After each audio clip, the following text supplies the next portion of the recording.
Hello and good evening and welcome to the True Mouse Games YouTube channel. My name, of course, is Alex and I have, as always, the honor of being your game master for the evening. Tonight we are playing Symbaroum, the Chronicles of the Copper Crown, the Tomb of Dying Dreams, the last part of the campaign and the very last session tonight.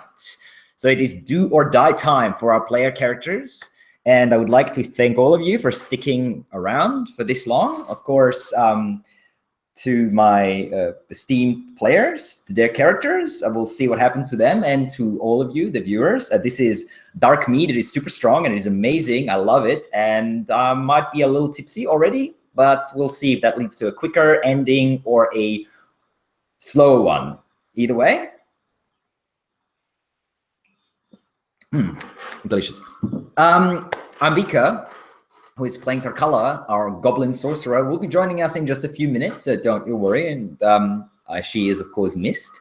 However, let's jump into the retelling of what happened last time for those of you who might have missed it or who need a little refresher for their memory.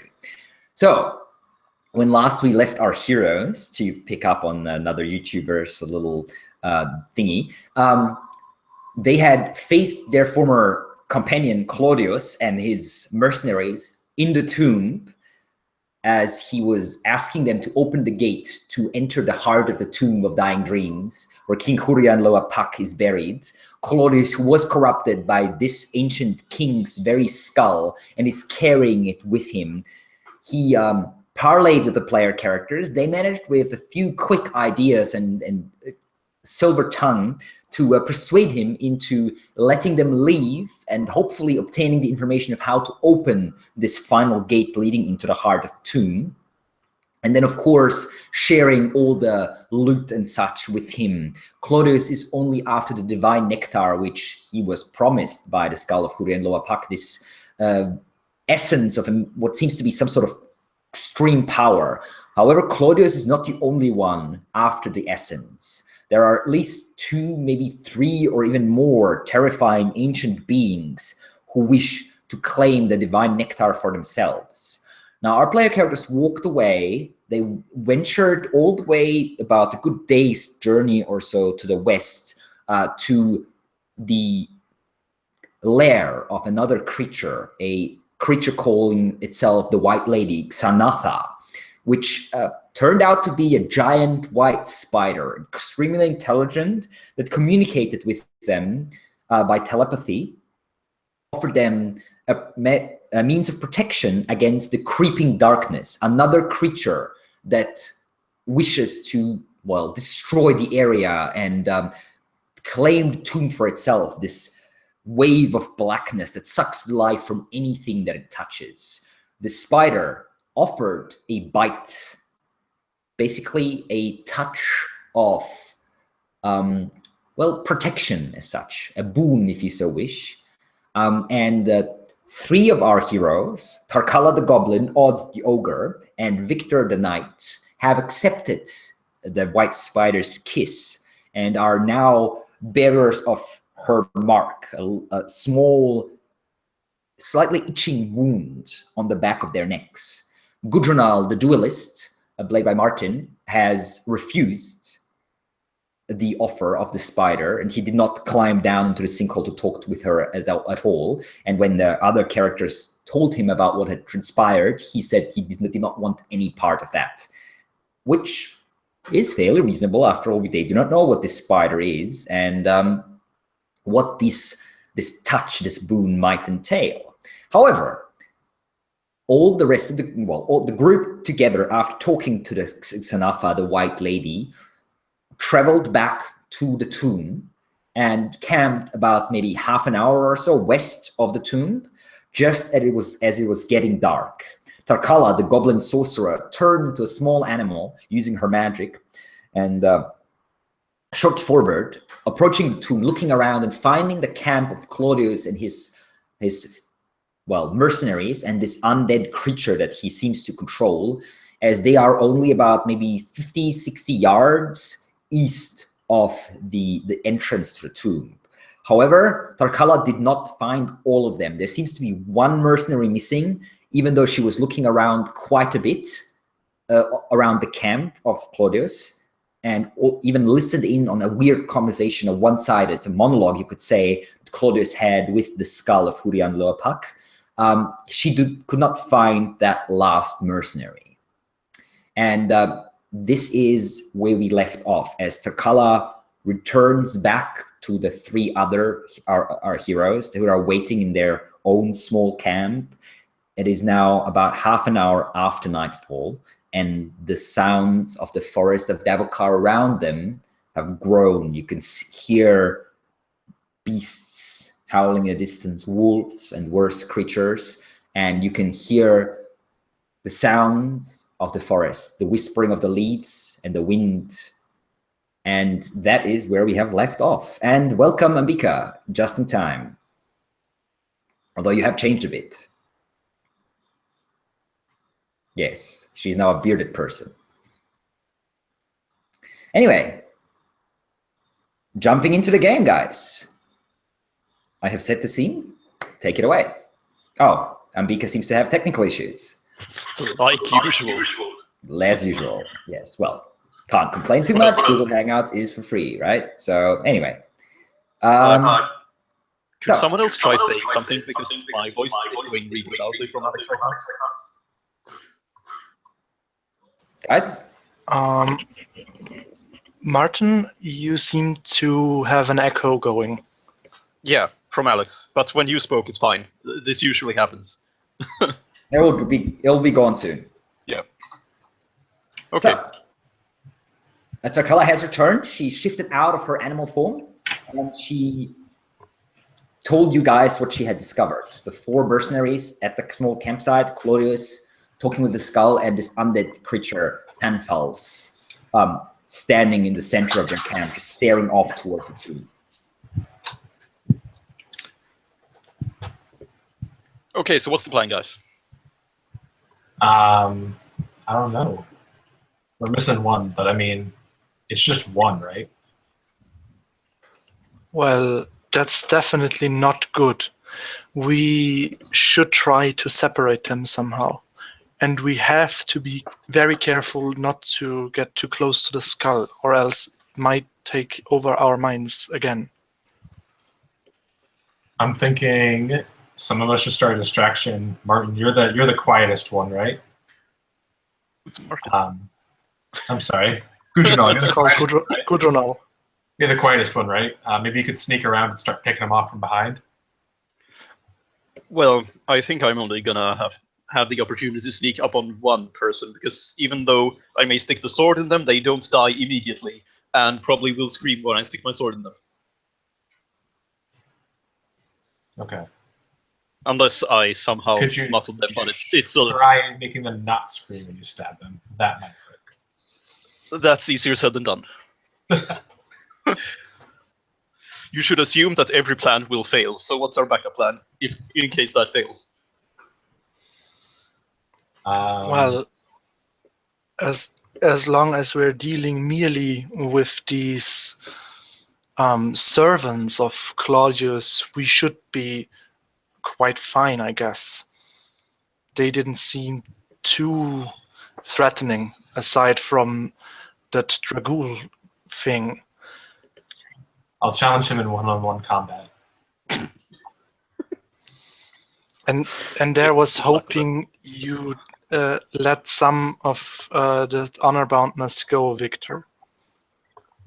See, I don't think Victor is very bound by honor. Rather, he's bound by the malevolent presence of an evil being. I'm sorry, what? No, not Victor. Fuck. All right. I was thinking of that other guy with the crown. Although that kind of applies to you now, so as well, I suppose. Yeah, I think you should definitely go for Klaudius. Take him down first. Klaudius, that's the name. Yeah.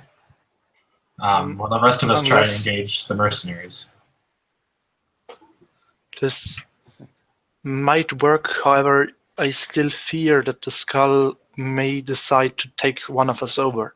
And although Tarkala said that it probably can only control one of us at any given time, it still would turn the odds quite against us.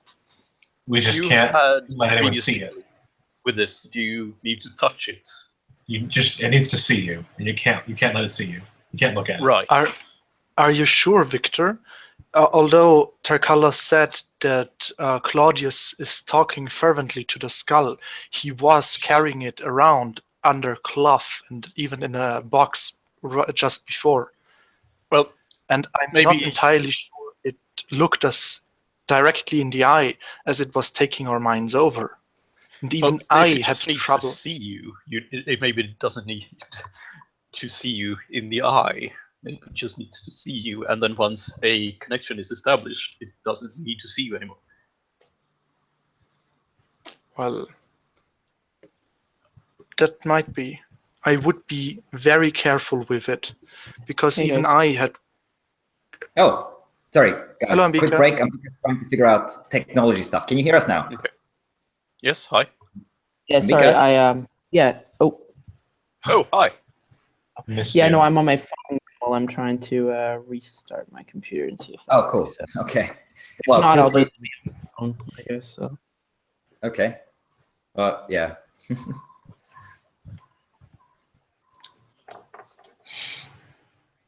Anyway, so what's the plan? Where are we right now? In You are relation in a to- small camp about half an hour west of the tomb, of the entrance to the tomb. Okay, so the plan we theoretized was that I was going to sneak up on Klaudius while you guys dealt with the rest. You're gonna Well- sneak up on him all by yourself? I would still suggest getting a bit further away from here, resting up from the wounds, especially Victor and Tarkala took when they fell almost to the bottom of the lair of the spider, and I'm at full wait health. for a Did we more. do that already? That was a while ago. We healed. I should be Yeah, back. you healed us. Out of character, yeah, mostly, and I used up 3 spells to heal you guys. Or Well, heal uh, you guys. You do have unlimited amounts of spells, so If you want to go to get me going abomination, of course I do. but the Where corruption are is only temporary. I'm guessing it's been like several hours. Yeah, that was a long Uh, time ago. Since then, Yeah. we walked like 6 hours, and then I asked last time, and Alex said the corruption was not gone. No, the corruption is still there. This is still the same Ah. scene. okay, Okay. but we're healed though. So- So, Yeah, Yes, you're healed because we're you're almost healed. full health. all right. Anyways, back in character, I would still suggest resting up a bit and waiting for a more opportune time to strike them. Maybe we can get them a bit more spread out and diversified. Well, And I think at night when they're sleeping is the best time to get them. Yeah. Well, if you say so, you certainly do know quite a lot about tactics, Victor. And Gudrunal, you also seem quite a capable fighter to me. However, be very careful with that skull. Even I had trouble resisting its dark call. And as Tarkala can probably tell you, my mind is not one of the weakest. Right. Well, in that case, I'd like to get a ping on where it is before we attack. Probably in the possession of whatever his face is I've gotten. But if it's in a lockbox or not. If it's in a lockbox, that makes things a lot easier. Well, you heard Tarkala. Klaudius was sitting a few meters away from the others and talking to the skull, speaking with it. But it seemed that it had not spoken back to him in a while. He's hibernating, clearly. Gudrunal, do you have a ranged weapon? I do not. I'll hand you my crossbow. Actually, no, yeah, I did pick Oh. up that bow. Yeah. Okay. I have a crossbow as well. No, wait, I gave the bow to the goblins. Fuck. I'll give you my crossbow. All right. Okay. So Victor hands his crossbow over to Gudrunal. I'm assuming bolts as well. 20 bolts. Okay. All You right. gotta find your own. Yep. Like we just go out into the woods and farm some bolts. So crossbow is obviously you roll accurate to hit with it, and Yep. and I believe it does. Let's see, 1d10, I think. D8. No, 1d10. A crossbow is 1d10 damage. Unless you're a sharpshooter. Yeah, I am terrible with range weapons. 1d10 you said. 1d10, yeah. And What's its your accurate? quality is And it requires a movement action to be reloaded. right. Does it have any special qualities? No. Okay. What's your My accurate is 9. Okay, so that was mine, but I think you make a better use out of it than I will. Not terrible. Not below average, but not terrible. All right. Do you want to have Odd and I move up the middle, and then Charkala move around one side, and Gudrun move up the other side?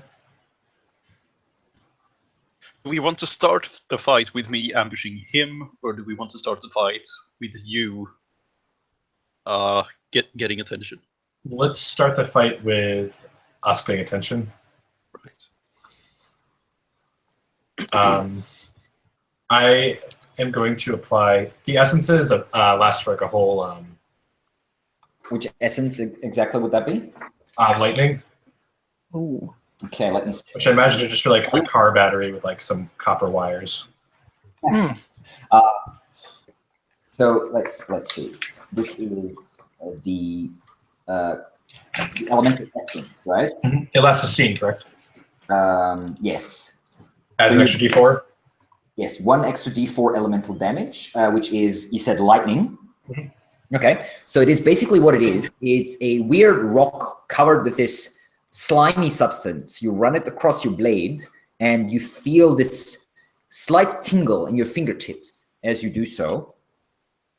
And for a brief moment, there's like a small lightning bolt dancing across your blade, and then it's gone, just leaving this sort of dark bluish paste behind that is now on your blade.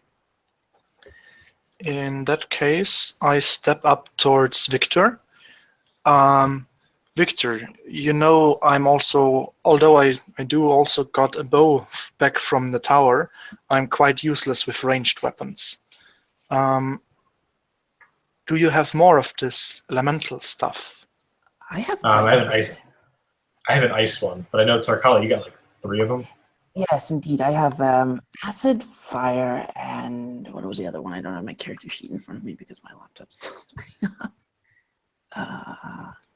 Probably cold. Most likely. Out of character, do we know enough about the Dragul thingies that we can assume what would work best against the undead? Give me a cunning check. Of course. And I can apply this to my arrows as well, right? I mean, I don't remember It's how like many. enough for like 5 arrows, I think. The elemental essence can be actually all arrows or bolts in a quiver. Okay. Which is like 10. One weapon, 4 throwing weapons, so 10, yeah. So you can apply it to up to 10 arrows. Okay, got it. Alex, I'd like to roll on the Dragul as well, since I have fought them previously. Yes, indeed. So both of you give me a cunning check. I No. did already. 1 success, although 0 levels of success. Okay. You both can't recall as any specific weakness as such. Dragul are hard to kill because they're already dead. How do you destroy something basically that is already killed? It's what you recall is just they're very hard to kill. They basically need to be chopped to pieces. Any damage that helps with chopping them to pieces is helpful, but you do not recall any specific weakness. Although you all have heard that there are holy men from different tribes and also the Church of the Sun God amongst the Ambrians that have certain powers that can destroy these types of creatures far easily than any blade could. However, sadly, Okay. you're lacking such a holy man at the moment. Okay. Tarkala, you said you also have some of these essences? And I Yes. hold my club out to her. I do. I have acid, fire, and I believe cold. I really don't remember, so let's go with that. I see. Would you be willing to share with me? I unfortunately do not know nearly enough about the Dragul that I could think of anything effective, although I have heard tales that the holy men of some of the tribes, and also those stubborn and strange priests of Prios down in Embria, are quite effective against them. So maybe we should try with fire, since it is the closest embodiment we can get of the great venered spirit of the sun. Will you be using this with your with a bow or with some other sort of weapon? No. You know me, Tarkala. You have tried to teach me shooting. You remember? I almost shot Victor in the knee. I'm going to stick to my trusty club here. Very You well. have hit me with a sling before. You may have your choice of acid or fire. I will take the other of those two. Some intuition tells me perhaps cold. I mean, they're undead, they're already cold, but I have no way of knowing, so I can't say for sure. But I'll take either acid or fire. You decide which you would. Will those essence damage my weapon? No. I wouldn't say so. In that case, I would like to take fire. And I hand her my club. All right. Yeah. I hand him the fire essence, and I take out my quiver to apply the acid essence. All right, so Tarkala, you take your arrows and start coating them in this greenish essence. As you touch it, you feel a sort of slight burning sensation on your fingertips. It's not too terrible, but you get the feeling that if you hold on to this too long, you might get some rather unpleasant side effects. However, you do manage to just sort of twist every arrow a couple times, maybe using a piece of cloth or something to hold the elemental essence itself, and all your arrows are affected with it now. That is 1d4 extra damage. We'll just split it somehow between bolts and arrows, is it? Or not? Like in case I need to use my crossbow or something. Sure, you can do 5-5 if you want to. Let me do 3 crossbow bolts and 7 arrows. All right, sure.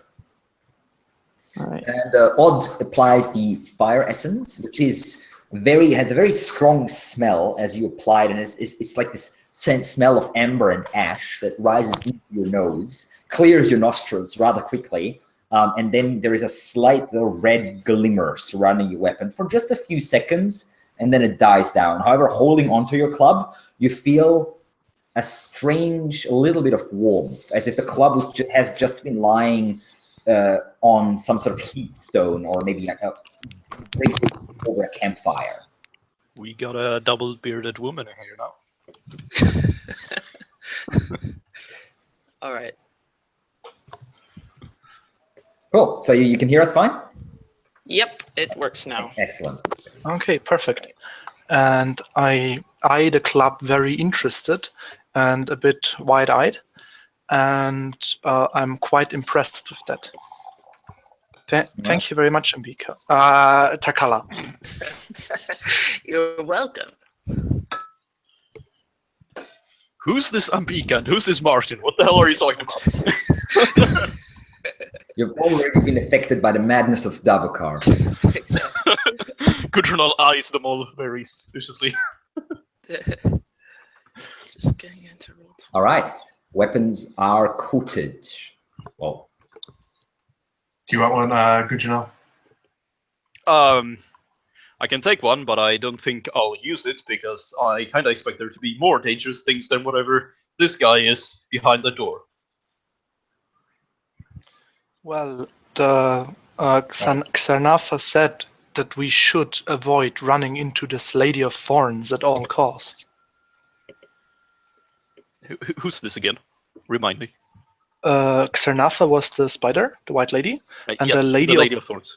The Lady of Thorns is a kind of thorny plant thingy on one of the ways into the crypt. Basically, if we enter the tomb, left round we get to the trap door and the mosaics and the stuff, and right we get to this strange cliff down into the darkness, and basically a bridge across it, like in Lord of the Rings. And somewhere along this path, the Lady of Thorns is trying to get her fingers on the nectar. That queen. Lord of the Rings. Which fool is the Lord of the Ring? That sounds like a weak ass title, man. Okay, sorry, carry on. No problem. Well, if even the massive spider creature of doom is afraid of this thorn queen or whatever it's called, I would rather avoid it myself. Well, the plants can't be too dangerous, right? Yeah, I wouldn't really judge anything as not too dangerous in Davokar. Point taken. Well, I guess if we get rid of Klaudius and his servants, then we can always try to rest in the tomb. So far, nobody of the creatures seeking this nectar has seemed to gain entrance into it. I think we we're will be somewhat resting safe. in this tomb soon if we don't get rid of these fools soon. Find a way in without... Sorry. Well, whatever you just supplied, 2 weapons probably don't last forever, right? As well as the protection of Xanatha.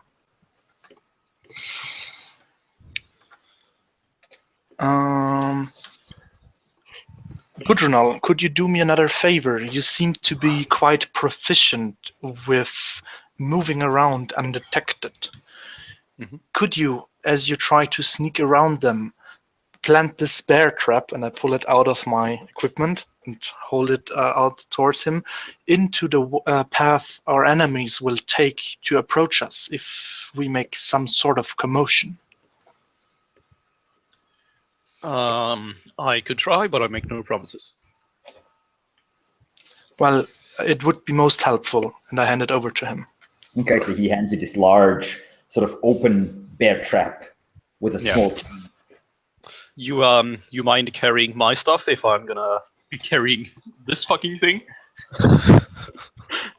Well, of course, if you don't need it, but if you want to keep it safe, I'd suggest rather leaving it here before we engage the enemy. Sure, whatever. I don't really have anything valuable on me anyways. Actually, I don't. Alright. Gudrunal basically just pushes his backpack aside, maybe hides it under a bush or something. All right. Well then, let's begin. I arm myself with my shield and my club, and step up to Victor. All right. All right. Everyone good to go? I believe so. Yes. Let's do it. All right. So you head east towards the entrance of the tomb. It is dark. Night has fallen about maybe 9 o'clock, so not deep night, but there is little light. The canopy of Davokar swallows what little moonlight might be descending from the heavens. Are you trying to move through Davokar without any light source, or does someone light a torch or something similar? I'll use a torch. Okay, so Victor flares up a torch and pushes into the thicket and the bush heading east. Odd following him, I'm assuming.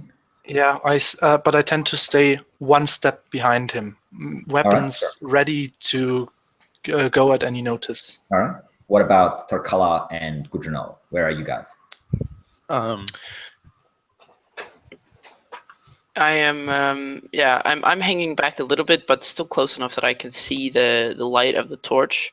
How much is a little bit? Like 10 feet mm, or 30 feet or 50? as far as I can go while still seeing the path be illuminated ahead of me by the torch light. I mean, Okay. let's say, Yeah, it's about good. I'd say 25 feet or so, maybe. yeah. I think I'll do the same, but like in other direction. Okay, so If you're she's, following. like, going it's like left, I'm going right. diagonal. Yeah, sort of thing. Okay. And you are slowly approaching, trudging through the darkness. The car around you is not quiet and swallows most of your footsteps, luckily. However, the bright light of the torch is reflecting from little puddles of water and slime running down the trees and such. So it is a fairly bright bubble around Odd and Victor, at least.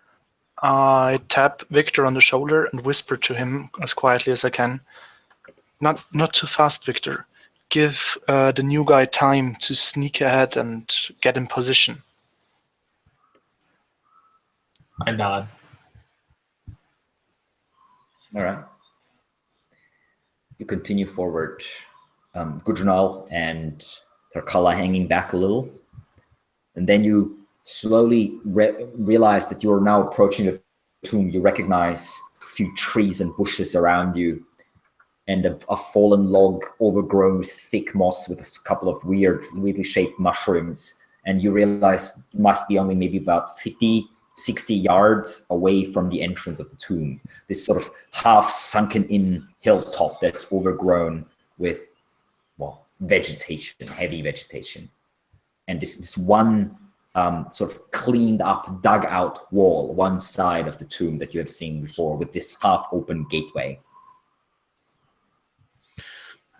As we get closer, I assume I can't see too much out here in the dark, but I'm keeping my eyes peeled and also keeping a very careful ear out for any sounds of movement or anything, especially because I'm still not sure what happened to this, last member of the enemy's party, and that's still nagging me a bit. So, Okay, you're pushing onward, the rest of you? Yeah. Yeah. I think as we see the entrance, I'm gonna ask the rest, the Victor person, to snuff out the torch.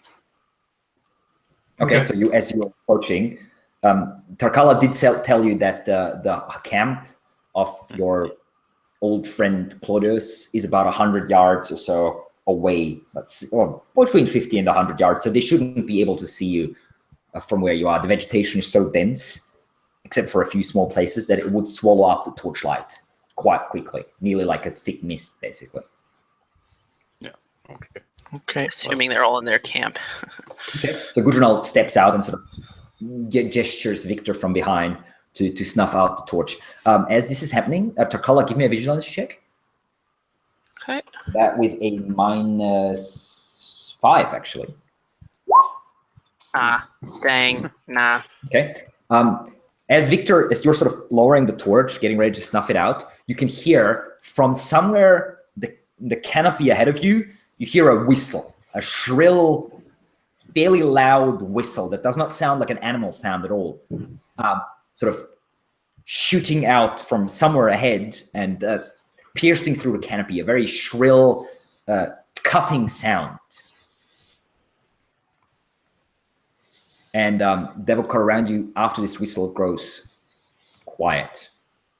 I'm gonna duck down into the shrubbery. So Okay. I whisper urgently, so much for the moment of surprise. Get in position, guys. And I, sort of like look around me, sort of pointing my bow in all directions, and then sort of like dodging around beside a tree, not sure where this might be coming from, but trying to make sure I have some cover nearby just in case. All right. I begin to ask. You're ducking into a bush. In any place. Or are you talking to Abika now? No, Gudrunal, that's you. Okay, yeah. Any place that I think I can hide. Well, Give me a discreet That's check. You're trying to hide. 5 level success. Nice. So you sort of freeze for a moment, look around, don't see where the whistling is coming from, which has only sounded once and twice, and then it stopped. And you leap backwards and basically duck under a bush, drawing both blades while doing so, sort of peeking out at about knee level out of the bush. Quite well hidden. Victor and Odd are standing. The sort of Victor still frozen in the movement of nothing the torch out, but still holding the torch for now. And Odd also looking around. Yeah, and I also whispered to Victor, if they should get here, well, you might hold their attention a while. Could you tell them maybe a story of that we were ambushed by this by the White Lady? I will see what I can do. I like to talk a lot, so I got this, guys. Perfect. And a small sly grin spreads over my face. Okay, so you wait in silence. Tarkala, you're trying to hide as well? Yeah, now that everything, now that the whistling has stopped, I don't see any immediate danger. I'm gonna try to slip myself behind some thick trees or brush or whatever's nearby. Yeah. Discreet check. So, yeah.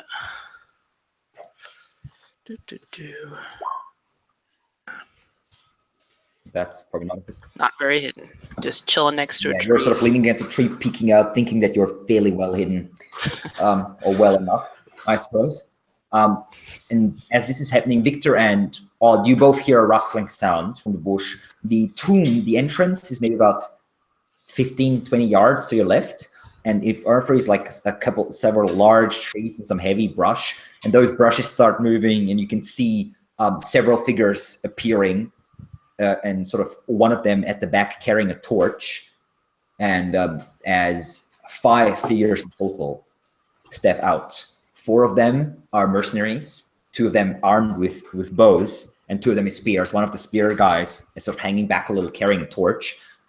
And the 5th one, this large, massive dragul, this undead creature, sort of slightly head hanging down to one side, moving towards it and stopping with this spiked club in hand, staring at you from dead eyes. And then you can see another shape, the shape of Klaudius appearing in the back, and stepping up to the torchbearer, stopping, looking over at you, and saying, "Ah, my friends, you have returned. I didn't expect you tonight. Bit late to be wandering around the forest, don't you think?"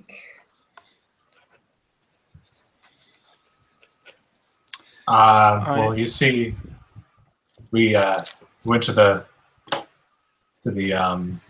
tomb, right? I'm trying to draw out this as long as possible and sounding as slow, like talk very slow, like almost sad. Right. Be like, and well, we lost our friends there. There's a trap, turns out. So, give me a discreet check. Fuck me. Oh my god! I got a 5. That's enough to pass. I'm going to start sneaking around, by the way. How many levels of success is that? That is exactly where I need to be. Okay. Well, luckily, you don't get any minus because Klaudius is not the most vigilant of guys. Gives a look at this. Tarkala and my replacement are dead. Yeah, your replacement, he died pretty quick. He wasn't as good as you. And Tarkala, well, we tried, but she got what's coming to her. Is Tarkala in earshot of this? Yeah, she can hear that. She's like maybe, I don't know, 10 yards behind you. You don't know that. Like you know she's somewhere behind you, but you don't know exactly. That's out of character. She can hear that. Yeah, she can hear that. As Klaudius is saying this about Tarkala, I stare at him wide-eyed and a bit entrusted, shocked, a bit indignantly. He notices this and says, "What? You don't think she wouldn't have sacrificed any of us to get what she wanted?" Well, I mean, maybe, but she was a good friend. She even taught me some stuff. She tried to teach me shooting, although I'm horrible at it and almost killed Victor in the process. Gudrunal, while they're talking, you're trying to sort of sneak around, yeah? Yep. Okay, give me a vigilance. A discreet check. That's 7 levels of Nice. success. Okay. Yeah, you easily flanking around them, and they're now sort of maybe about 5-6 yards behind Klaudius and the spear wielder with the torch. You can see Klaudius is wearing like a satchel on that's hanging down his back, and from that satchel you can just barely see peeking out the top of this of a sort of round object wrapped in leather, which you presume would be the skull of the ancient Symbaroum king. Cimmerian king. He says, well, did you find out how we could enter the tomb at least? Yeah, of course. What do you think? We almost got eaten alive. Although, and how do we enter the tomb? Well, we gotta.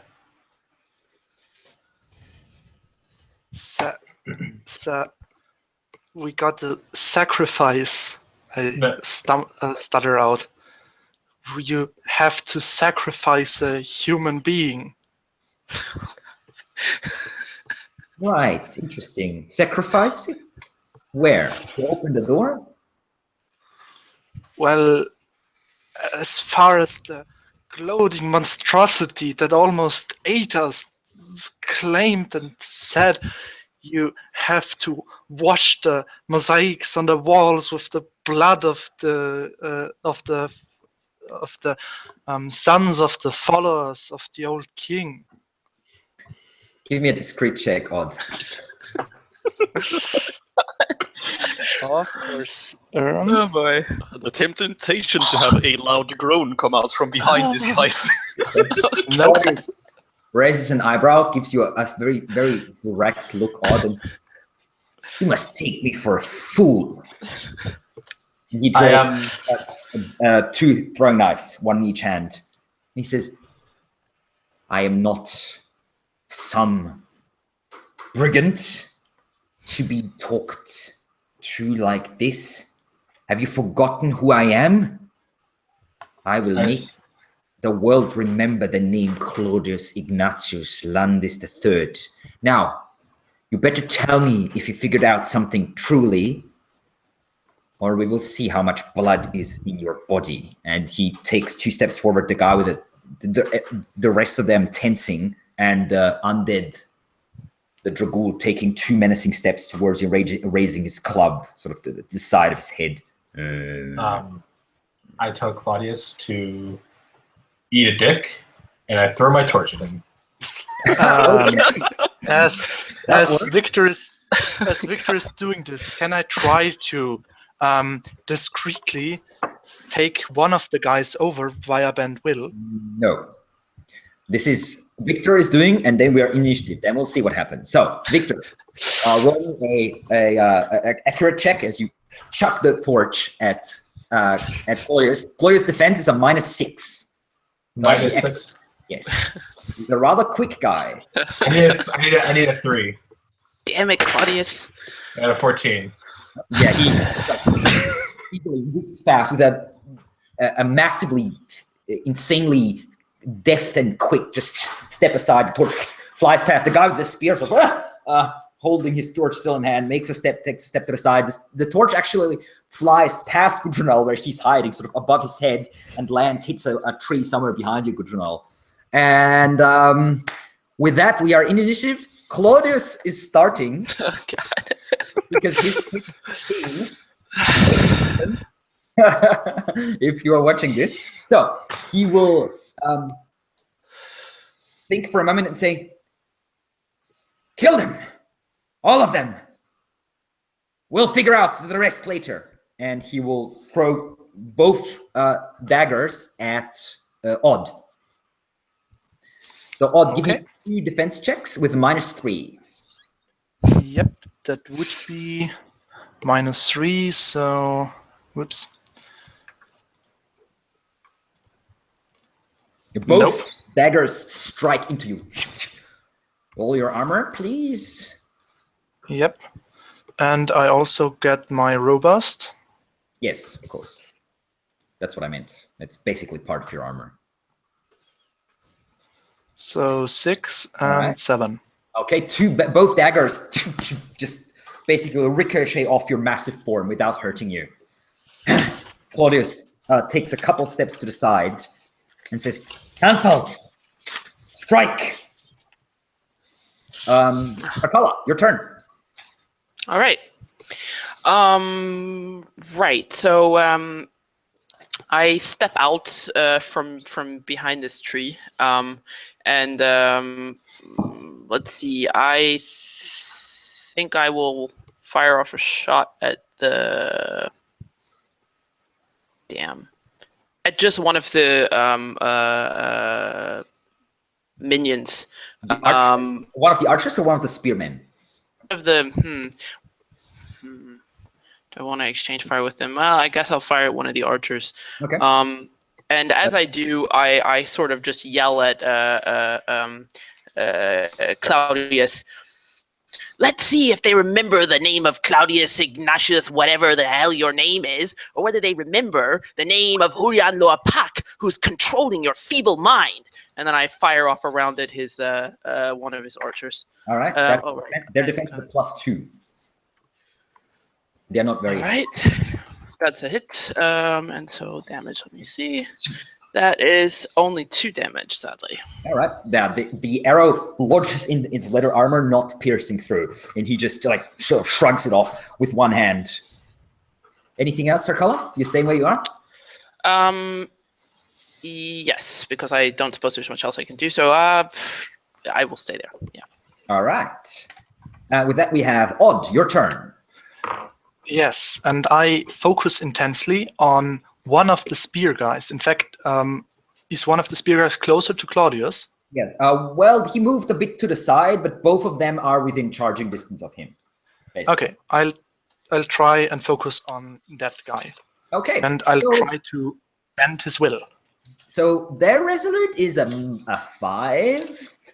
So you get a +5. So which means if you don't roll a 20, you're good. Perfect. They're not the strongest willed of people. Yep. And there we have it. Is a slight warm wind in your face and then brushed aside without any issue. Okay.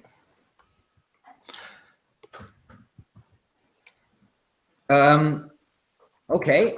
And you get a temporary corruption. 1, Yep. in fact, I believe. Yep. Because this is a sorcery power, not one of your school. It is sorcery and witchcraft. Oh, is it? Okay. Then never mind. Then you only take 1 point. Yeah. So now I'm at 4 temporary corruption.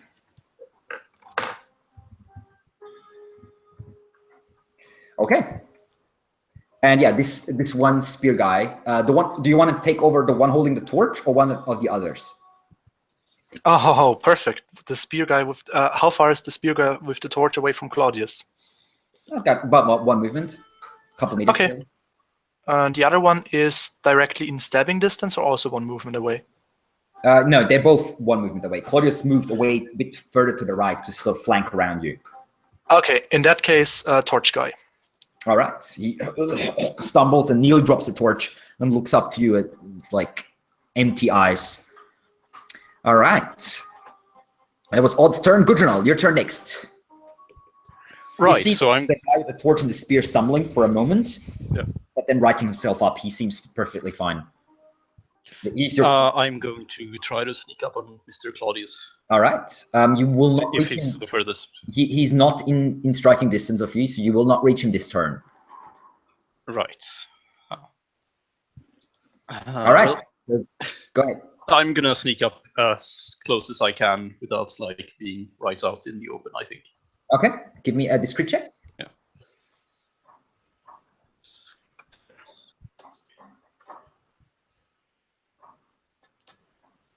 that right? Yeah. Holy shit. Okay. All right.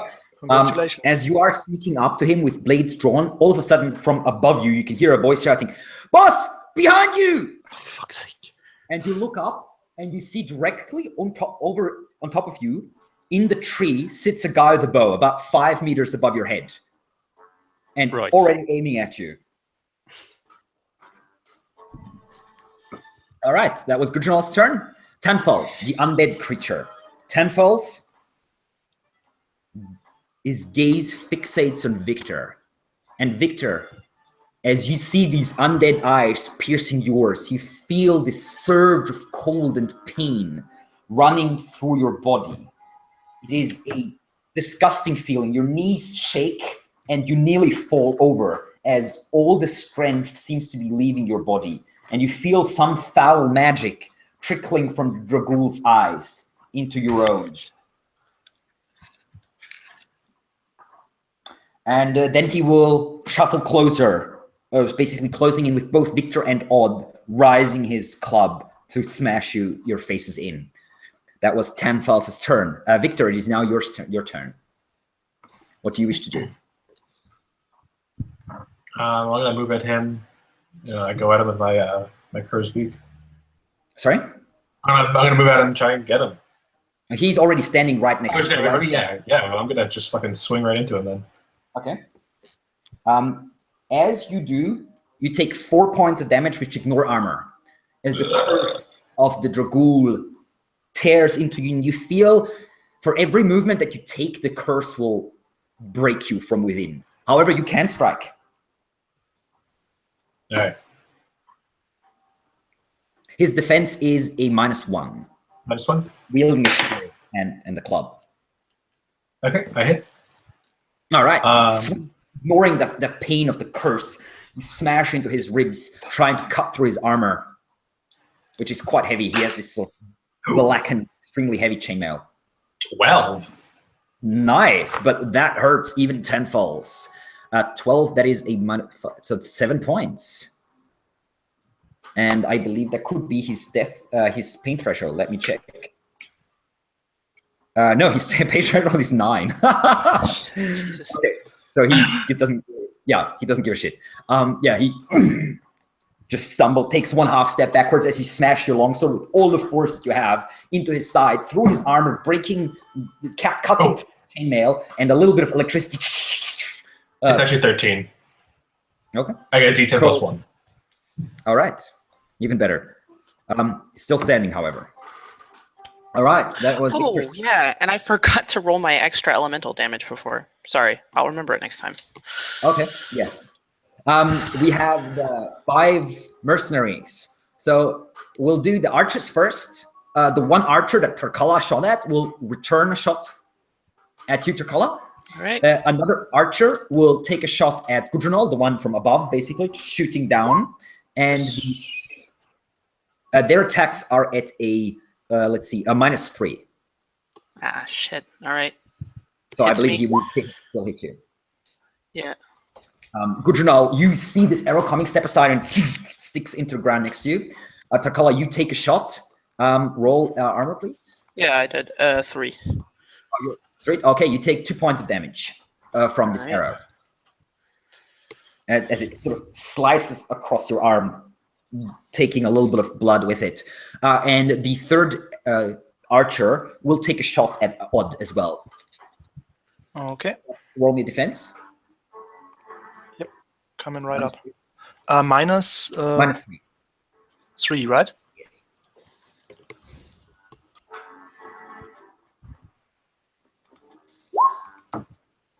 Yeah, you manage to raise your shield and block the arrow that just splinters against your shield. The 2 spear guys, one of them is doing what? One of them is throwing his torch right at Klaudius. All right. He throws his torch. Claudius, however, easily ducks under it and just shouts out, "What are you doing, Tenor?"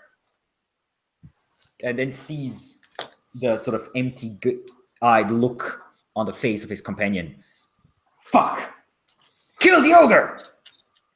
And the other spear guy, hearing that, will run up to Odd "Rah!" and stab you. Okay. No hide, Odd. Also, That's another -3. defense -3 again. Yes. Okay. This time the spear finds your mark, trying to pierce through your armor, but you are way too strong and way too tough. The spear just slides down and does nothing. A menacing grin spreads across my face as I look down at the puny spearman trying to stab me. All right. Do you really think that was such a good idea? Klaudius says, "Everyone, kill the ogre!" As he leaps ahead, basically flanking to get around you, Odd, and throws another 2 daggers at you. Okay. That was defense -3 again for? Defense for Klaudius -3, yes. Okay. Wait. Sorry, my bad. I rolled with the wrong dice. Yeah. And it's still 2 failures. Both daggers strike into your back. Roll armor. But with your insane stamina, you ignore the daggers. They just bounce off your armor and your thick ogre physique. Klaudius just swears. Takala. All right. Well, seeing that everyone seems to be assuming that the ogre is the one who's, mind controlling people, I'm gonna attempt to mind control the first archer that I saw fire. The one shooting. Yeah. All right. Yeah. You find his gaze across this fight as he's just basically reaching back to take another arrow out. And what's his resolute? -5. Oh, right. So Okay. Yeah. his All arm right, just. So this is for the corruption, and I failed that, so I'm going to take some corruption, and I'm going to take 3 corruption. Oh my gosh, how much corruption do I have right now? You sense that this place is seeped in corruption. It is like as if the veil between you and all the corruption in the world is thin here, and it trickles down, not in drops, but in a steady, small flood into your flesh as you draw upon the powers of magic here. Oh, shit. So I'm at 7. I better check my corruption threshold. Ooh, well, I mean, wait, it's 8. Oh my god, yes. I'm 1 away. You feel you may need so much of this slick darkness within you, like tar that is slowly running down your throat, and you realize this is as close as you ever were. This is very close. What happens when I hit my corruption thresholds? You will see. You gain another out of character. You gain another 1d4 corruption. Turn. No out of character now. This is combat. There's no out of character. Okay. My character's never had this happen to me before, so Indeed. I wouldn't know. That's true. Odd's turn. Okay. Seeing the other guy with the arrows standing above our rogue, I focus on. You have to roll to see if you contain the. Of course. His resolute was -5, so yeah. Yep. And with that, I focus on the rogue on the other guy with the arrows standing above our rogue and trying to take his mind over as well. The guy with the arrow. Oh, you don't see that guy. He's up in the trees. Oh, okay. You've heard a voice coming from somewhere, but only Gudrunel knows that this guy is there. Okay. I see the guy with the spear. There's another guy with the spear. Okay, in that case, I bash against the undead with all my might. All right. Bringing down his defense is a -1 as he raises his -1. Okay, perfect. With strong, which is blah, which is this. Yep, and I hit him. Well, that yes. will be. A lot, I believe. Yep. It is 1d10 plus 2d4. Okay. So it is. Oh, perfect. Oh, shit. Wow. Oh, my God. 15. All right. That is actually more than his pain threshold. Undead ignore pain threshold. Sorry? Undead ignore the pain threshold. Do they? Oh, why do they have? Yep, someone in the chat then? was saying that. That's weird. Okay, cool. So there's no point of them having a faint threshold then, I suppose. Okay, well, anyway, you smash into him. He stumbles backwards, his armor torn open, and some bones broken. He's like hanging down like this, but still standing. Jesus All right. Christ. Gudrunal, your turn. Right. He has run away from me now, so I can't reach him, right, Klaudius? He's basically moving around as he's trying to flank behind Odd and Victor. He's, without even knowing that you're, well, now he knows that you're there, but without even knowing that you're there, he kept moving away from you, basically. Right. Could I reach anyone? You could reach, actually, you could reach Tenfolds, the undead, the Dragool. You could reach the one spear carrier who threw the torch at Klaudius, and you could reach the other spear carrier who's trying to stab Odd. I'm going to go for the one that's stabbing Odd. All right, go for it. Do I have advantage? Yes, you do in this case. How does that work? You get a +2 to hit, and you get a 1d4 extra damage if you hit. Right, and I get backstab as well. Yes, you do have. If you have backstab, then yes. Okay, so what's the disadvantage then? +2, and then? What do you mean? Oh, their defense? Well, in total, it's +4 because their defense is also +2. Hold on. You're rolling whatever your. Oh, their quick stat is that bad? Yes, they're not. Oh. They're not particularly fast. Wow. Okay. They're all also wearing leather armor, which is impeding. And I think backstab is +1d4, right? You miss. What? You roll a 20. Oh no, your attribute is 20. Wow. Okay. Cool. So. Yes, 2d4 damage. 13. Okay, so you run up to that guy. Your rapier. And he falls forwards, dead on the spot. Right. Now for the undead. Do I have advantage on this? No, on this one you do not have advantage. You'd have to flank around. He's standing sort of to your side now. Okay, and what's my roll then? His defense is -1, so it's just straight up -1. Oh. Now you stab out with your parrying dagger, but he turns around, raises his elbow, and sort of smashes it into your arm, twisting the dagger nearly out of your grip.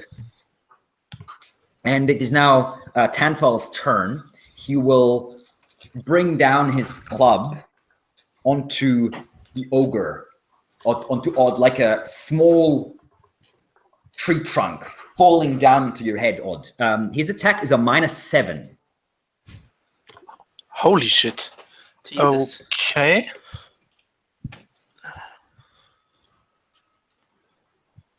And Wow. I succeed. Stumbling backwards, you realize this creature is as strong as you, maybe even stronger, as you feel the bent-up force in the blow. You stumble backwards, but manage to right your shield up just in time to catch the massive club descending. All right. That was Tanfal's turn. Victor, your turn. What do you wish to do? It hurts when I move. Yes, it does. With every action, you will take damage.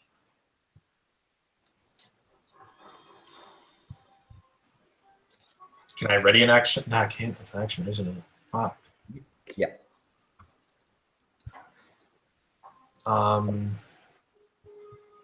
I'm gonna stand there. Fuck it. I'm gonna hit him. That's All not right. me. That's not me. I'm gonna fight through the pain. You take another 2 points of damage. All right, fight through the pain. Flash of Tenfolds. That's gonna hit my pain threshold, by the way. What? Huh? No, your pain That's threshold in has to one hit blow. one strike. Oh, okay. Only damage. Hey, that one. All right. As the creature smashes into Odd, you rise up your sword, forcing to the pain and slash. Do I get? Yeah. Let's find out what we get. Oh shit. 3. I rolled minimum damage on that. Okay, yeah, you smash into his chest plate and it just bounces off, doing nothing. No. All right. The mercenaries, 1 dead, 2 taken over. So we'll have 1 archer. No, actually, we have 2 archers that are not controlling currently. One of the archers will take a shot at Gudrunal. The other one will take a shot at Odd. So both of you roll me defense with -3. Okay. Nice. Gudrunal, you roll out of the way easily, hearing the arrow shooting towards you. And once more, Odd's shield is in the right spot. Another arrow shattering upon it. Now, what do the 2 controlled ones want to do? Karkalan, Well, first. All right, so can I move one of the archers in between 2 people? Are there like 2 of my allies that he could be placed in between? Yes, Gudrunal and Odd, or Gudrunal and Victor. All right, and is he wearing any sort of melee weapon? Does he have a melee weapon on him? He has like a short sword or a satchel, a hatchet or something like that on his belt. This melee weapon, and the first thing he does is he throws the melee weapon at, let's say, Klaudius's head. Sadly, you can't do that because you can only do 1 action. Drawing a weapon is an action, and throwing a weapon is also an action. Okay, got it. He has a bow. Okay, and so you could use him to shoot at someone. that's true. Okay, well, I will have him first shoot at, let's say, the one of the archers who is. You don't actually see any other archers. No, I can't. Okay. Oh yeah, And actually, I can't make him move and act, right? You do see 1 more archer. Sorry, my bad. Okay, and act. No, you cannot move and act. You can only do 1 of those things because your mind control is only on novice level. Okay, I will move him right in between Gudrunal with his back right at Gudrunal, and his front right at Odd. So this sort of brown-haired, bearded fellow just stumbles forward like a sleepwalker in between you guys, just with his bow in his hand, no weapon drawn. Other than that, Odd. Okay. And if I'm not entirely mistaken, there is another uncontrolled archer standing next to Spear Guy, right? Yes. Spear Guy not next to him, but he is he's unchallenged so far. He's a bit to the left. Yep. Spear Guy will try to stab him. Well, you can move going him. right for the jugular. You can't make him attack. You can only move him. Oh, Once again, shit. this is only bend will on novice level, so he can only do 1 single action. Okay, too far away, damn it. Is the Spear Guy close enough to the undead creature to stab it in the back? No. The guy you took control over was at the very back. There was the guy with the torch. Ah, okay. At at least one movement away from everyone else. Okay, in that case, he'll move towards the other uncontrolled bow guy. All right. Who sees him coming up and he's like, "What the heck are you doing, Tanner? Snap out of it!" And both that's their turn then. I believe, as the others are dead. Klaudius is now getting pretty pissed and will turn around and his gaze will find Trikala and he will turn and fling 2 throwing knives at you. And then he will also move towards you, Trikala. What was the difficulty? -3. All right, so that's 1 hit and 1 miss. Okay, you duck under the first one, but the second one smashes into your leg. All right. Roll armor. And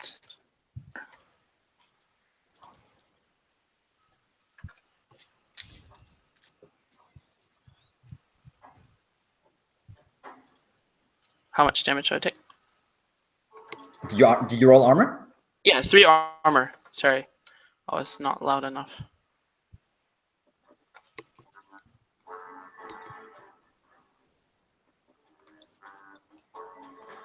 Can you hear me? Yeah, I can hear you. Sorry. Did you roll armor? Yeah, I rolled 3 armor. Oh, okay. I did not get that, and I also don't see it Sorry. shown in about 20. You take, Oh, sorry, I'm using my physical dice because I don't want to Oh, okay. Good, keep good. Oh, fiddling okay. around with a bunch of that's fine. consecutive. Yeah. Yeah, that's all right. You take 1 point. All right. It's very superficial cut along your leg. Starting to hurt a little bit here, though. Towards you, now with anger in his gaze fixated on you, moving away from the fight behind him. All right.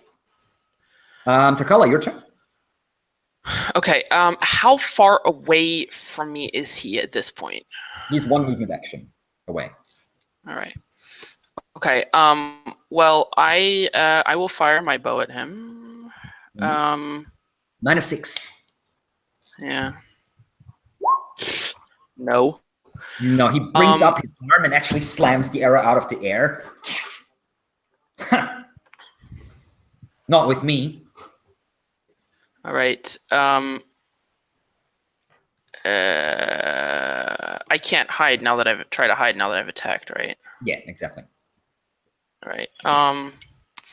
Well, I will nonetheless take my entire movement action, moving I can back into the woods, into the shadows. Okay, so you're trying to get away. Still see me, but yeah, exactly. Right. I just turn tail and go. Well, I won't use my survival instinct yet, but. All right, that's fine.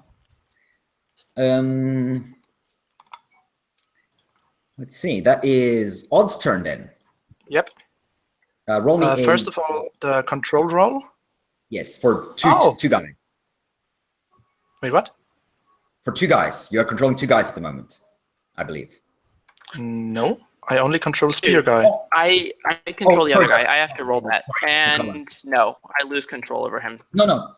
Yeah, that's right. You forgot to roll on your turn. Okay, so on your turn, I got a overcome 20. overcome with a sudden worry about your own hide and running away. You lose focus, and the archer is back in control of his own senses.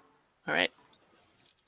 And Odd, did you already roll? Yeah, I think you did, right? Yep, I did. I also failed, so spear guy snapped indeed out of it. What? You rolled a 7. Or am I going what? crazy? Okay, because I didn't enter a number. Okay, sorry, never mind. I keep control of spear guy. Yeah, I thought so. That would be very weird. Okay. What do you like to do, Odd? In that case, as I can't see the other bow guy, I focus my attention on the undead creature. The Dragul right in front of you. You also have that pretty much unarmed archer that's now stumbled up to you, basically. They're both within striking distance. Yeah. Still, I'm focusing on the undead creature and on his mind specifically. Okay. So how much is his resolute? Oh, you're trying to control him? Yep. Let me see. His resolute is 13, so -3. Okay, so that's this. And success. All right. Tanfels, the creature, bows down, half his head hanging down. You take another point of temporary corruption. Yep, I'm at 5 now. Okay. And that was your turn, Odd. Gudrunal, your turn. Yeah. Okay. Mr. Klaudius is still not within range, is he? No, he ran off. Okay. He's moving after me, so I think he's further away even. Right. Exactly. I will attempt to flank this giant undead troll guy. Yep, you can do that. You run Yep. behind him. And then I'm gonna attack him. He's not a troll, he's a human, but he's Yeah, big. big under the thing. And you have backstab and advantage. Okay, and my roll is then -1. No, +1. His defense is -1, so with advantage is +1 in total. And then 2d4. All right, that's 10 points. And with that, just as tenfold the Dragul starts to be bent his will by Odd, a rapier blade comes out of his neck, piercing all the way through, pointing at Odd, and then is torn out to the side. And the undead creatures, the Dragul's head just rolls off nearly completely severed, just attached to a little bit of string of rotting flesh, and the creature collapses down to the ground, unmoving. Loses whatever grip it had on Victor. You feel this cold and pain retreating away and disappearing from your body.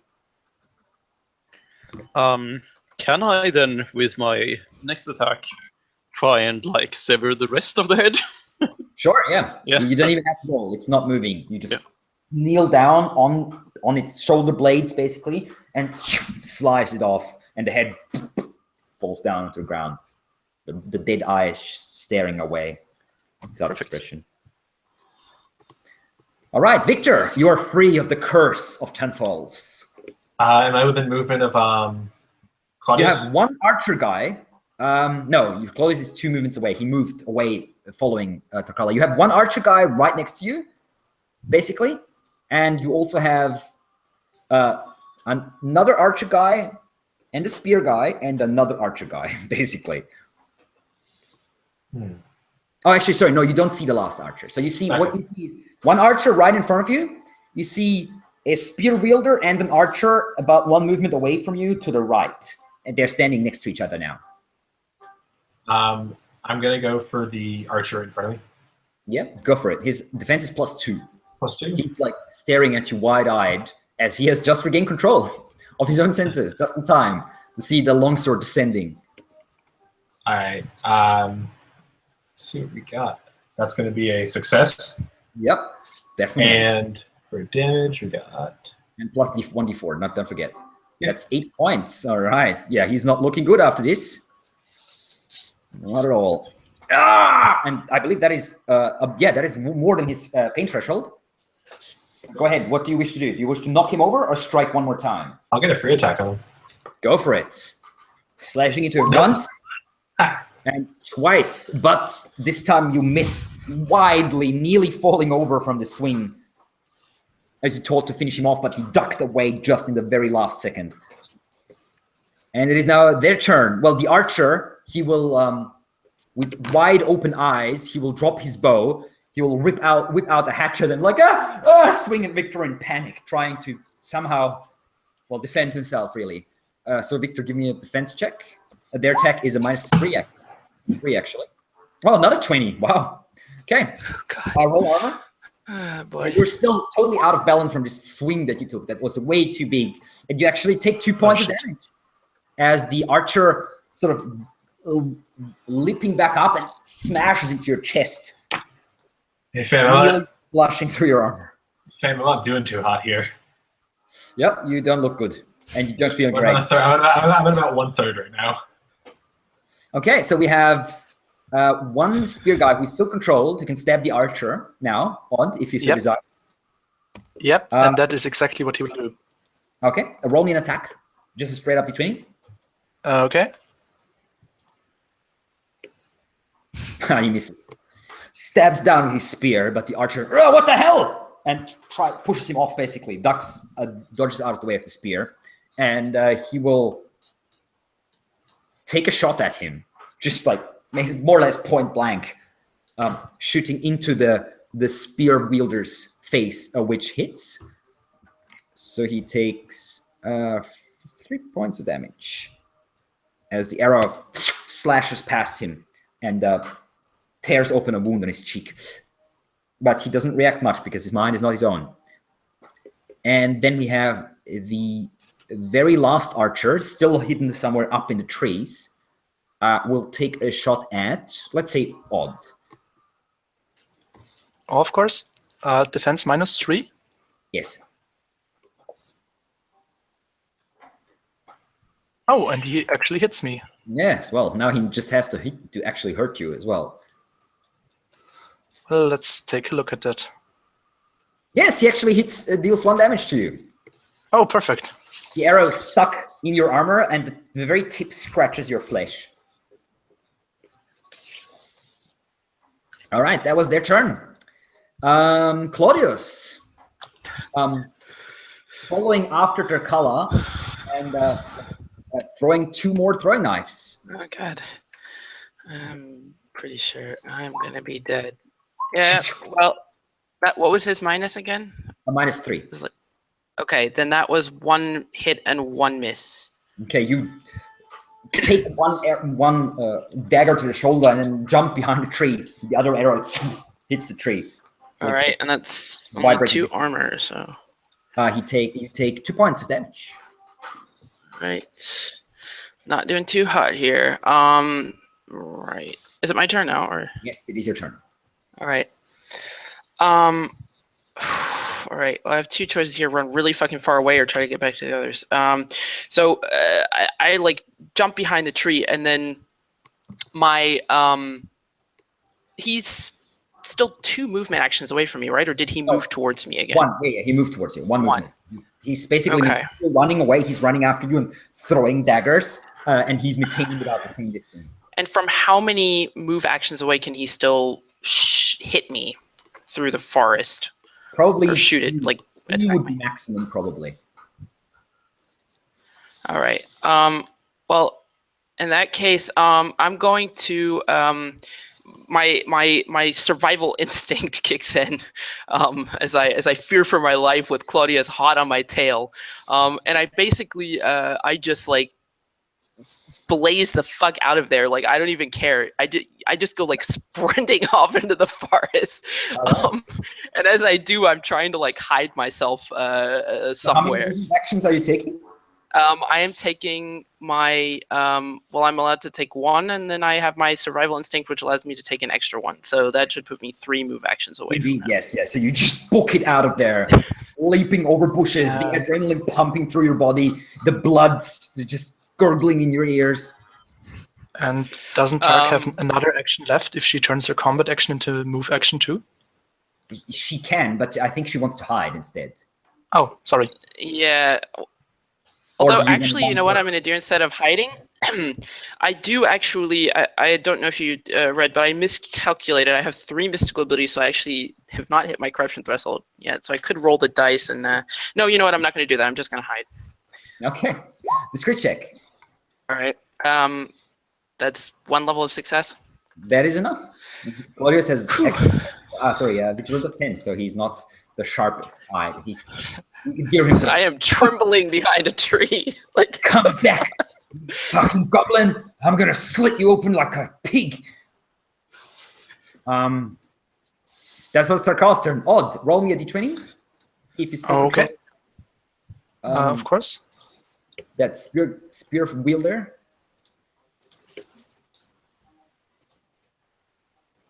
Yep, you're still controlling him. All right. And with that, I have the half that archer in front of me, which Victor hit. Yeah. Okay, Yes. I spin around and run after Klaudius. Okay, well, the archer will take an attack against you with his hatchet as you run away. Mhm. So roll me a defense check. -3 again. Yes. And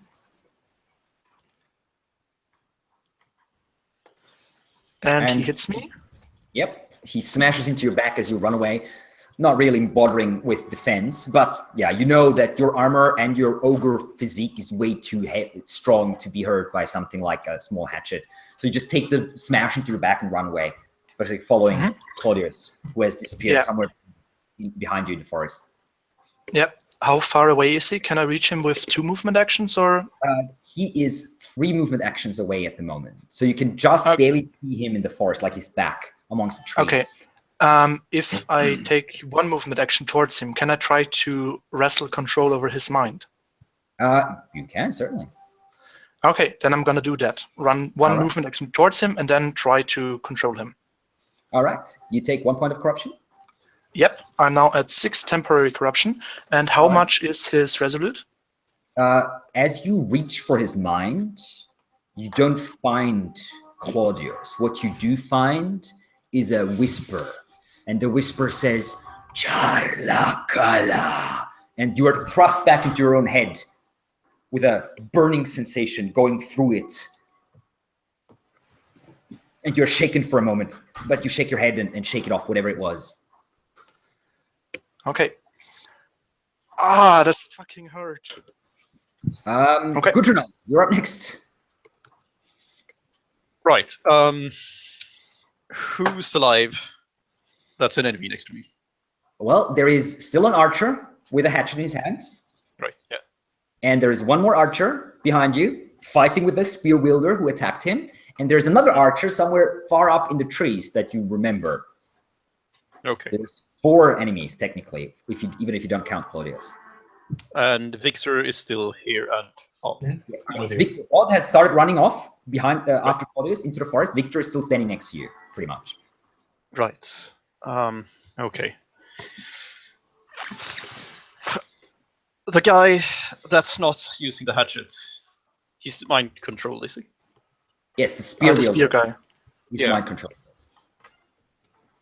The other archer, however, so there's an archer and a hatchet wielder.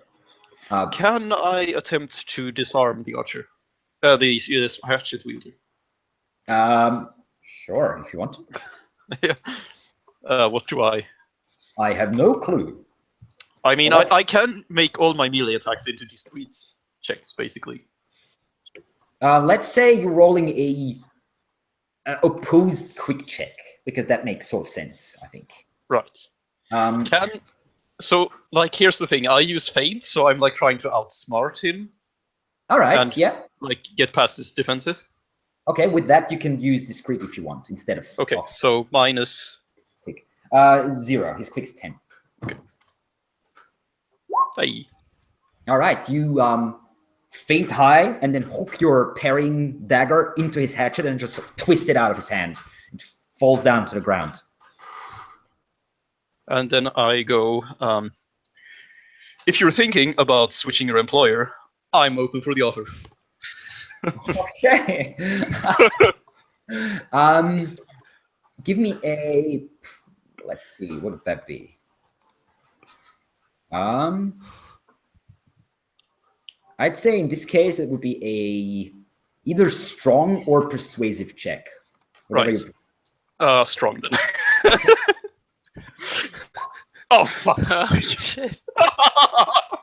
He stares down at the hatchet and just gives you a nasty, bloodthirsty grin. This guy is not ready to surrender, even though I he's- can't swing attack, can I?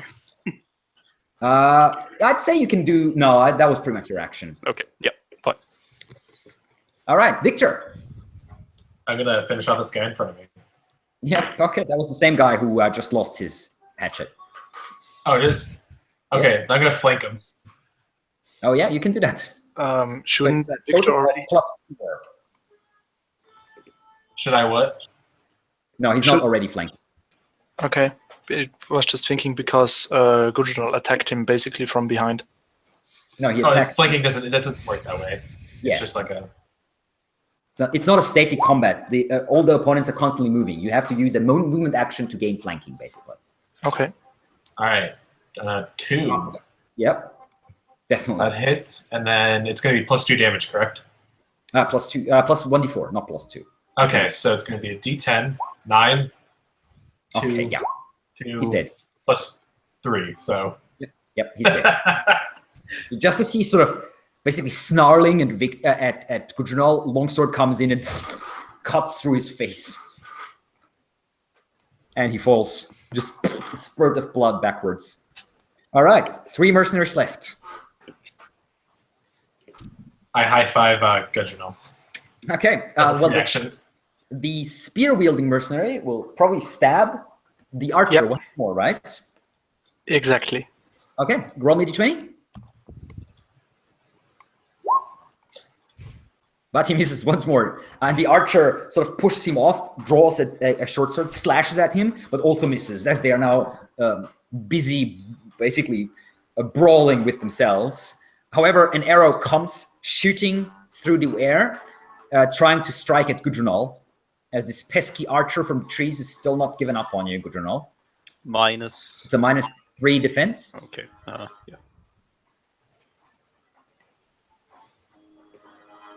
Yeah, but once more, you know exactly what's coming. You step aside, the arrow flies past. And you can just hear this shit coming from up above somewhere. Klaudius turns, looks around, sees you odd, just gives you this grin, and then will run off into the forest. Okay. Do I have any chance of stopping him from doing that? He's using 2 movement actions and just running off. You lose track of him. You hear a rustling. Is he running towards me?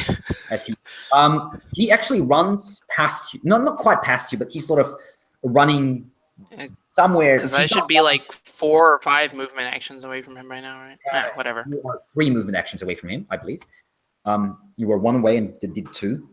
Oh, right. This is Klaudius, of course. I'm sorry. Yes. Yeah, Klaudius is running away, basically. Sort of slightly in your direction, Tarkala, but not perfectly. He doesn't know where you are. He's just running away from Odd, basically, and the rest of the combat. It now has very nastily turned against him. Tarkala, your turn. All right. From where I'm sort of like crouching down, seeing that I'm not like in any immediate danger, I'm going to take a herbal cure out of my pack and try to heal myself. It's just 1 point straight up with right, exactly. So yes. It's only if you have the medicus ability that you can heal more. Yeah. Okay. And that's it. I mean, that's my action, right? So I just will stay put, trying to keep my head down. All right. Odd, your turn. Yep. First of all, I'm trying to control Spear Guy. Yep.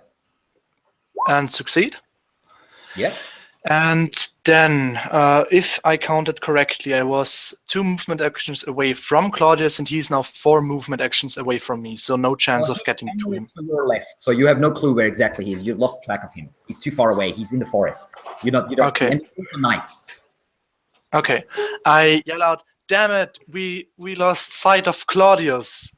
Turn around once more and walk or rush back towards the rest of the guys. Okay. So if I use, you return back to the site of the combat, and you can see basically just in time to see one of the archers going down, and what you can see Gudrunal and Victor still standing there. Your spear wielder, this sort of long, shaggy, bearded older fella, still stabbing at the archer who's fighting back against him, and that's pretty much all you see. So only the 2 enemies now fighting each other. Okay, if I'm not entirely mistaken, with 1 movement action, I should be back at Victor and Klaudius. Pretty shaky. Sorry?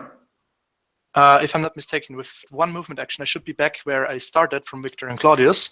And with 1 other, I may reach Spear Guy and the Archer. So I just rush towards them. Okay, so you run past Victor and Klaudius. And club hold high directly towards the Archer. Okay. Gudrunal, your turn. Odd runs already. Okay, the one guy that's left then. Well, that's on the ground. Yes, 2 guys on the ground, but one of them seems to be on your side, weirdly enough. Okay, the one that doesn't seem to be on my side then. Okay. Yep. Go for it. You can reach him in 1 movement. Rapier. Minus plus. -2. +2. He now is holding a bow in one hand and a short sword in the other. That's very good. Okay, wait, 2 damage. I have advantage on that? Nope. Because of odd. Okay, never mind. No, there is several people around, but you're not flanking him as such. He turns as he sees you coming, basically trying to keep all of you in his front. So 7 damage total. Sorry? 7 damage total. From my 2 attacks. The first attack just soaked by his armor. The other attack, however, does pierce through. Yep. All right. That was Gudrunal's turn. Victor. I'm gonna run up to the archer who hasn't been mind controlled. Yeah, and I'm going to hurt him real good. Okay. Now there's 3 people now. Oh, 4 people actually beating on him now. Oh wait, I'll just instead of hurting real good, I'll say, hey bud, look, come on, you're outnumbered. You don't want me to hurt you real good, do you? Okay. Roll me a persuasive. pass. I mean, any modifiers? No, straight up. Okay. Yeah, I passed. He's A 13 out of 15. all right. Don't hurt me. I'm surrendering. Fuck this! And he just throws both his bow and his his short sword onto the ground. It's not worth dying here. We can work things out, right? Yes, we can. Okay, that was Victor's turn. Well, the mind control guy is still mind control. The spear guy. Yep. What do you And want him to he's now turning around and with the spear raised high, moving towards where Odd heard the commotion before and saw the arrows coming down at Gudrunal. All right. He's moving towards, like, looking around. Okay. No arrows are coming from that spot this turn. Parkala, your turn.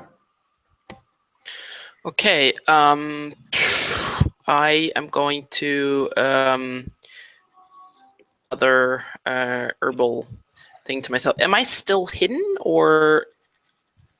You are still, yeah. All right. So I'm going to apply another herbal poultice. Okay.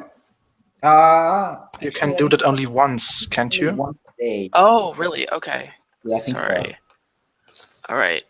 Oh well. In that case, I don't do that then. Herbal cure. Here, sorry. Let me. My book. What much should it say? You can only use the Medicus ability once per day. Okay. Well, then the herbal cure, you can actually use it again. Yeah. Oh, sorry, my bad. Do that It was then. something, but it wasn't herbal cure by the looks of it. So you regenerate one more. Yeah. All right. Odd, your turn. Okay, I See if you can. grab the bow and the other weapon that. No, I'm still holding my weapons. I give the archer who surrendered a menacing grin and basically step past him, following my spear guy, and shout out towards the guy in the trees, "Are you going to surrender too, or do I have to eat you?" Give me a vigilance check. Okay. Vigilance. Nope. Okay. And also roll me d20 to see if you're still controlling Mr. Beardface. Of course. Oh, You and are I failed. still controlling him, but All right, I'm still controlling because his thing is so weak. yeah, his will is very weak. These are not strong-willed fellas. Yeah, you're still controlling him. All right. Gudrunal.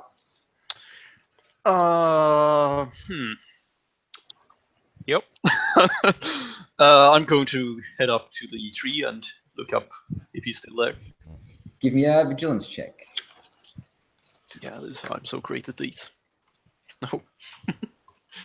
You have no clue. He was somewhere up there, but you don't really. I mean, it's dark. There's two torches that are slowly dying out on the ground, and there's no other light. There's nothing. You don't see him. Okay. You're not sure. Victor, you have one guy who surrendered with his hands in front of you.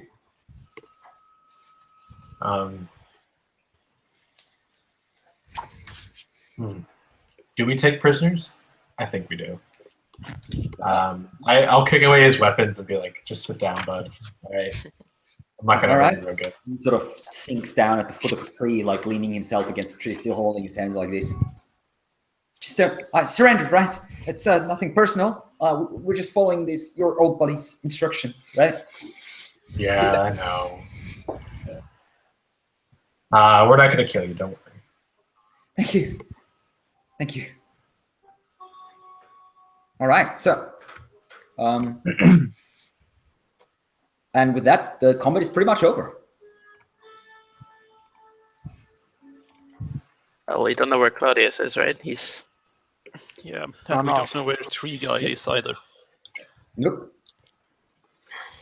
Can I have the spear guy shout out the name of the tree guy? No, I don't think you can because you don't know what his name is. Yep, depends on whether I can access his memories or not. No, you can't. Okay. In that Basically, case, like, puppeteering him. more or okay. less. In that case, Yeah. before I relinquish control of him, I have him throw his spear away to the pile of weapons from the archer guy, All right.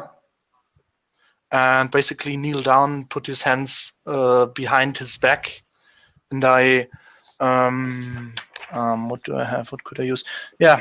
Okay. I'm gonna take my rope and basically try to knot his hands up behind his back real good. All right.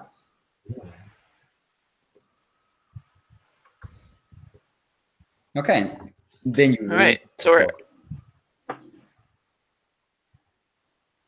Do I have to roll anything, or No, is it? no, it's fine. Okay. He's not resisting. Okay. When I have his hands tied behind his back, I'm holding on to the rope and relinquish control with him basically being held with a short length of rope going to his hands, Yeah. a bit above his head, and giving a menacing grin right up to his face. What did you do to me? The fuck was Well, that? I took the front row seat in your feeble mind. Do you surrender like your buddy over there, or do I get to eat you tonight? No, I surrender. Fuck this. I surrender. Perfect. Good boy. With that, I give him a slight shove that he falls to the ground and hold on to the rope. All right. So you have 2 prisoners and 2 dead guys. Well, 3 dead guys technically on the ground. Are we out of initiative at this point, or? Yes, you are. All right. So I wait around for a little while after I stop hearing sounds of combat, and then I very carefully slink back in those guys' direction. All right. I try and push the blood that I lost back into me. I didn't lose that much blood, really. It was just the cursed magic that tore through you. Oh, jeez, guys, I don't feel too good. No, you don't feel too good. Victor is very pale as he sort of raises his visor. I roll my eyes and said to him, typically, Victor, first you almost fall to your death, now you get almost killed by this undead guy. I just look at him and I'm like, really? Sorry, but what's gonna happen to us now? I'll probably kill you or something. No. Wow. Yeah, you don't taste half as decent. Raw meat is way better, and I menacingly stare down at them. I pick up a torch and a single hand axe, hand it to both of them, and say, "Just go." Hold on a second here. Victor, are you crazy? Besides from releasing my supper, those guys can at least serve their purpose as meat shield. Wait, what? I think Victor's lost a lot of blood. You're So- right there, Victor. Just pushing Victor out of the way. So you're mercenaries, right? Which means you work for money. How Right. do you feel like a new employer? Good. I believe a change of employer is a good idea. What do you think, Tanner? And the sort of bearded fellow said, sure. Whatever gets us out of this shitty situation, right? Still sort of his hands tied together. See, solve that problem right up. I'm gonna go lay down. What happened to the skull? Is it gone? Oh fuck. Well, unfortunately, our old friend ran off with it. And seeing Terkala coming back into the towards the campsite, Terkala, did you by chance see Klaudius? I only saw him taking off into the forest. I still, I've got quite a couple of dagger wounds in me, although it looks as if I've bandaged myself up, and I just sort of shake my head. I'm still panting a little bit from my extra exertion earlier. No, I saw him run away, but then I lost track of him. Trying not to die from my wounds. Oh shit, he got you too, didn't he? And I look at her hurt form. Damn it. Don't worry, I've fixed myself up a bit. I'm certainly in better shape than I was a few moments ago. Yeah, I can see that. However, you look almost as wounded as Victor over there, and I gesture towards him. Well, I started out significantly less Victor, but I'm fine.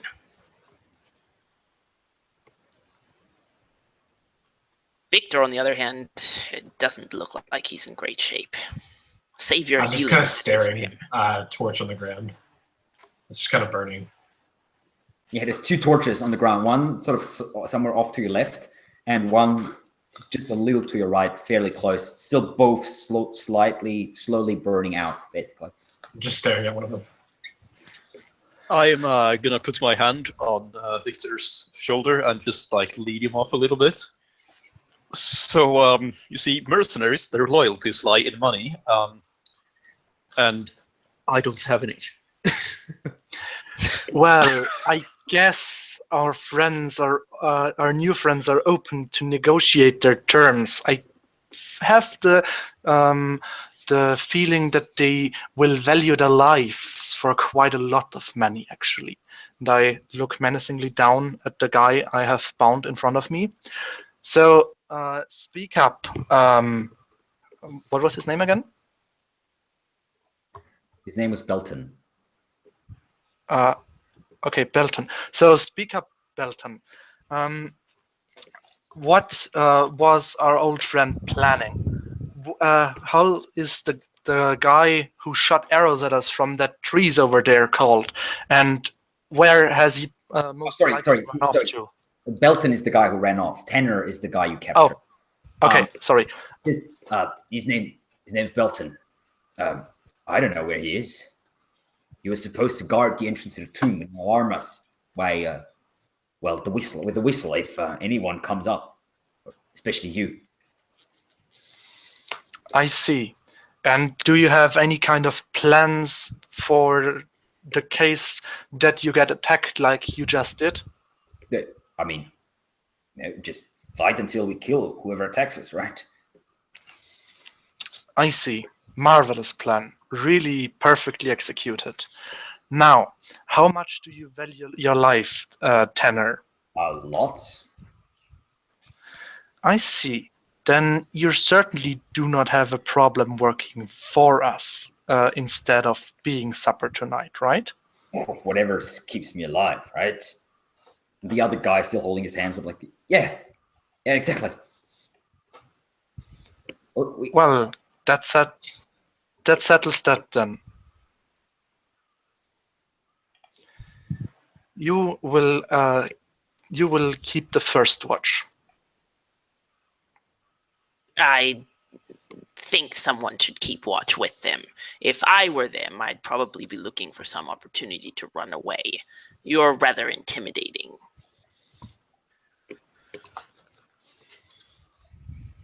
I'm with Tarkal on this one.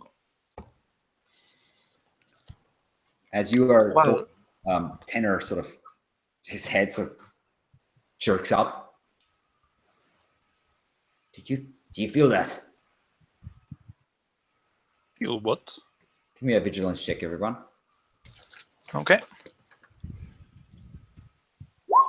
God, you gotta be shitting me. Yes, my first Good succeeded Lord. vigilance check. All right. Me too. Oh, God. So good to know, Oh, man. you both feel it seems to be getting colder. The temperature is slightly dropping. Oh shit. The temperature is declining again. What's if happening? we're unlucky, we get to put Xanatha's protection against the creeping darkness to the test. I would rather not roll the dice on that. Maybe we can find shelter somewhere. I don't know if How getting far inside of away? the tomb might protect us in some way, but How Darkness far is away is coming. the tomb? Oh shit! Well, he's only about 20 yards or so from you. I Okay, run for yeah. the entrance. I'm gonna just like help these guys up to their feet and just make sure they bolt it to the tomb as well. Okay. In their camp, does it look like there's any kind of gear lying around immediately, or they're just... Their camp is like 100 yards that way. You can't see their camp. There's like multiple trees between Okay, them. in that case, I pack my weapons away, grab the guy lying on the ground, hoist him up over my shoulder, and also start running for the tomb. Okay. Victor? I was getting ready to set down my camp on the side of the trail there, but I'll follow everyone else running in. Okay.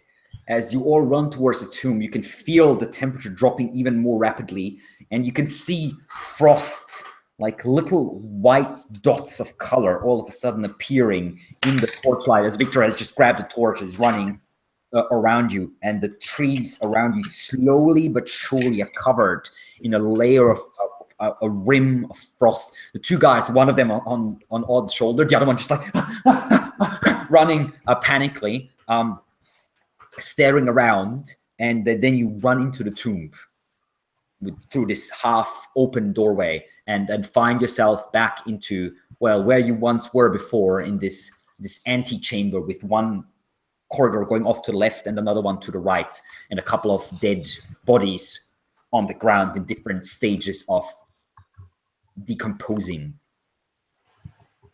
As weak as I am, I try to push the door shut. I don't know if it's a very heavy door or not, but I'm as soon as I dart inside, then I start trying to push it closed. It is fairly heavy. It's a stone door. It can be, but still. Odd, help me with this. As I ran inside and I let the others pass, and then start helping Turkala. Okay. With all my might. With your strength combined, I mean, Otsmu doing most of it, but Turkala is helping a little bit. You manage to slowly start pushing the door shut, and then as you look outside into the darkness, you can hear as things around you are freezing, and then you can hear something else. It's voices, howling, whispering voices, a multitude of them, hundreds, out in the darkness, growing louder and louder, coming towards you. And you see the darkness itself on the rim, the outer layer of the torchlight of Victor, who is sort of standing with the torch behind you, comes alive. And you can see this black mist seeping into the torchlight, swallowing it up. And then the door closes. And the voices fall silent. I just collapse against the door. All right, everyone here? I am accounted for. I take Turkala with the free arm, hoist her up too, and start moving towards the room where we were before with the mosaics and the door that hurt me. The left corridor. All right. The two guys is sort of. So you're still carrying one? No, you dropped him. You must have dropped him. You closed the door. The guy both standing, and they're like, "What?" Well, I suppose whoever's outside there is dead now. Shit. And the other guy said, "Maybe it smelled the blood."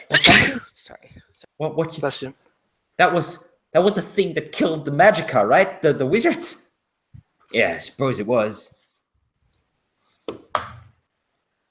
Seems like we're saving here. Aye. Safe from that thing anyway. Right, well, you're probably not going to run here, so should we untie these guys? Yeah, I'd rather not fucking die with my hands tied. I tug on the rope and tug him towards me. Give Gudrunal a bit of a suspicious look and say, "Yeah, it is unlikely that he runs away here. Are you gonna behave if I release you from your bindings, Tenor?" What do you think I'm gonna do? I don't even have a weapon. Not crazy. Well, you certainly were, because if you think of... You certainly were crazy enough to attack us in the first place. We only did what Klaudius told us. Him in the fucking skull. But I guess you're right. And as I move towards him and start to release my rope. So what did Claudius promise you anyway, that you followed his orders so willingly? He said we're gonna be rich. He said the tomb's full of stuff, and he said the king's speaking to him, and we can take it, magical artifacts, silver and gold, and all kinds of stuff like that. Well, that ought to be true. And I personally don't have anything against you getting rich as well. As long as you behave, you can consider pretty much anything in the tomb that you can carry, and that is not laid claim to us by us first, your reward for serving us loyally. And also, you get away with your lives. It Yes, we won't throw you back out there. sounds fair to me. I just hope this thing is gone when we step back outside. It's not like we can stay here for weeks. We've seen signs have of this thing. It seems to pass. Aye. Besides, we have some rations. And, of course, with our new loyal mercenary friends, we have someone who can test the waters outside first. Right, guys? And I menacingly look down at them. What do you think you can do to me that makes me step outside this thing? Well, if you we need to are... get deeper, don't we? Not outside. Yeah. First of all, and if we are then leaving the tomb and you should not behave, well, remember the fight, my small friend? And I grin at him. What? You think you can do something worse than that thing out there? Well, do you remember what you did to your faithful companion? And I point at the other archer guy who surrendered to us. I don't give a fuck about Farilda and what I did to him. Well, we will see.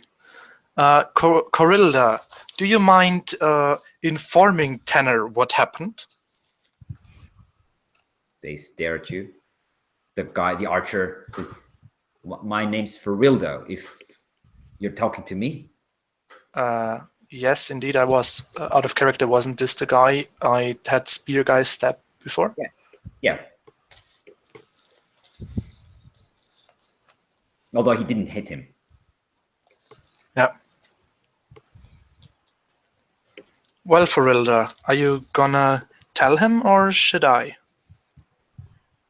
What? What are you talking about? He tried to kill me. I know that. Sure, if he fucking remembers. I remember, yeah, it wasn't me. It was that fucking ogre. He used some sort of witchcraft on me. I just grin down at the both of them. Yeah, is that supposed to impress me? Do you know what that thing's gonna do when it catches, if it catches any of us? You think giving me a headache makes you more intimidating than that thing? The darkness? Must be crazy. Well, if you're not going to step outside willingly first, I always can force you. Right. Sure. Yes, well, let's cross that bridge when we get to it. You've already menaced these poor fellows enough. I'm sure they're about to wet their pants. We need to figure out a way to get to this tomb. Yeah. Smart. The goblin's smart. Listen to him. Her. Goblin.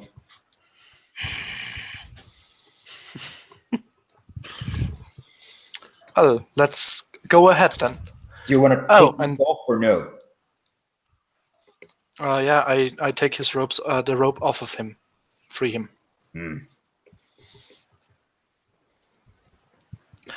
Are you good with anything besides spears, Tanner? Yeah, I can use a bow I see. or a crossbow.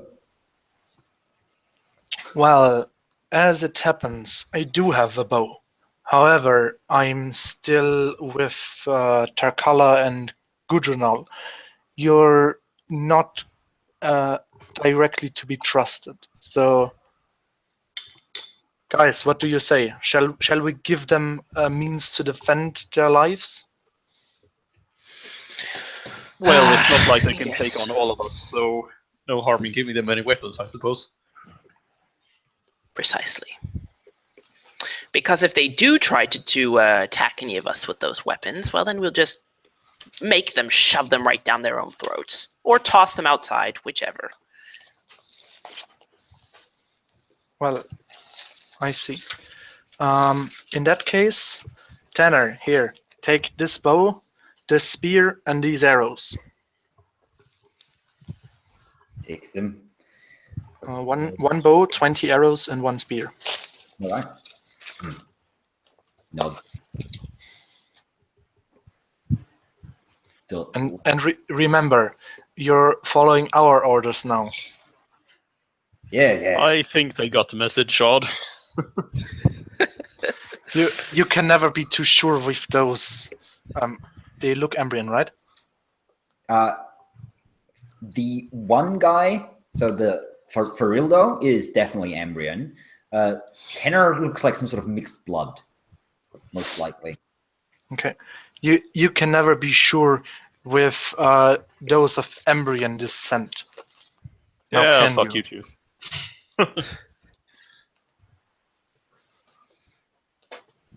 All right, so you're now in the second chamber, the one with the large gateway, the large door that Odd tried pushing open about a few days ago. What you see, looking through the chamber is about maybe 10 by 10 meters long, and it has on both sides of the walls, it has these large mosaics, and there is what looks to be human remains scattered on the floor, heavily decayed already, and there's like a bunch of like broken weapons and swords and stuff lying around. That's basically what you can see. In front of the mosaics, like as if someone tried to approach them and now they're dead, or just... That's pretty much more or less in the center of the chamber. Okay. First of all, I'm gonna light my lantern, and then I say towards Tanner and Forilda, be careful, guys. This door is quite hurtful. Don't try to open it or step near it, in fact. Yeah, we saw what happened. We were there. He pointed at the corridor behind you when you were trying to force through.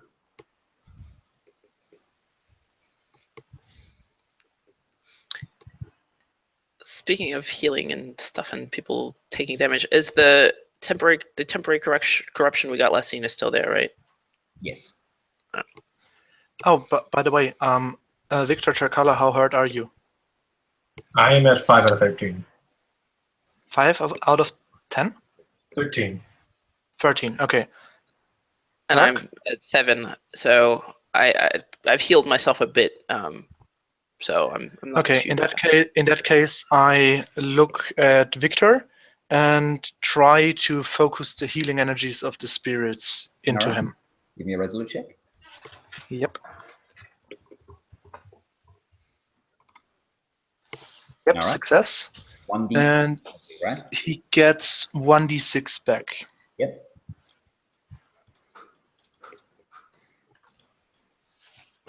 Okay. 5 health. Up to A 10. surge of healing energy pulses through Victor's body, removing a lot of this pain that the curse of the undead, the Dragul, has left. I'm still tired, though. Well, we certainly can use a little break. Let's try to rest here and have our new friends watch the corridor, and one of us watching over them that they don't do anything stupid. Oh wait, don't worry. We'll behave. Won't we, Tanner? There's nothing that we can do, right? We're all in this together now. Yes, certainly, but I don't really have much desire for you to watch us sleep, so I'll stand guard with them, I suppose. Well, Aye. if for real though, and the goblin are staying guard, there's no reason for me to stay awake, right? I wouldn't mind. He sort of rubs where the arrow hit him in the face, and it's like a large bloody cut there. Wouldn't mind some rest. Sure. Although this is not the best place. Although I do have a question. If I don't rest, if I take a watch, will I still be able to potentially rest and possibly regain some toughness, or we can't do that out here anyway? Or no, you can rest. okay, all right, then I will stand guard. Okay. I look towards Tenor. Of course you may rest. You're with me, remember? However, if when I'm taking watch, you're watching with me. Sure. Whatever you say, boss. Perfect. Have a restful night, my little pet. And I pat him on the back, then go to rest on the ground of the rolling out my bedroll. And does it look like there is enough air and drafts and stuff that we can get a fire going, or is that out of the question in the room? Give me a cunning check. Okay. D20 and against. While a torch or two won't have much of a problem, but a campfire would probably have you would have some trouble. The ceiling isn't super high, and there's very little air movement. Okay. With that, I basically turn down my lantern to its bare minimum setting so that it doesn't use up too much oil. Put it to the ground next to my my designated resting area, roll out my bedroll, and go to sleep. Okay, how much oil do you have on you? Just in total, I have had 7, 6 of them left from one usage in Xanatha's layer. Now there should be 5 left. Okay. I mean, if you're going to use the lantern all through the night, that will be at least 3. 3. Okay, in that case, I extinguish the lantern and let the other guys with the torches. Yeah, torches only last 1 hour per torch. So that's like 10 torches that you will be using up for a full night's rest, basically. Which you can do if you want to. I'm just saying. Oh, sorry, I read the wrong number. I only have 2, so I have only one lamp oil left. Oh, okay. So how many And torches I have, do you carry? and I've got 5 torches. Okay, that's about half the night. Anyone else? Guys, what about you? Well, I should have torches, however many is in like an adventurer's pack or whatever it was that we got. I should have a couple of Back in the adventurer's pack, if you want to call it that. whatever it is. I forget what it's called, but the whatever this like starting. The survival equipment or whatever it's called. Yeah, I don't think there's any torches in there, in fact. Ah, yeah, okay, I got it. don't Let me have check my any character sheet. sources written down, actually. What the heck did I do with my? All right, sorry. I'm gonna check my Let me see. inventory then. Maybe we took some. We took a lot of equipment from the Order Magica encampment. Well, if you have some. Wrote it down. In the equipment, Um, have torches I in it. mean, I have some. I mean, I have firewood and flint and steel, so maybe I could make some kind of makeshift torch. I mean, maybe if we can't have a campfire lit, we can at least just light a piece of wood I'm just to gonna produce some light. say that you didn't carry a bundle of firewood while running and fighting. Oh, okay. So, Got it. I mean, In my among the random equipment that I got when I started anyway, so I didn't even remember it was there, so it's fine. I'm gonna say you left like the heavier stuff, like bundles of Yeah, firewood, got it. behind your camp, which is sort of half an hour away at the moment. Got it. You have like an armor and smaller things like herbal mixtures and stuff you have on you, but larger stuff that you didn't necessarily need in a fight. I mean, it's not a computer game. You can't just load up. Yeah. Of course. Sure. To have any like modifiers. So here's a thought. Is there a handle on the door we just closed? The outside door? Yeah. No, you just push it open, basically. Okay. You can lock it from within with, there's like hooks for a bar, but there was no bar to be seen. So you just pushed it closed. It's very heavy though. Like you need regarding equipment, unless he threw it away, Gudrunal should still have my bear trap. So we might set up that thing at the entrance. You can. Well, that depends if I would be carrying it like on my back. Yeah, probably not. I'm guessing not. It's somewhere outside. If not, I would have dropped it. Yeah. Okay. So I'm gonna say, because we don't have specific lightning, I'd say you will last the night with whatever light you have, like lantern, oil, fat torches and stuff, and you will have a couple hours more. Let's say maybe 3 or 4 hours more light, and that's it. We could just like open the door. Another question. Can we sleep just in pitch black darkness? Sure. Because as Odd is looking around and seeing that only oh, by the way, I was also assuming that I was carrying my complete equipment list with me through the fight and stuff. Depends on what's in your complete equipment list. If it's nothing too big or too heavy, that's perfectly fine. Especially because you're... Okay, in that case, I have some firewood with me. However, as I look through around the group and see that I'm basically the only one who got torches and light sources and stuff, well, guys, I think we can sleep better in the dark and reserve our light to explore the depths of the tomb. Wait, I was going to make the same suggestion. Perhaps you can leave the lantern by whoever is standing guard so that we can turn it on quickly. What? Sleep in the dark? You crazy? This place? Who knows what's out there? Here's the thought. Well, it's we can there. We can just wait like an hour or two, open the door. The thing pretty much announces itself. So if we feel the cold, we just close the door again.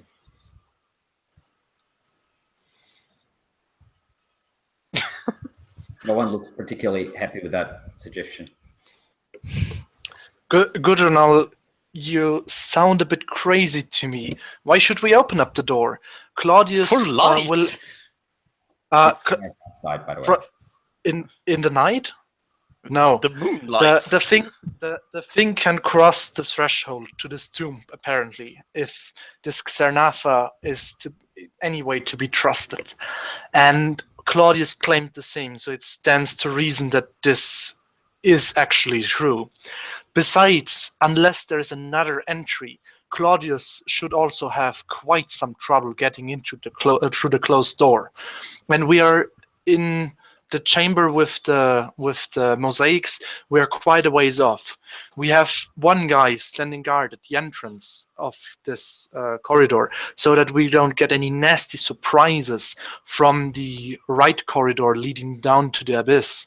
And we basically should only worry about this Queen of Thorns or something. I don't think that anything is coming through that door, the point at the door, which hurt me quite badly a while ago. Mm-hmm.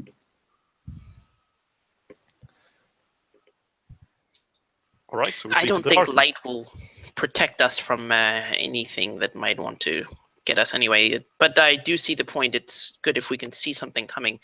However, perhaps if we just keep the lantern on hand, whoever's standing guard, then we can light it as needed. Yes, but use it sparsely. I only got a little bit of oil left. Yes. And I hand the lantern to Turkala.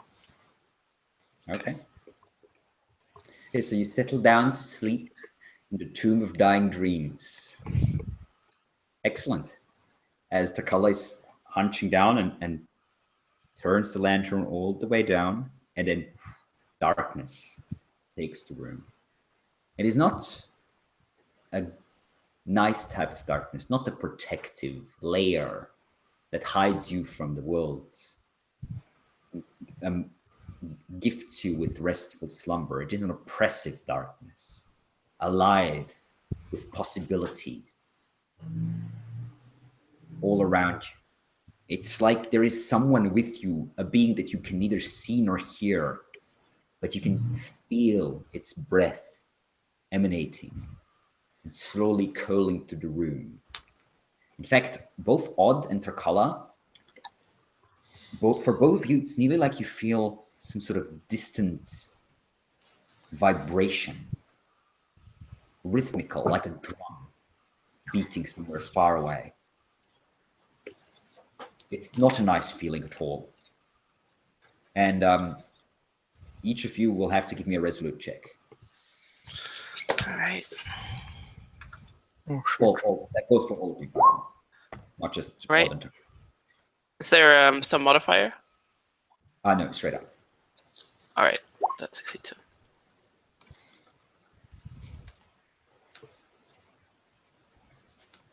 Okay, so we have Odd succeeded, Takal succeeded, Junal failed. What about Victor? Got a success barely. Okay. So over the course of the night, you feel restless, you feel disturbed, but at least 3 of you manage to get sleep here now and then. Every now and then you sort of sit up and listen out to the darkness, but then slowly go back down, and you will get enough rest. Gudrunal, you're the only one who's like just too disturbed by this whole place. You just can't sleep. You sleep in very brief, broken moments, and you open your eyes every couple of minutes. And after who knows how long, as the rest of you start stirring and getting back up, Gudrunal, you feel like you haven't slept nearly at all. Your eyelids are heavy and your whole face sort of itches and hurts. It's not a pleasant feeling. However, you are unhurt anyway, so you wouldn't. It's more of a psychological effect. Let's put it that way. Okay, so we get 1 point of toughness back, right? So you generate 1 point of toughness, and you also lose all your temporary corruption for those of you who do have some. Perfect.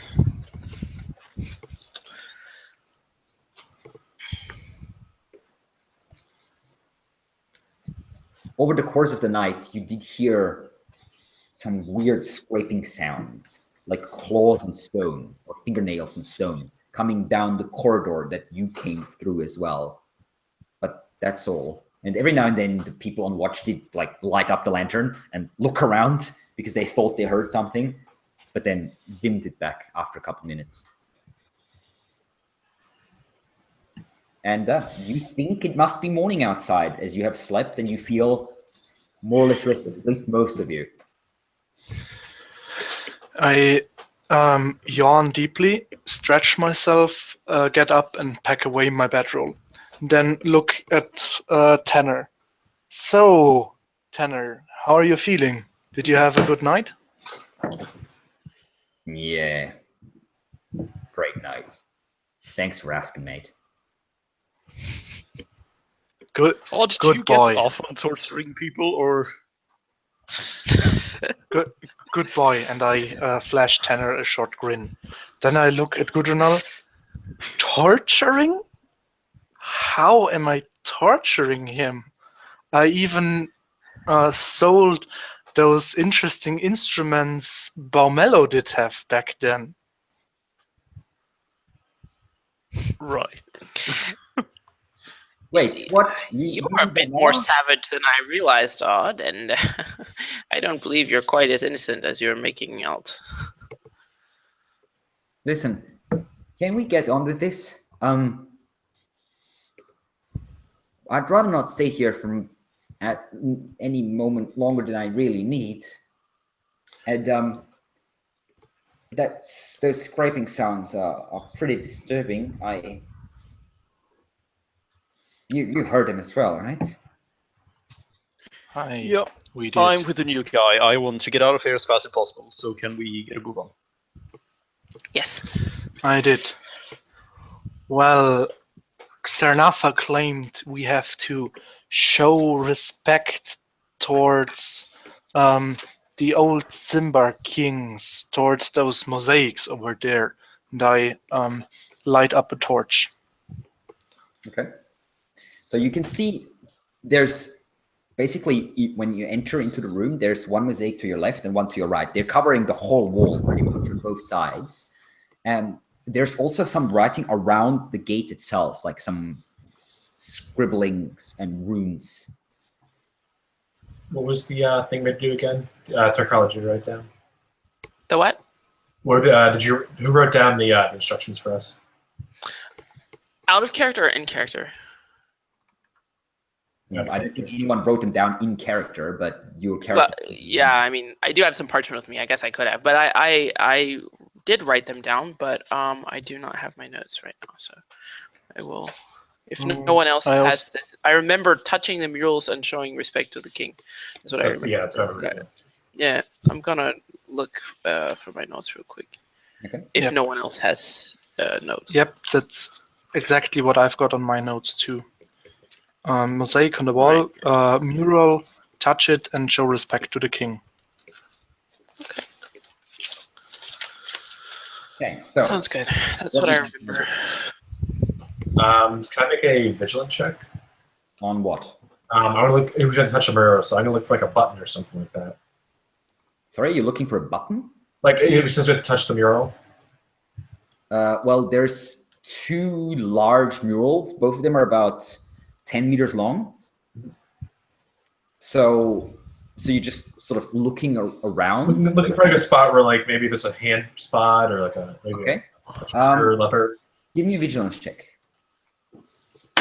Which one do you want to check first? Okay. Well, which one? So you're Left one. Left one. The left one describes a scene with a blood red background. You can see a shape dressed in golden armor, a tall man, clutching what looks to be a spear. And that spear has impaled another being, a being dressed in black robes and carrying what looks to be a black crown on his head. And that the golden armored being is basically hoisted the other being in the air. And to the right of the two is something resembling a well. And it seems like the golden figure is about to heave his enemy into the well. And further to the right, on the sort of edge of the mural, the artist has depicted some sort of toad-like creature, monstrous and sort of crouched down as if it's ready to jump towards the two. Like the one in the middle of the Thistlehold, or in the square, that square in Thistlehold. Looking at this image, yes, it strikes you as very similar. You saw the skeleton of some sort of toad-like giant monstrosity in Thistlehold, yes. On this mural depicted might be a living member of this species. And obviously the mural is very old. So for all you know, it might even be the same member. Or the same creature, if it's not a species, but there's a single being. I woke up and very carefully examined the depiction of what I assume is like maybe a king or this golden armored figure. All right. And in the meantime, I'm focusing on a mural on the right side of the wall and looking it over. The mural on the right side of the wall shows a stylized map. And you realize after a few minutes that you're looking at what looks to be a map of the area around the tomb, but the area around the tomb like it was a long time ago. And also, there seems to be hardly any trees on this map. It looks like this, in the time of this tomb, when this tomb was constructed, this was mostly like a plains. The River Malgamore, or whatever it was called back in the time, is still flowing through the area, though. You can see this bent like you saw on your map as well. It's not changed much. First of all, should I also give you a vigilance check? And second, I have parchment, ink, and feather with me. I'm going to start copying down this map on the same sheet of parchment where I let the novices scribble down their map, basically improving on the area. Basically, you see there's a lot of buildings, and you think that most of them must have fallen apart by now. Yeah, give me also a vigilance check. Okay.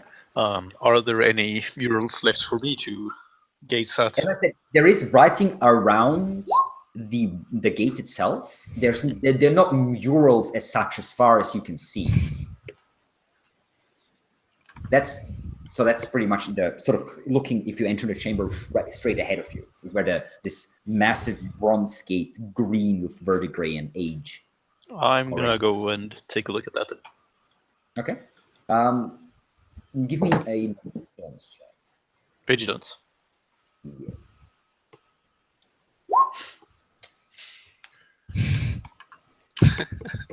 All right. So- what is your cunning, Gudrun? 15. No, 13. My discreet is 15. Okay. So, looking at the symbols around the gate, you can't read the language. This is some sort of ancient language that you have no clue what it looks like, or what it would say. However, you do realize something else. The runes directly above the gate are strangely free from dust, while the texts on the side are filled with dirt and dust. It looks like someone cleaned them, but the symbols themselves, maybe with some sort of brush, or even with like a finger or something.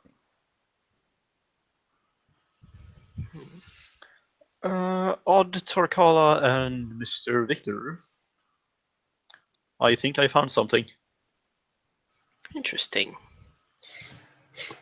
I come and look more closely at these runes, and I look back at the ones that are on the mural. Are there some similar runes? Are there like any patterns? Is there anything that matches between the two segments of text? Sorry, which ones? The two. Like the one so you said there's some writing that looks like it's been cleaned, and then Dusted some off. that are they. But for some reason, I understood that there were that these were in two different places. But is that not the case? Or are they? Sorry, which ones are in two different places? The clean looking runes and the dusty looking ones. Yes. So there's the gate itself, and then there's writing on the side and on the top. The ones this writing on the side is dusty and with a little bit of dirt. The ones above the gate, directly above the gate, for you it's like beyond reach, basically. Okay. Are free of dust, as I said, as if someone had cleaned them recently with like maybe a. I also turn towards the gate. So, what did you find, Gudrunal?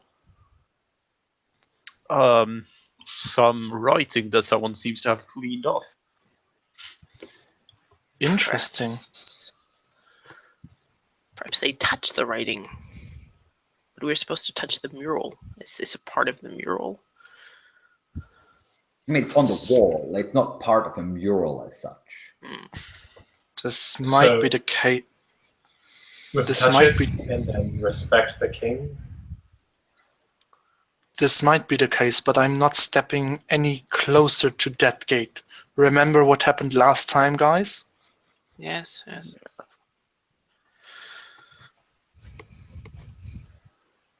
Okay. So what was the second part then? After touching? But we didn't touch Sorry, it. what? We're supposed to touch the mural. What's the second part? What is on the other side of the wall against or on the side opposite of the gate? On the left side, there's the scene with the king. On the right side, there's the map. Yes, and behind you is a blank wall with an opening where you came in. Hey guys, what is the second part of what we're supposed to do? We're supposed to respect the king, but we have not touched the mural yet. Okay, but if we can don't we know. can piece together two parts. I just sort of I walk up to the mural and I touch the mural, like let's say the robes of the or the armored guy or whatever. The golden figure, yeah, okay. Yeah. Okay, it's cold and dusty under your hand. I kind of start to run my hands along what part of the mural I can reach, seeing if I can feel anything in the texture of the mural, or sort of pressing against it and pushing it. It's surprisingly smooth. Dust and a little bit of dirt sort of is dislodged and falls down into the ground as your hand runs across. But there's no spots you can press in or anything. I mean, you could try to sort of touch the whole thing, but it would take you many hours. I probably couldn't reach it anyway, so. And that as well.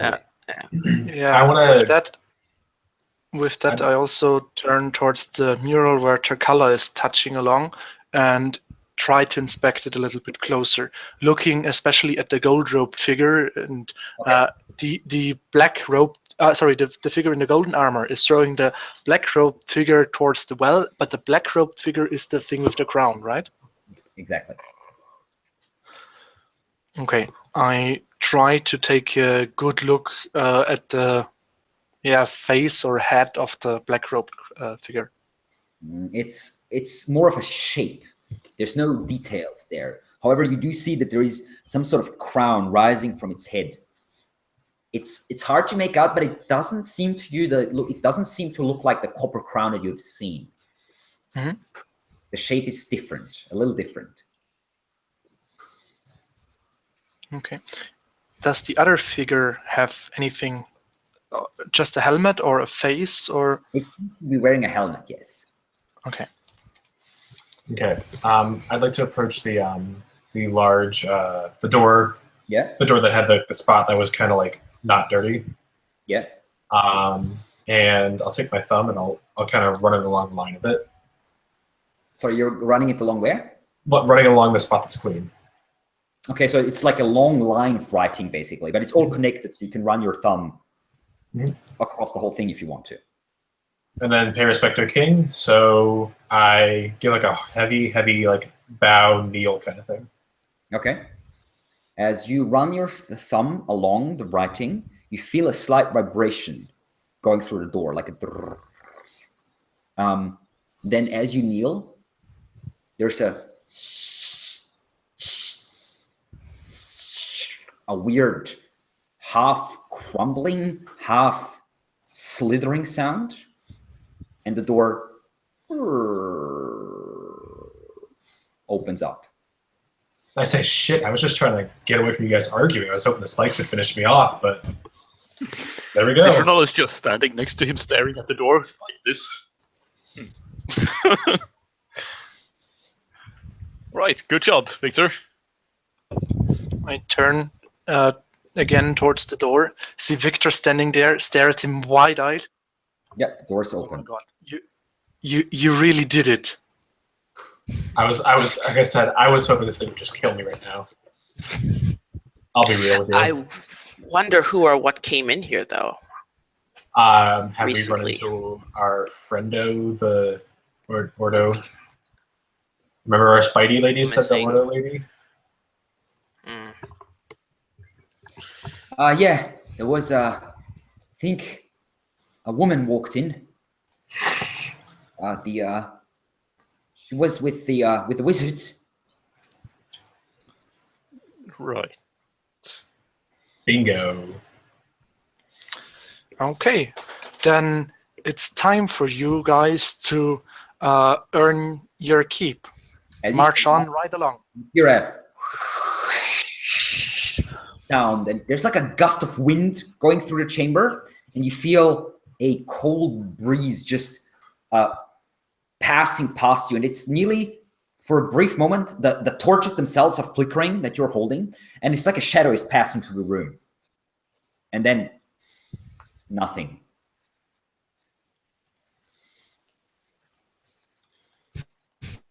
Can we please get moving now? What the hell was that? I don't know. It didn't feel too good. However, we will never find it out by just standing around here. It's time for you guys to earn your keep. March right along. Well, both of us? Well, by traditions of combat, I learned from my tribe back home. You, Torilda, are Victor's captive, so you follow just his instructions. And Tanner, you go right along. Frontline, Sure. brave little pet. You start stepping into the chamber, spear out, and sort of tipping the ground in front of him, just tapping with the spear shaft, and slowly continuing on.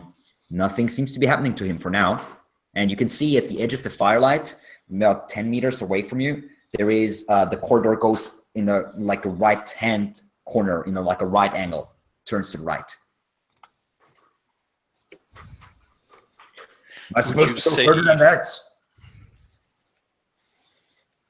No, stay within eye shot. Right. So far, so good. Yep. Well, perfect. Victor, what's with your guy? Do you want him to follow brave little Tanner along, or? I don't know, man. You do you. Why don't you walk right next to me? Let's just get on with it, and I walk after you. Okay. So you follow Tanner, who's standing there, sort of staring into the darkness around the corner. Do you all follow? Okay. Victor, what about you? I'll follow right behind. All right. Okay, and your guy, the Torilda? He's good. I'm not going to worry about it. Stay behind him by himself. He's following you. Okay. While I still eye Torilda a bit suspiciously and follow along right behind Turkala. Okay. You see around the corner, the corridor continues and then opens up into a room, maybe about another 7 or 8 meters further onwards. And it's actually, there's actually a staircase that seems to be slightly descending, not very far. It's only about maybe 10 steps or so, and then opening up into a room beyond that. Okay, I hold the torch as high as I can possibly do and look around at the walls and the ceiling of the room we just stepped in. You haven't stepped into the room. You're just standing. You're standing at the top of the staircase, looking down. You can see the opening of the room, but your torchlight cannot quite reach into the room. Okay, then I walk forward slowly, and as I follow basically Tanner and the rest of the guys along, give a good look to the walls and the ceiling, whether I can see anything there. You descend down, and you come into a fairly large room, maybe about 10 yards wide, and a good 20 or so yards long. And there is 4 stone slabs, nearly like altars, standing in the rooms, sort of diagonally to the corners, closer to the center of the rooms. And you can see immediately, this looks like a room that's been ransacked, basically. Someone was here before you, definitely. You can see there seems to have been tapestries and other fabrics on the walls, but there's just bits and pieces left. Some of them have maybe been destroyed by age, but others they've been ripped off and taken away. There are what looks to be the remains of urns and vases and small chests all around the room, on the altars and on the ground, but they're all broken and splintered. There's just shards and smashed vessels, basically, all around the room. The only thing that you can see that seems left is the body of a woman, and sort of leaning against the wall, head slumped over, and there is a massive black scorching mark on one side of the wall. Where her body is, or on another wall? No, it's on another wall. Okay. There is 2 openings. So your left, there is a wide arched opening that seems to be leading into a short corridor and then another room. There is no door there, but you can see there seems to be some sort of stone tablet, nearly, made of red stone above the archway with some symbols or something on it. There is another opening to your right, which is smaller and seems to be leading into a corridor that disappears into the darkness to your right, basically. Okay. And on which wall is the scorch mark? Anywhere near the entrances? The scorch mark is on. So if you look to your left, it's kind of in the corner there.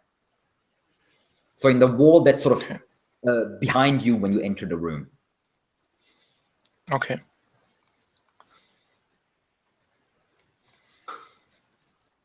I'm going to go over and inspect the body. Okay.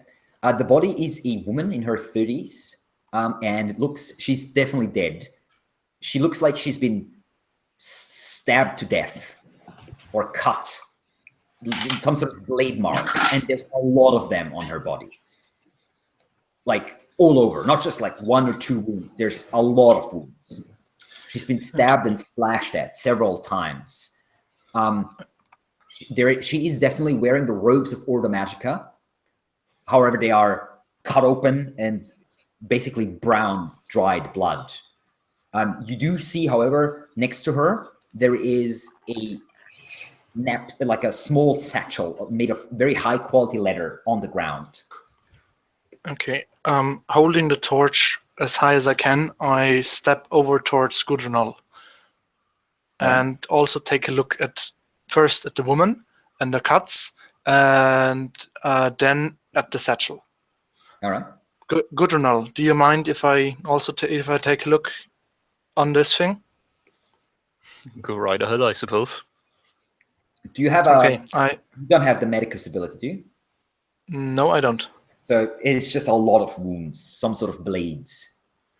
That's all you can tell, really. How old is the body? I mean, I'm sure we can't tell exactly how old, but is it like totally decomposing or like? No, it started decomposing, but not much. So it can't be that old. Like it's more than just a day or two, but it's not like months old. Got it. Okay. I carefully take a closer look at the satchel, prod it a bit with my walking stick, and then as it is not reacting if it is not reacting in any way at all, I carefully open it. Okay. Within, you find several things. First, there is a large scroll, basically rolled up paper. Then there is 2 small vials with some sort of purple liquid inside. And there is also a wooden, not really a chest. It's more like what some people, like some artists use to keep like their brushes and stuff inside. Sort of a wooden encasement. And opening that, you realize there are exploration tools in there. So there's brushes of different types. There's chisels, magnifying glass, and so on and so on. Things that you would need as basically some sort of archaeologist to inspect things closely. Okay. The scroll definitely piques my interest, and I carefully try to unroll it and read what is written down there. Taking a quick glance at it, it would take you at least an hour, maybe longer, to read the whole thing. But you think it's some sort of alchemical formula that's basically written down there on a first quick glance, basically. Okay. What is the rest of you doing while Odd is inspecting the scroll? Party really wants to drink the liquid, but I'm not going to. I'm gonna kind of just look around and see if there's anything else in here of note. Okay. Give me a vigilance check in general. Fail. Okay. The only thing you notice is this weird red stone tablet that is above the large double gateway is basically holding what looks odd. There's a drawing on there. There are symbols that have a vague humanoid shape, and then next to those symbols on both sides are armored warriors with raised swords. I will also be carefully sweeping the room, my bow out, peering around, looking closely at this red slab, and just checking everything I can in the room. Okay. Yep. Also give me a vigilance check. Okay. That's 11 levels of success. You detect what looks to be a very faint and weirdly warm breeze coming from the smaller of the two pathways, the one to the right of where you came in, basically. So that one's going back towards, at least in the cardinal direction wise, that one's going back towards the entrance of the tomb, basically. And the breeze coming from that room carries the faint scent of ash and soot. You guys see me stop for a moment and start sniffing the air, and then I turn back and gesture towards Victor, who's been searching the room with me. Victor, come here. I smell something. There's a breeze coming through this corridor. It smells of ash and smoke. Do I notice it? Yeah, when you step there and you sort of take a moment to sort of sniff around, you do notice it. It's not extremely strong, but it is noticeable enough when you're standing at the entrance of this corridor. I don't know. I didn't think, if it was that old, I don't think we'd have the smell of ash and soot. Maybe someone's in there. And the fact that there is trees move, perhaps that means that there's some sort of opening, however small. For me. Yeah, you cut off me. Me too. Yes, perhaps the fact that there is some movement in the air means that there is some sort of opening down this corridor, no matter how small.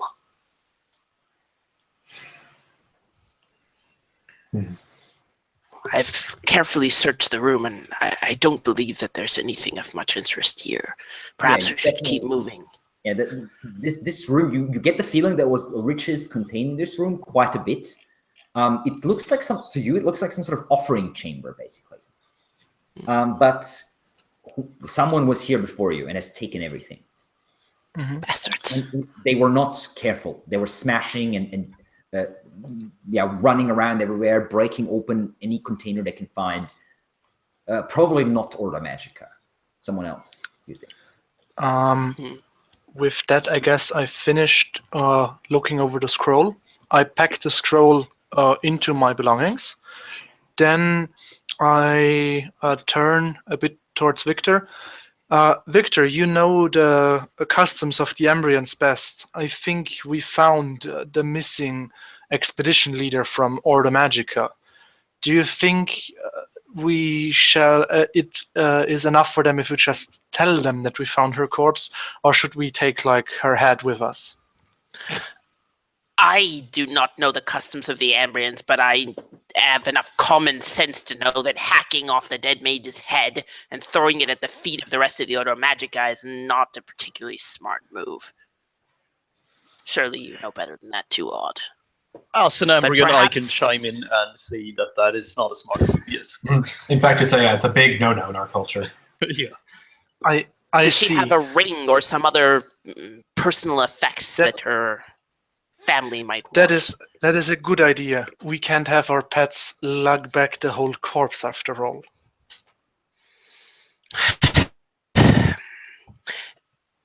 Down and see if the body has any kind of small personal effects, like any little ring or jewelry or trinket or something that might look like it would be meaningful to her. You do find she's wearing two fairly simple, finely made but fairly simple silver rings, one on each hand. However, sort of poking around the sort of bloodied, half cut apart robe, you find a fairly fine amulet made of what looks to be silver as well, with a single blue stone, like lapis lazuli or something, in the center of it. All right. This I hold up the pendant. Perhaps this is something that someone who knows her well might recognize. I will keep it safe. And if no one, yells at me and tries to stop me, I put it in my stuff with the intention of, giving it to the Ordo Magic, or showing it to them at least. I pocket her jewelries.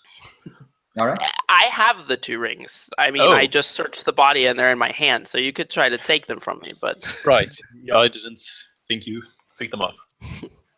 Goblin In No, that I, case- I only show you guys the pendant, but Yeah. Right. Okay. In that case, never mind.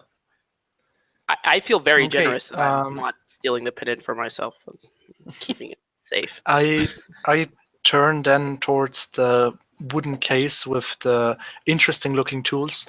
Do you guys mind if I take these this equipment here? It looks very interesting. As long as you don't accost the first member of the Ordo Magica you find as soon as we step foot back in Thistlehold, asking them what it does and what it's for and how to use it. Although I take that back on. If we ever get back to Thistlehold, you can harass as many Ordo Magica you want about any sort of odd tools you please. I pocket the chest, look at her color. Okay, I promise. I'll only pester the second Order Magica member we come across. Let's just keep moving. I suggest going down this hole, but what do I know? As I said, I think there may be some source of air movement, some opening or entrance of some sort. At any rate, it's 50-50, so there's nothing left in this room.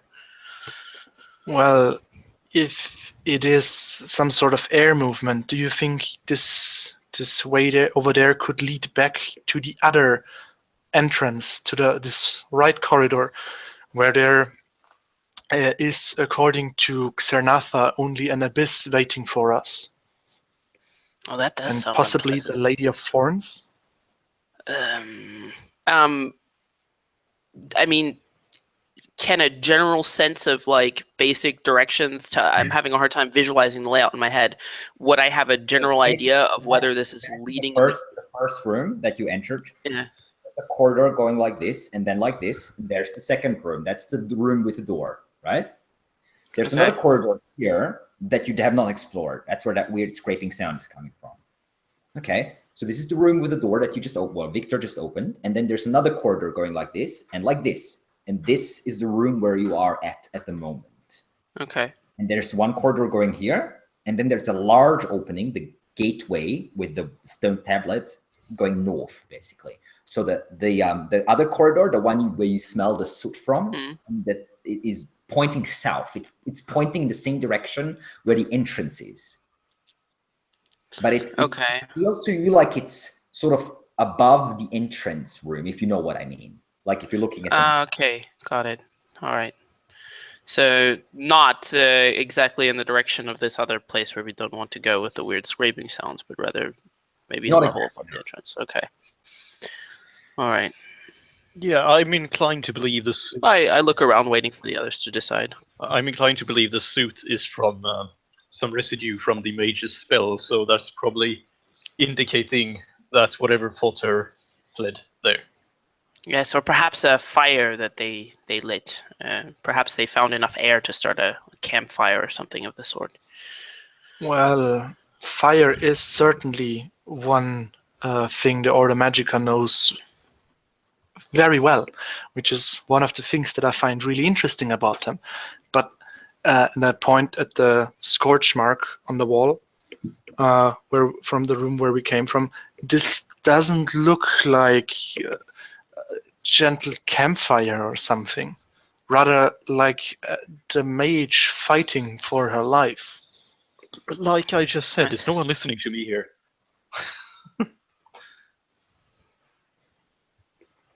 All right, well, let's not go in that direction then. I agree. Okay. With that, I take another closer look at the tablet at the large opening. Okay. So the tablet is basically several symbols that are sort of grouped together to form like a humanoid shape in the center of the tablet. And then there's like several what looks to be armored figures with raised swords, sort of threateningly raised swords on both sides of the figure. And there's also obviously text, but you can't read it. Okay. All right. This tablet over there also looks a bit threatening to me. Well,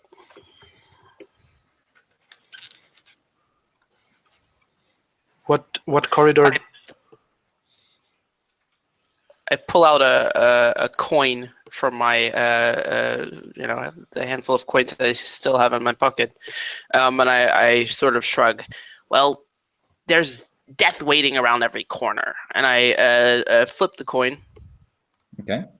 And I decide to sort of head down the smoke. So I sort of cautiously start walking in that direction, Sorry, having which gotten direction? what's that? You broke off for a second there, just as you were saying which direction you were. Does that work? Towards where I smell smoke. So as I debate about Oh, where to south. go, I take my exactly, but very quiet, not very far in. I'm just peeking down the corridor to have a look at what's down there, holding my torch in front of me. The corridor is quite narrow. It's only wide enough for maybe, well, 2 Tarkalas, but 1 normal person. And it only seems to be extending maybe about 5-6 meters or so, 5-6 yards, and then opening up into a larger room. That's where the soot smell is and the ash smell is coming from. However, you not carrying a torch, you can't really see. It's just dark beyond that. By the way, speaking of torches, who all is carrying a light source? Just in. I'm having a torch and holding it as high as possible. Okay, so you're holding a torch. Well, if you hold the torch as high as possible, it touches the ceiling pretty much. The ceiling isn't that high. Oh, okay. Ouch. A bit below the ceiling so that I don't ram the fire. I'm holding a torch. Who else? Someone else holding a torch? I'm holding a torch. Okay. Odd and Victor are each holding a torch. Good to know. So yeah, this is what you. I sort of stand there for a bit, peering in, and then I sort of walk back. Seems to be some sort of room there. Not a very long passageway. Will someone loan me a torch and take a look? Of course, Tricolour, but this doesn't bode too well, especially if there is still some burning residue of the spell of the mages left. Be careful. We do not want to stumble across anything really deadly that killed this mage. And I hand her a torch. Okay. All right. So you're going into the chamber? I'm walking just as far as I was before, but I'm holding the torch in front of me to see if I can make out anything in the room. You can. The room seems mostly bare. There's no decorations on the walls or on the floor, or as far as you can see anyway. It seems fairly large, the room. You only reveal a part of it. However, with their backs towards you, there is shapes glittering in the light of the torch, standing in the room. You see at least 5 of them, and they seem to be dressed in heavy plate armor, adorned with symbols. They're not moving. They're standing there with their backs towards you. All right. I turn around and head back the way I came. Well, there are some sort of armored figures in that room, and they are not moving at all, but I would not fancy taking a closer look, so I am now satisfied, and my curiosity doesn't need to be... I will gladly go somewhere where there are not tall, creepy figures dressed in heavy plate armor. You mean like statues, Tarkala, or did they look like humans? Well, it's hard to tell, but I would prefer not to take a closer look unless we must. They had some sort of symbols carved into their armor. Could be something magical. I would imagine that it's better left alone. I would agree. So let's head in the other direction, shall we? Indeed. All right. As long as we are careful about it, you heard the man, Tenor. Go right along. And I point at the archway with the stone tablet. Sure, boss. Good boy. Starts walking and then stops, looks up at the tablet above him, and steps in through this large opening. Basically, this about maybe 4 yards wide opening. It seems to be leading into a large, long room, and he stops. And as he stops, you hear movement behind you. Scraping sound like metal on stone. And then you can hear silence again.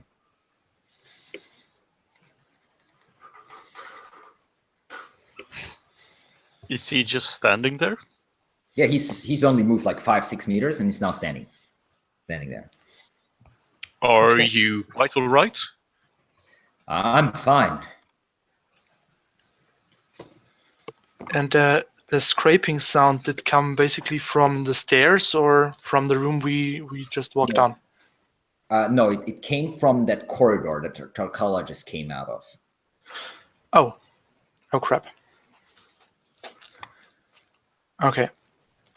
Is there anything lying around, like stones or some door, or does it look like this corridor has been crafted naturally with the tomb, or is it like an expedition or some treasure hunt has made? No, they're both originally crafted. Okay. Is there anything lying around that looks large enough to mostly block that opening while still being light enough to move around? No, the only thing in the room, except for like bits and pieces that are of broken rubble, are the 4 massive stone altars, and they look too heavy for even you to move. Okay. Well, that doesn't bode too well. I think we should follow Tanner as fast as possible. What do you guys say? And I start to step in his direction. Okay. I follow. You all step into the doorway, basically, and you step past, well, up to Tanner, basically. And you can see the room that he is entering is not very wide. It's only about maybe 8-9 yards wide, but it's very long. It's so long, in fact, that you can't see the end. The torch only illuminates about maybe 15 yards or so. And it is partially empty, but partially not. There is like a short colonnade on both sides, like columns holding up the ceiling. And there's only about 2 yards in between the columns, 1 row on each side. And this colonnade leads up to a podium, which is at the end of the room, about 3 feet high, and only very barely illuminated by the firelight, which is because it's so far away from you, basically. Mm-hmm. Tarkala, maybe you should look behind us to see if that sound isn't following us. All right. I sort of shrug. Yes, this is not very. This is a bit concerning. Should I shapeshift? Should I risk more corruption? I was pretty close to the brink last night. Or should I just keep a watch behind us so we don't get ambushed by something? All right. Yeah. Very well. Yeah. I take my bow out, nod, and keep an eye on the rear there. Do you have a torch on you? I do not. So, how many do. torches are there? I handed you a torch as you walked in the left corridor. Of course, yes. So I still have that torch. Then I'm carrying that torch. Okay. So torch and bow. And I'm holding my bow in the other hand. Yeah. All right. Okay. Our rear seems to be quite protected. We should scout carefully ahead. Gudrunal, I think you are the quietest of all of us. Yeah, sure. All right. Or should I send my faithful minion to get a look on what's up there? Well, I suppose I can take a look. Tanner, how good are you at sneaking? Pretty Decent. Why? Well, you see, I just recently acquired you, and I don't want to lose you on whatever deadly thing might lurk ahead of us. It seems prudent to proceed carefully. You're not the smartest, are you? So, there's two things I can do, right? Either I don't carry a torch with me, which means I can't fucking see nothing, or I carry a torch with me, which means I can't fucking sneak for shit. Yep. Well, in that case, I hand him also a torch. In that case, look Well- ahead, and So you're lighting another torch? yep, and handing it to Tanner. All right. He takes it. In that case, go ahead, watch out, and try not to get killed. Right. He walks ahead, and as he does walk ahead, you see his torchlight is slowly revealing the rest of the room, and you can see on that pedestal stands a throne. A massive, half-crumbled throne of stone that looked like he was once beautifully sculpted, however, severely damaged by the passing of time. On that throne sits a headless body. The headless body of a large human, wrapped in very fine but half-torn gold cloth. Across the throne, clutched by two hands of this headless skeleton, is a spear. Next to the throne is a small stone pedestal, and on that pedestal is a carafe, a small, very thin-necked bottle made from translucent volcanic glass, containing something that seems to literally radiate darkness.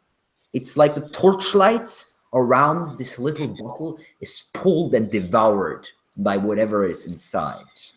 And odd, as your gaze falls onto this bottle, you can hear something like a massive dark heartbeat, like the drum you have heard the night before, but this time much louder, soaring in your ears. Doom, doom, doom, doom, doom, doom, doom, doom, doom, doom. And you realize that it is coming from whatever it is, whatever weird liquid is in this bottle. Mm-hmm. And Tarkala, you as well. You sort of look over your shoulder and you feel these waves of power, this dark heartbeat emanating from the bottle. You sort of see it as you turn.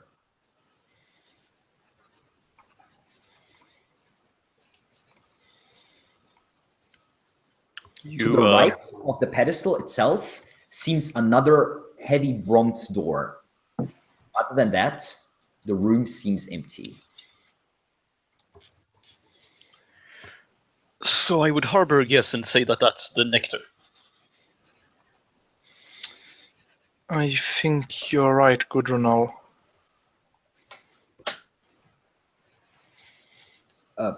Tanner takes a stumbling step forward and drops his torch onto the ground, like clutching his spear. Tanner, you all right?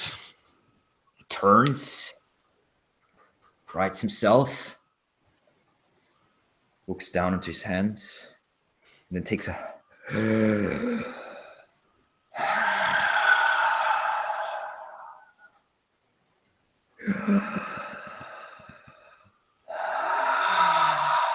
several deep breaths. Who are you and where did Tanner go?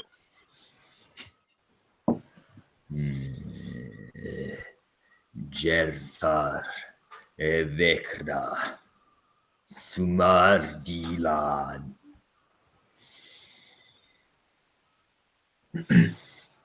I'm sorry? What the fuck? For real though, sort of like just moving backwards. And this is happening, Tarkala. You're attention is drawn by the sound of footsteps. Oh god. Turn, and you see red light glimmering in the darkness. And you see 3 figures coming towards you. Tall, armored shapes, clutching a short sword with each hand. And as these shapes are coming towards you, you see that the helmets are empty. There is nothing within. You can see the back of the helmets, and the armors themselves glow. They are moving with unyielding mechanical movements, and there is a nearly like a roar, a muffled roar, like a blazing fire in an iron stove, coming from all 3 of those figures. And as they are moving towards you, their short swords start glowing with this angry red light. Oh, And we are entering initiative as their iron footsteps hit the ground, moving towards you, Tarkala. They are moving now. They seem to have been coming through this corridor, this narrow corridor, and now spreading out and moving towards the chamber, the chamber that you just left behind, towards you. And you recognize these figures as very similar to the ones that you have seen on this stone tablet above the gate that you have just passed. And they look like the things that I saw in the room that I just had to go you into. saw their backs, basically. But you saw at least 5 or 6 of them in the room, maybe more. And only 3 are coming towards you for now. For now. Got it. Okay. Tarkala, your turn. What do you wish to do? All right. Well, I don't really want to be right here. So I'm going to move away from them, basically skirting around the room to sort of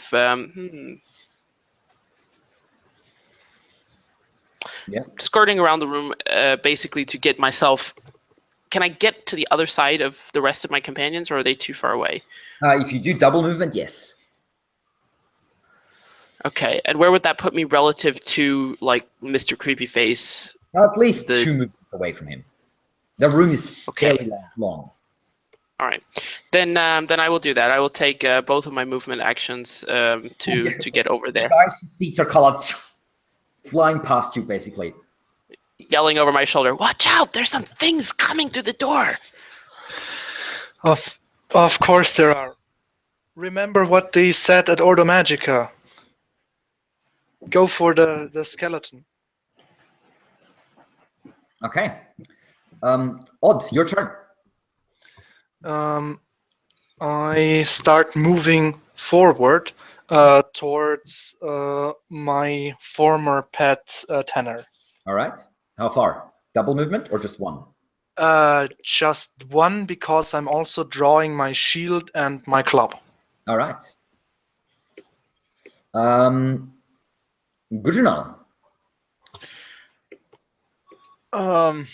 Yeah, I'm drawing both of my weapons. So quick check. Yes. Okay, yeah. And draw the other weapon. Hey, draw All right. both my weapons as a free action. Cool. So both blades come out. And I think I'm just gonna. I can't hold my action. There's another thing, right? No. No. Yeah, I'm Delay not gonna do your- anything. Okay. Just gonna stand there. Sorry, what are you gonna do? Just gonna stand there. Okay. Victor. I'm gonna draw my my crow's beak, and I'm just gonna bang against my shield to get their attention. Okay. You can just see their empty helmets looking at you as the creatures are coming closer. They are moving towards you, and you can see in the distance behind them from that corridor come another 2 of them, stepping towards you. The other 3, their blades glowing, are approaching, but not quite in striking distance yet. They are not particularly fast, but they are unyielding, moving with a steady rhythm of steps of iron on stone. And you can sense the warmth. It looks like these armors are glowing with heat.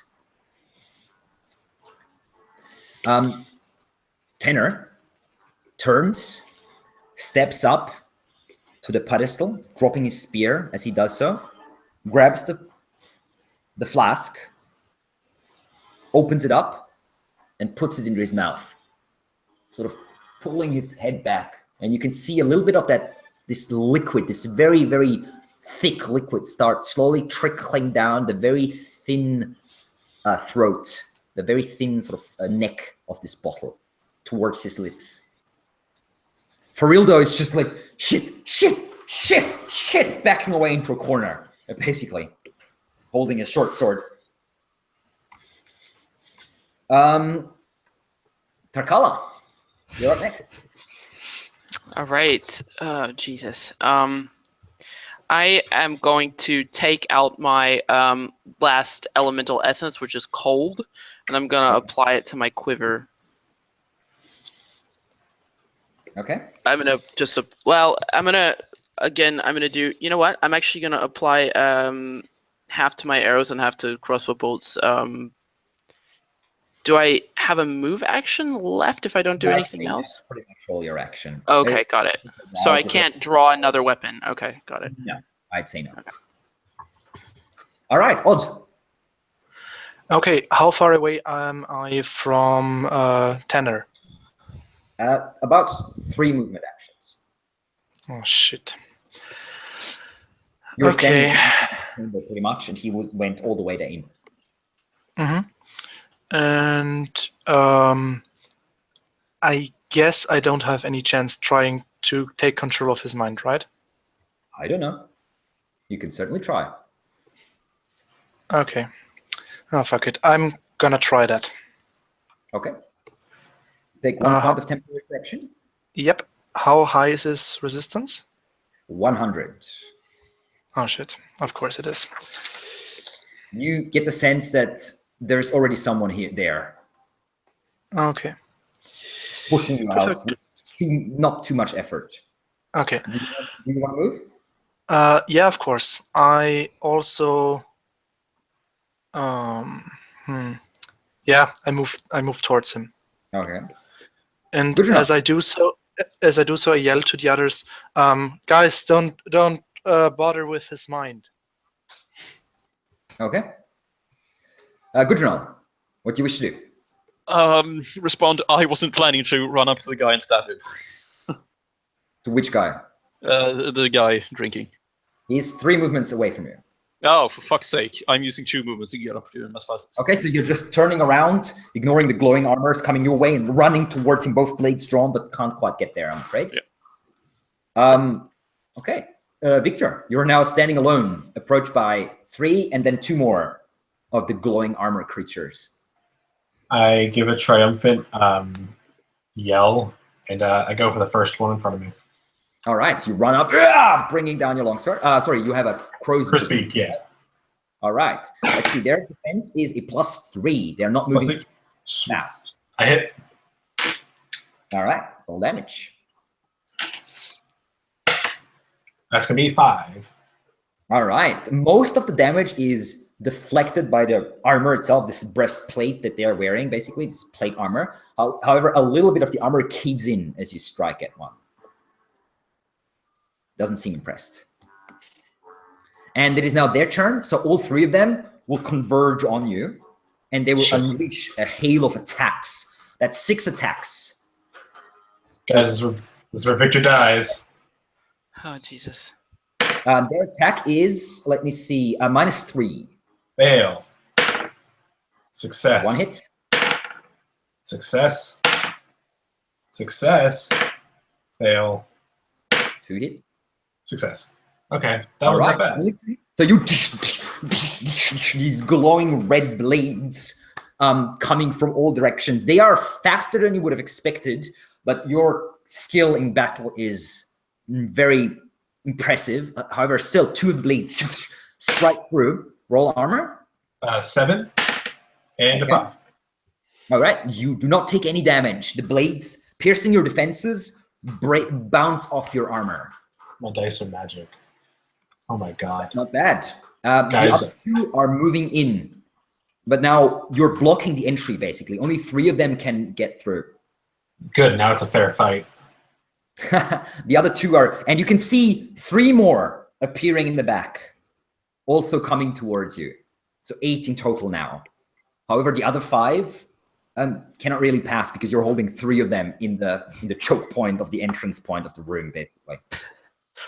All right, Victor's. Well, Tenor is drinking the first trickle that enters his throat, and you can see his body shaking. But he's still holding it there. Muscles under his leather armor sort of bulging, and he's shaking there. But still, the steady flow of small trickles, like single drops, basically, down this thin neck of this bottle into his throat. Tarkala. All right. So I will just, seeing that Victor is in need of some help, will aim for the one of the creatures that is attacking him. Yep. Sorry, just a sec. Somehow I've lost track of Their defense is a chat +3. for rolling the dice. Okay, +3. All right. All right. That hits, and Are you aiming at the same? I'm assuming you're aiming at the same one that's already been damaged slightly by Victor. yeah, exactly. And so I get my elemental damage as well, cold. So it's 3 points of cold damage, and 6 points of normal damage. So 9 points, not bad. Your armor, your arrow flies through the air and pierces one of the gloves, stuck in there, and a little bit of ice forming there. All right. All You said right. there was a spear on the. Okay. You said there was a. Never mind. Good to Sorry? You said there was a spear in the hands of this king. Of the skeleton. Yes. There is this large, long spear sort of lying across the throne, clutched by 2 skeletal hands. And how far away is that from me? Three movement actions from where you are. You're 2 movement actions from where Tenor is drinking, Got it. and you are 3 Thought that I'd be able to use a melee weapon for shit, but good to know. All right. All right. Odd, your turn. Okay, I focus again on Tenor, and seeing that his mind is has gone bye-bye, I focus on his body instead, and call the Revenge of the Spirits, Nagarach, and cast Lava Boil on him. Okay, is that opposed by his Automatic success first first one is- round, That's right. So that's 1. and it's 1d4. Yep. Okay. Please help. How much is it? 3 damage. Okay. He screams, "Yeah!" and stumbles for a moment, but still holding the bottle to his lips. Yeah, and I'm also. How far away am I from him now? 2 movement actions. Okay, I use my movement action to move towards him. You're moving towards him, sort of focusing to destroy his flesh. All right, there's a like larvae style start breaking through his shoulder, through the armor. Okay, that was Odd's turn. Gudrunal. I am moving the last bit up to him. Okay, yes, you're only 1 movement action away from him. Yeah, and I'm attempting to stab him right through his face. Cool. Is this at advantage? No, it is not. Actually, it would be. He's so focused on the bottle that, yeah, he's not trying really to defend himself. So Not efficiently, anyway. And my his roll. defense, his defense is +4 in total. Then plus Pretty hard for you to 3, use. 4. Oh, okay. That is 8 points, yeah? Okay. You leap up with your rapier and stab him straight through the side of the face. The rapier blade comes out the other side, and he just falls to the ground, the bottle just landing next to him, not shattering at all, not being damaged at all, just lying there on the floor. A little bit of a trickle of black ichor running out of his face, of his mouth, and like blood just pouring everywhere, mixing up with this black ichor. I stab him through the chest once for good measure. Yep, with your straight in the heart, basically, with your parrying a dagger. All right. As I see that, I call out towards Gudrunal, you owe me for that one, you know? I say, maybe you could help me. Victor, your turn. Speaking of you, what do you wish to do? I'm going to take the ice essence I have. Yeah. And apply it to my crow's beak. Okay, just quickly, depending, and then sort of smearing it on, and just in time to see another 6 attacks descending on you from all sides. That's a movement action for me. I still get an attack action. Oh, okay, cool. Okay. And drink/apply elixir. Oh, okay. I thought, yeah, okay. Not missed. Okay, you swing wide, but one of the short sword blocks your attack. All right. Okay. Time to defend. 6 attacks, my friend. Success. Fail. Success. It was a -3, right? Yes. So that's a success. Success. Fail. Okay, so 2, one more. Armor twice. 4 and 1. Oh, okay. So that's this time the blades cut through your armor, and you take 5 points of damage in total. I am down to 6. 2 blades cut into you, and you realize, shit, this is what Magister Senya must have felt like just before she died, as the burning blades cut into your flesh. Please help. Okay. Odd, give me a resolute check. Okay. Straight up or with any modifiers? Just roll.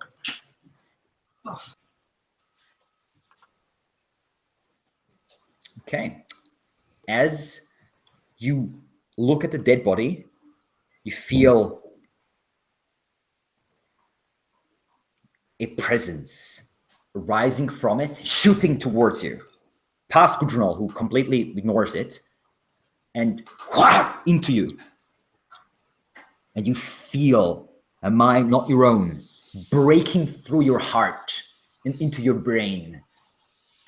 Your limbs feel heavy and then filled with a burning fire as the will of King Hurian Apak pushes yours aside. I let out a loud scream. Get the skeleton! As you try to open your mouth, it closes again.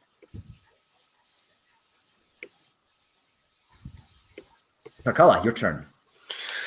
Oh shit. All right. Jesus Christ. Victor's gonna die.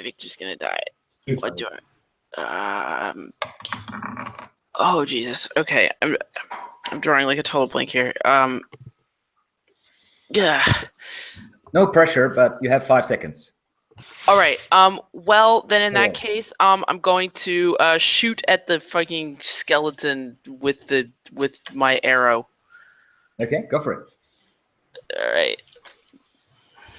I'm crying now. That's a defense. Just roll. Their swords are hot. Yeah, they are. Hits. All right. You draw That back the is arrow, aiming 7. at the big body of the king. The arrow pierces into his chest. No reaction. 5. Okay. Got it. 5 points. Do you want to know damage, or it doesn't? Nothing. Yeah, I want to know.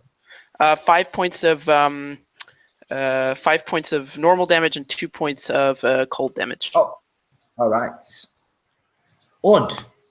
You step forward, pushing Gudrunal aside, dropping your weapon and your shield, grabbing the bottle, raising it to your lips,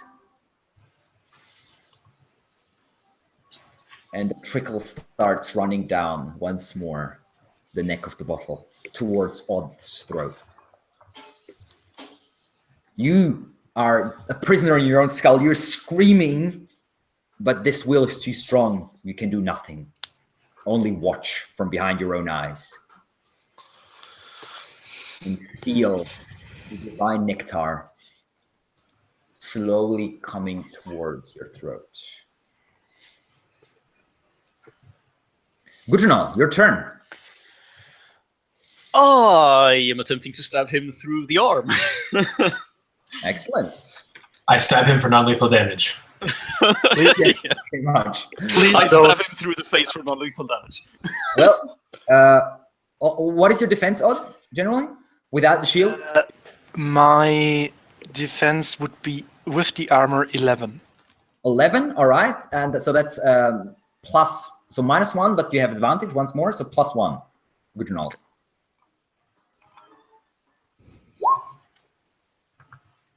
That is 8 points of damage. Odd, roll me 2d4, please. Actually, does that hit? Oh, 17, yeah, that hits actually. Wow.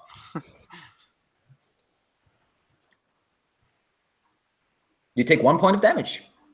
Oh, fuck's sake. Okay, second attack. Is this advantage too? Yes. Don't kill me, kill the skull.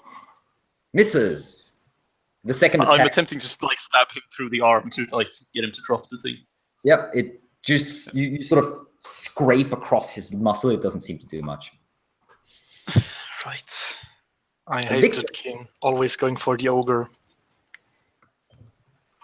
I just need to double check something real quick before I take my turn because I'm not fixing to die right now. I still got some more fighting in me. I just need to double check how recovery works. Active. All right. So I pull out a small stoppered bottle, and it says life on the side. It's elixir of life. And I pull the stopper out, Nice. and I chug it. And how many rounds is this going to go for me? Oh, Oh, do you want to roll for it? yeah, of course. All right, it's a D6 rounds. Where's the fun if you're rolling? And it's at your Okay. will. And Sorry? I'm going to, oh boy. I'm in for a real treat. So I get 1 temporary corruption, Indeed, you do. and I heal myself 6 points. Nice. The surge of the power of this elixir that you have acquired in Thistlehold burns through your body, removing most of the wounds. Yeah, I'm at 1 wound. Wow. Yeah. All All right, right. so I'm just going to turn to the guy I've been hitting and just slam into him as hard as I possibly can. Okay. And that's going to be a nat 1, boy. It's just with a massive scream.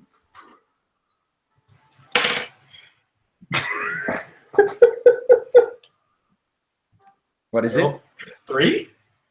Minimum damage? Never mind. You hit him very well, but it just slides off the armor. And then 2 of the ones that are attacking you step in to flank you, and the third one continues slashing. So we have the one in front of you. There's 2 attacks. That's with -3. The other 4 attacks are with -5 now, as they have gained advantage. If they move around, I get a free attack. No, they're just moving Okay. past. They're not moving past you. They're just moving to your Okay. sides, getting a That's gain tr- advantage, basically. So against the -3, that's going to be a fail. Fail. Okay, that's 2 Against the hits. advantage, that's a fail. 2 hits. That's a fail. 4 hits. Fail. 5 hits. Success. 5 hits. Oh shit! Oh god. Roll armor. 5 times.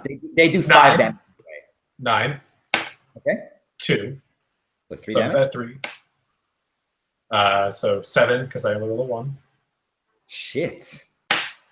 5. Okay, 7 so far. 7. Okay, so 7 damage. Here's the problem though.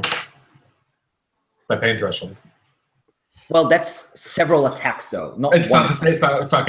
You're Yeah, it has to be one single attack that reaches your pain threshold. So you're just being slashed from all sides, several wounds opening up, stumbling but still standing, as the 8 guards, burning guards, are slowly enveloping you and cutting you to pieces. The other 5 still standing there, not being able to get through to you, basically. You guys better fucking hurry what you're doing. Because this is going to kill me. All right, that was Victor's turn. Turkala. All right. I can't draw a crossbow and fire it in the same round, can I? Because I also have to load it. Yes. Well, you can. Yes, that's correct. Drawing, loading, and shooting is 2 movement actions and a normal action. All right. Okay. So I yell at Gudrunal, "You idiot! If you manage to kill him, which I highly doubt, then you're just going to he's just going to take over you. Get the skeleton! I'm going to see if I can keep Victor alive for a minute longer." And then I fire an arrow at one of the creatures that's flanking. Wait, is one of the flanking creatures injured or no? Yes, one of them is injured. All right, I'm going to fire at the flanking creature that's injured. All right. Jesus Christ. Where's my cat thing? Okay. Right? What was the modifier again? +3. Their defense is +3. All right, great. So that's going to hit. And it's going to be slow when it comes to defending. All right. That's only 4 damage. Oh, well. Yeah, One of which is cold, if that makes any the arrow difference. just shatters on the armor, breaking apart, doing All nothing. Odd. You drink the first drop of the divine essence.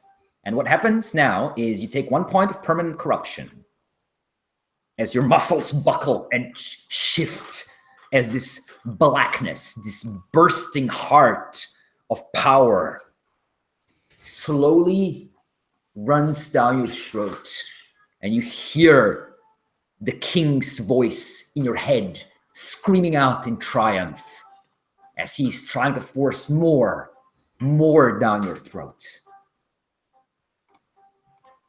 Okay. I'm at 3 temporary corruption now with the permanent All right? calculated in.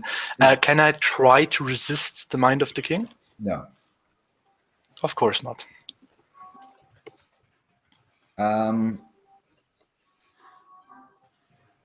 Actually, you can roll a resolute check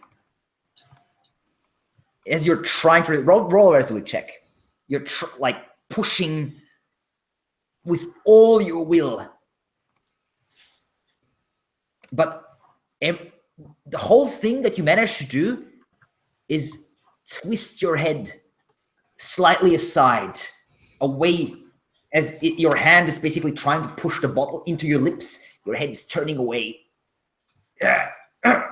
You're resisting a little bit, at least. Gudrunal. Well, first I shout, "I wasn't trying to kill him, idiot! I was trying to make him drop the flask," and then I bolt off to the the skeleton. Okay. That's 1 movement action for you to get there. Yep. And fucking just kick it. Okay. You kick it in the shin. Bone starts to crumble. Doesn't seem particularly impressed. I mean, the skeleton doesn't have a head, so you figure kicking it, slicing it's probably not going to do that much. If a missing head doesn't really hurt it. Yeah. There's a spear here, right? There is. It's holding it. Can I grab it? Not anymore. No. You just Okay. used your action. But yes, next turn. Victor. Elixir of Life still going strong. 4. Not bad. Still alive. I pray really, really hard and make a resolute check to see if I can use my recovery. Is that an action? It's an action. That'd be my movement action, right? If it say it's active, then it is your combat action. Well, I can forego my combat. I can forego a movement. No, I can't. No, only the other way around. I don't wanna. I'll just keep fighting. All right. Keep on trucking. Yep. I'm gonna go for the guy that keeps hitting me. The Yep. one I've hit before already. Yep. All right, that's gonna hit. Yeah. That's gonna. Oh boy! You guys ready for this?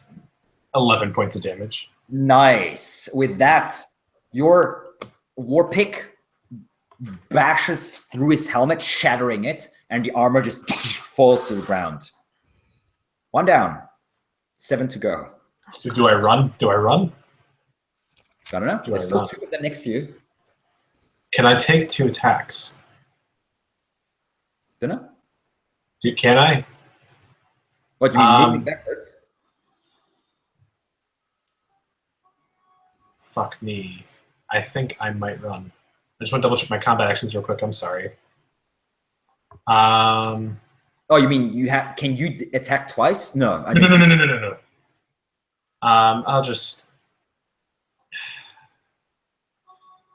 I'll run. Okay. I'll stay. Victor would stay. All right. Pass. Giving up. You're like, oh shit, this is a chokehold. I have to hold them there, basically, and just smashing one and resigning yourself for. You also take another point of temporary corruption, by the way. 2. All right. We have the guards. One of them steps into position to attack you. So you have 4 attacks without advantage, 2 attacks with advantage coming your way. So 4 attacks is -3, 2 attacks is -5. Right. Fail. Fail. Succeed. Succeed. All right. And now I'm going to need to take attacks at -5. Fail. Fail. 4 hits. No, that's Succeed. it. That's it. You already rolled 6 times. Okay. So you fail 4. Roll armor 4 times. And they still do 5 damage. That's going to be a 3, so 2. Yep. A 2, so it's going to be 3, so 5. 8. 7. Okay. 5 more. Find 5 damage. That knocks me down to 4, guys. I'm really trying here. He is doing pretty well, I have to say, against this onslaught of guardsmen burning armors. That was Victor's turn. Terkala. Oh god. Well, are any of them injured at this point? No, the one that was injured was destroyed by Victor. All right, I'm gonna shoot for one of the ones that's flanking him. Yep. All right, and that will be. You sound so put out right now. It's 7 damage, 3 of All which is right. ice damage. Nice. Yeah, this time the arrow definitely shows effect. Or the crossbow bolt or whatever it is you're shooting. Arrow, right? Yeah, an arrow. Yeah. All right. Odd. Give me another resolute check as you are still trying to sort of force your head away from this. No, but there's a second drop running down your throats. You take another point of permanent corruption.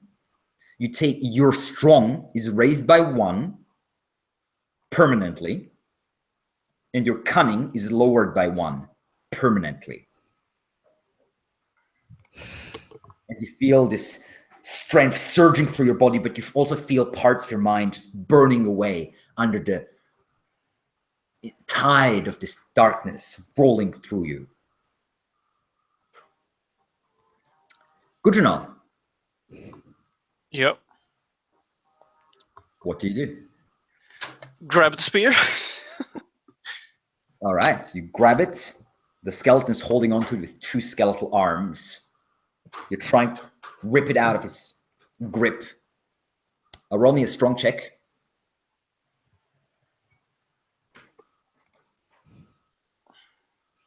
7 levels of success. Nice. You lift it, rip it out, dropping both your weapons in the process, I'm assuming. Yep.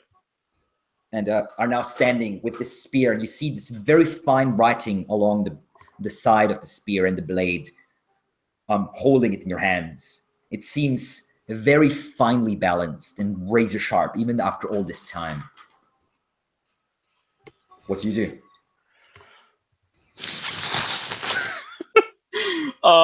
Fucking, I don't know. The skeleton is like crumbled, isn't he? No, it's not crumbled. It's still more or less intact. It's just you just broke a little bit of its chin. Okay, you fucking try to stab it through the chest with a spear. Okay. Roll me an attack. Right. Hold on. I'll just use Rondel Dagger.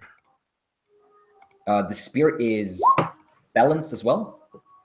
Oh, what does that do? Gives you +1 to hit. Okay, Or well, whatever. yeah. Precise is +1 to hit. Precise. Yeah, sorry. Yeah.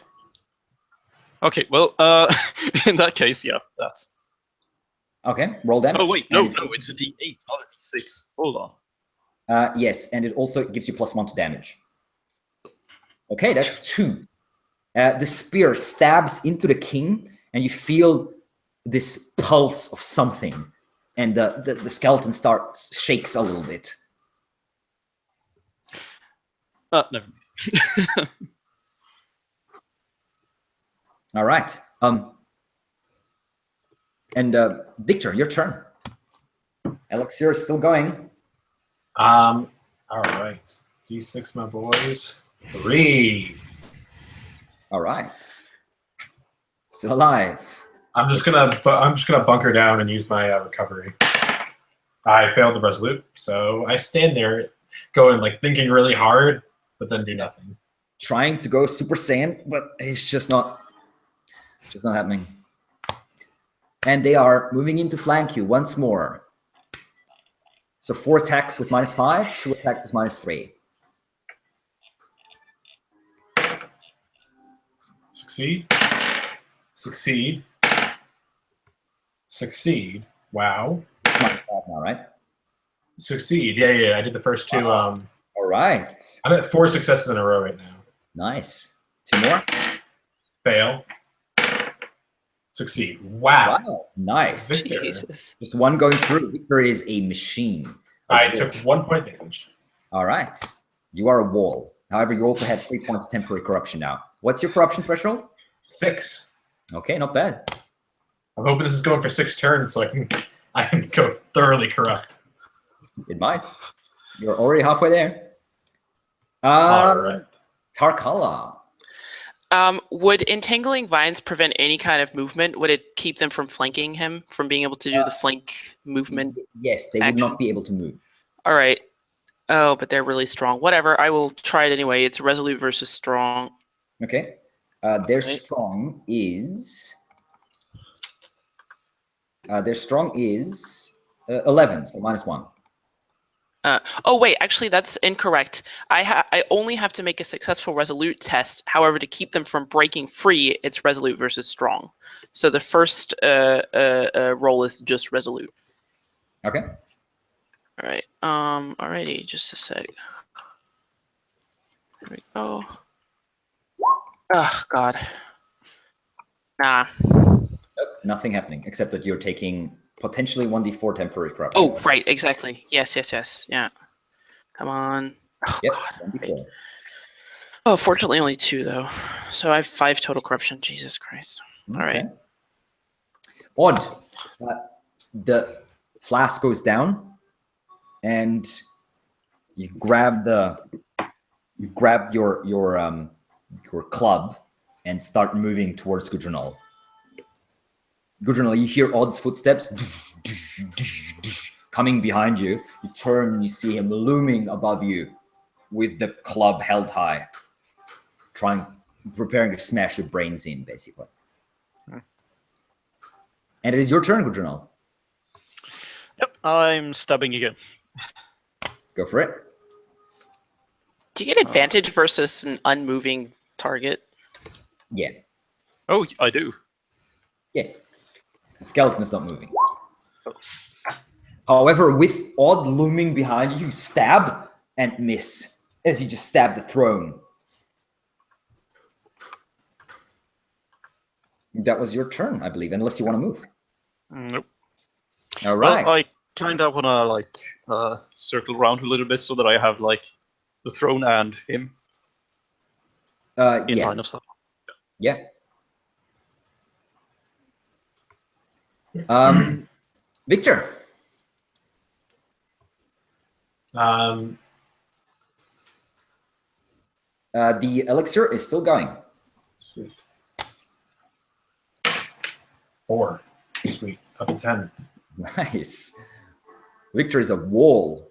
I am going to pray again with a resolute roll. That's a success. I get a D4 health. Oh, shit. That's going to be a 4. I am back at full health, guys. Oh my god. You can't corner the door. Yep. Victor is just standing there. He's like a massive doorway, basically. So that's all my parents ever said I was good at. Hold the door, Victor. Hold the door. Oh, Jesus Christ. I'm going to cry now. Oh no. Okay. By the way, Victor, attacks coming your way. Oh, yeah. Oh, they're the first 2 for the regular. Yes. Fail. Fail. 4 with success. Success. Nat 1. Success. Nat 20. Fail. That's a fail. And then success. So, Okay, so 3 goes. 3 piercing your defenses. it's going to be a nat 1 on that. That's 4 points. 9. Okay, so I take 4 points. 4 points, yes. All right. Your color. Okay. How far away from me is the flask that has now been abandoned? The flask is in Odd's left hand. Real quick, at the end of my turn, I'm going to... Oh, he's still holding it. All right. I'm Sorry? stupid. I thought he'd What do you want to do? put it down. Of course he didn't. Real quick, Alex, at the end of my turn, I'm going to shout, burn the fucking place down. All right. Terkala, what do you wish to do? Don't have any means of burning the whole place down, and I'm just gonna shoot an arrow at one of the injured. Yep, the one that skeleton dude. already has a Yeah. not skeleton. Sorry, not skeleton, armor. Yep. Yeah. All right. That's a hit, and that is 5 points of damage. Okay. Doesn't seem particularly impressed. All right. Well, and then with that, I'm going to I put my bow away. Okay. Anything else? Well, I don't have any other move actions unless I use survival instinct, right? So no. Okay. Odd. Roll an attack against Gudrunal. What is your defense, Gudrunal? Hold on. I use discreet, so 13 plus 1, 14. You do not have 2 weapons at the moment. I do not know, but the spear is giving me plus 1 from being balanced. It's not balanced. It was precise, right? No, I think it's just plus 1 attack. Yeah. You said I thought balance was defense. I have a balance plus balance 1 is defense. but the spear is not balanced but precise. Oh, okay, got it. Size Okay. and impact. Okay, so yeah, plus nothing then. 13.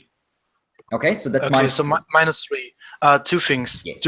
Can I try to resist at all?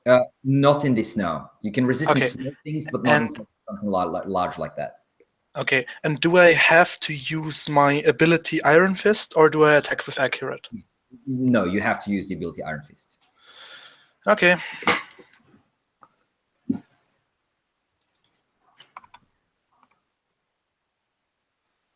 Oh, Of course. The smash goes way wide beyond anything. It looks like King Hurian Apak is not used to being in an ogre body quite yet. He's just a little rusty. Still, a little sleepy. You would be too if you were a mummy. Good to know. Right, so that attack earlier, that hit should have dealt extra 2d4 damage since it was at advantage. Which one? The one that hit earlier. The one that is. Here. Yeah. Yep. Yeah. All right. So just gonna roll for that. Yep. Oh, noted. We need everything we can get. Wee. Hey. Hey. So how much is that in total? 10. 10. All right. You stab the spears through the chest, and the skeleton falls forward, its arms sort of falling off the side of the throne. It's now leaning over you, and you can see it's slowly starting to fall apart as some of the finger bones sort of snap off and break down, and the part of the rib cage where the spear is cut through is also starting to break apart, but it is still holding together. Victor, the elixir has run out. Sad. This is where the shit's gonna get real, guys, because I'm about to die. Yeah. I'm gonna go and swing at one of the guys flanking me. Yep. That's gonna be a hit. All right. Sweet. I get 10 damage. Not bad. That's actually enough to destroy it. With one massive blow, you break through its like the chest plate. Your what kind of, you have ice damage or something? Yeah, it's ice on it. Yeah, smashing into it. Half of the metal is freezing and it shatters, and another one of the guardians falls over. And now there's only 6 remaining. However, immediately another one steps in to take its place. So that's 4 attacks without advantage and 2 attacks with advantage. So success, fail, success. And now with minus, with a -5. Yes. 8.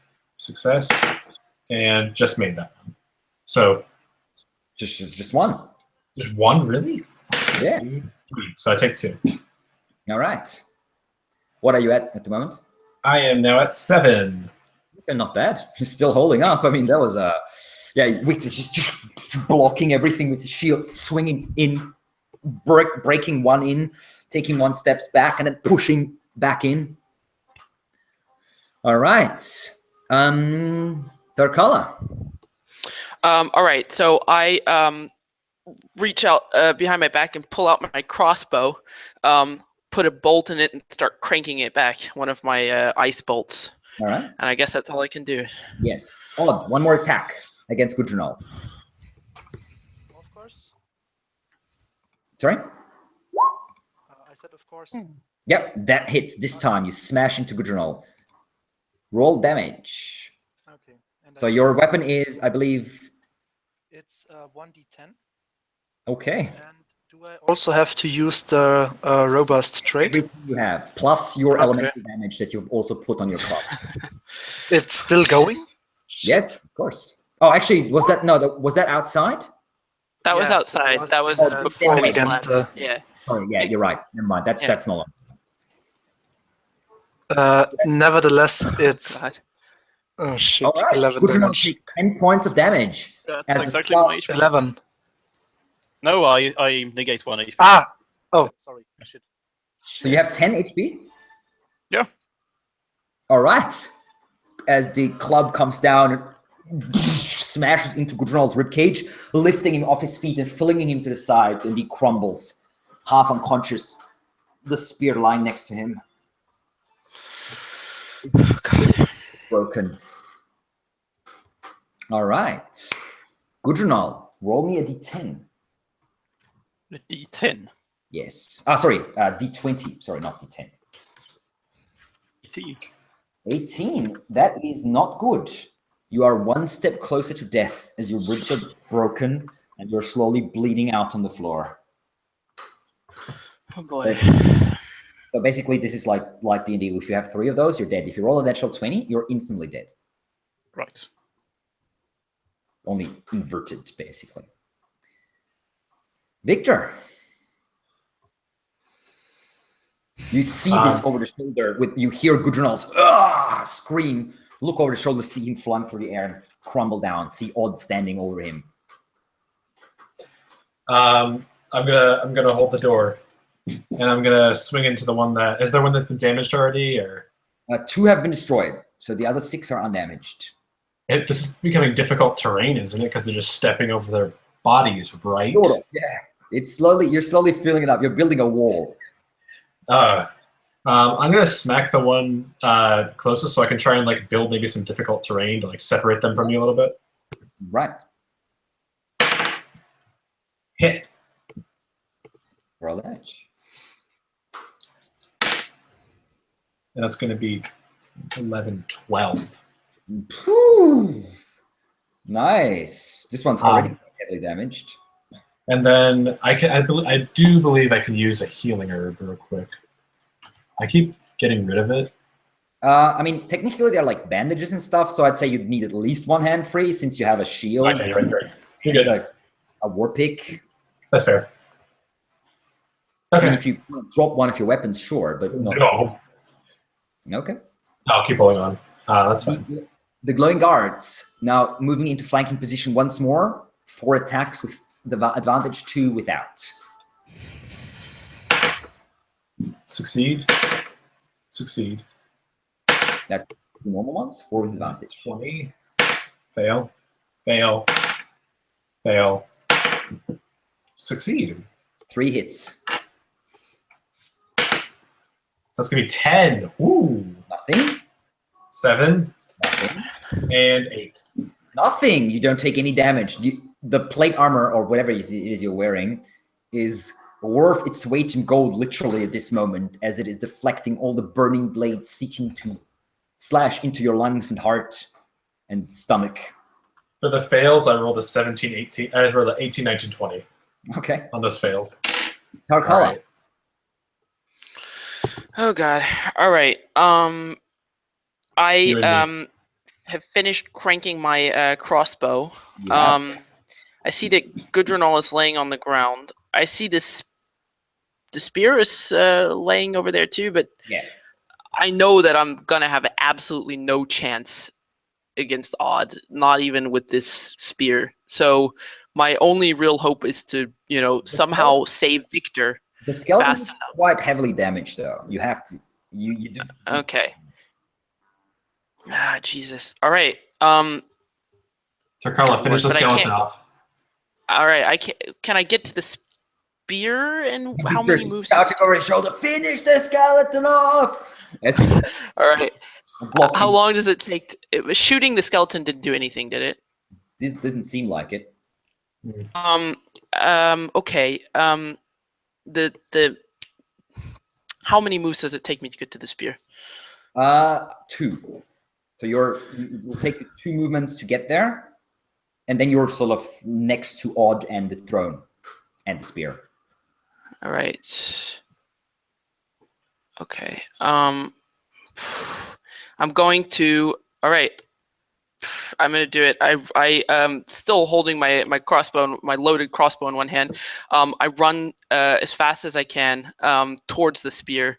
Okay. And it takes me a move action to pick it up, or can I just pick it up? No, it takes you a move action. All right. So then, I mean, this is sort of the opposite of survival instinct because I'm running right into danger, but nonetheless, the adrenaline kicks in, and I just run like a bolt of lightning right for the spear and grasp it. No. And that was 3 moves, so that's it. I'm afraid yes. And I stand there in front of the looming Odd. Yeah. And you can see in his eyes, not Odd at all. This is someone else. So pretty odd. Pretty weird. This is weird, not Odd. Gudrunal, roll me d20. Oh, sorry, no, Odd's turn. Odd's turn. I nearly missed. Club comes up, smashes down on Tarkala. Oh god. All right. What's the? Odd, roll me What an am I attack. subtracting? What's your defense, Tarkala? No, you're not rolling. Oh Odd is rolling. wait, I don't get to roll an attack. Oh. Yeah, he's rolling attack. Okay. Kala, what is your defense? That was a good roll too. My defense is 14. So -4. -4. Okay. Yes. Oh man. Oh shit. Yeah. Oh god. Oh shit. Smashes into you with full force. Okay. Good lord. Dang it. Roll me an armor, Tarkala. Whew, 4. I can hardly hear you. Me? No, Philip. 4. Okay, so you take 6 points of damage. I think that's going to be my pain threshold. So what happens to me? Well, you can choose. Either you fall or Odd will take another attack. Okay, and falling down, would I be able to get up and attack on my next turn? Or Yeah. It will take you a movement action to stand. all right, I will fall down then. Okay, the swing catches you and you knocks you on your ass, still clutching the spear. Good enough. Right. Roll a d20. 3. You are one step closer to survival. Still fighting for your life. You will remain at death threshold. However, there is no such thing as stabilizing in Symbaroum because it is Symbaroum. Unless you roll 1. Victor, what do you do?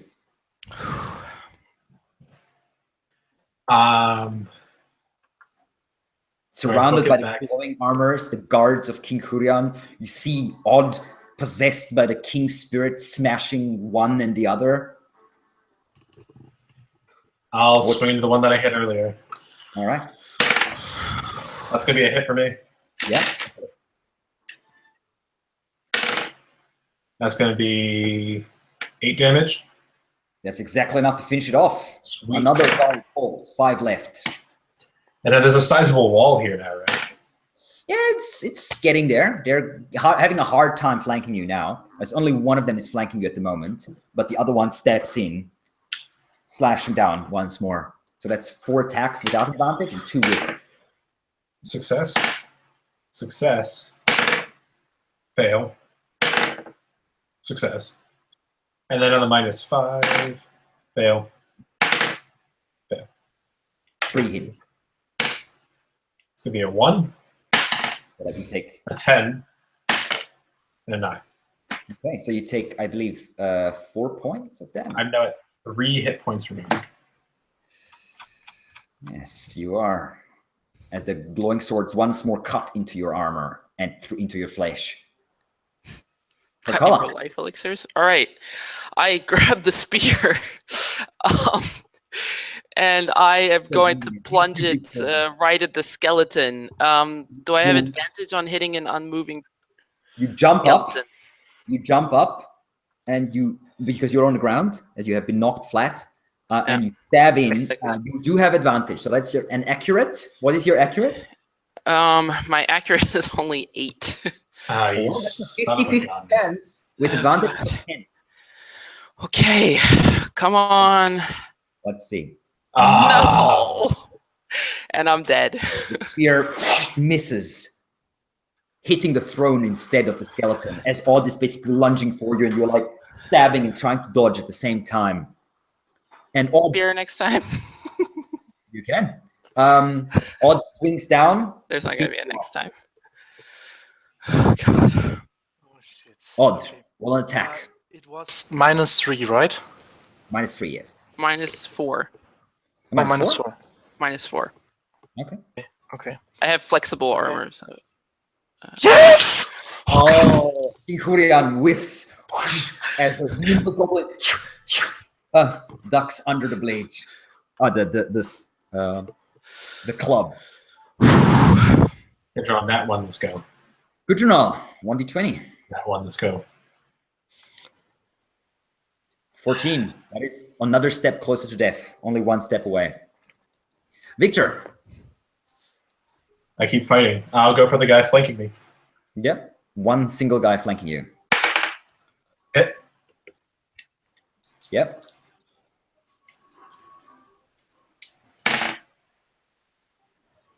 Ten. 4. Not bad. 1. 15 Sorry? damage. 15 damage. How do you add that much? So I get a D10 Yeah. plus a D4 Yeah. plus 1. Oh, +1. I thought that Plus 1 was also okay. A 15 is exactly enough to destroy one of them. As you just turn and smash another one, just desperate, but still unbowed, unbent, unbroken. Just to throw another Game of Thrones thing in here because it's just fitting. And then when I die.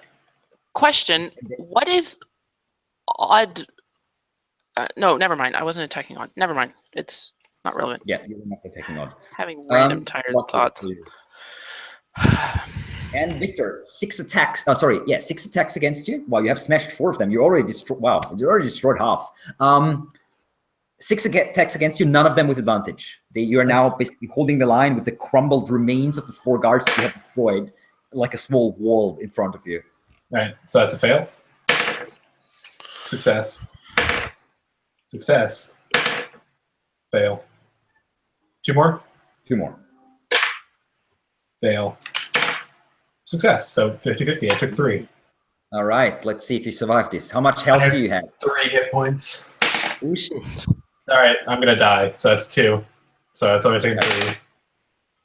Success. So I took 3 points. That's exactly enough to knock you down, I'm afraid. So yeah, I am now unconscious. A blade cuts into your stomach. Another one smashes you in the face. You fall backwards, half conscious on the ground, lying there.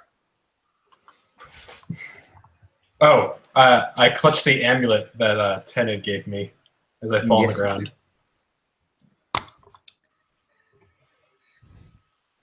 And as you do so, you feel a breaking sensation as you have smashed the amulet with your glove.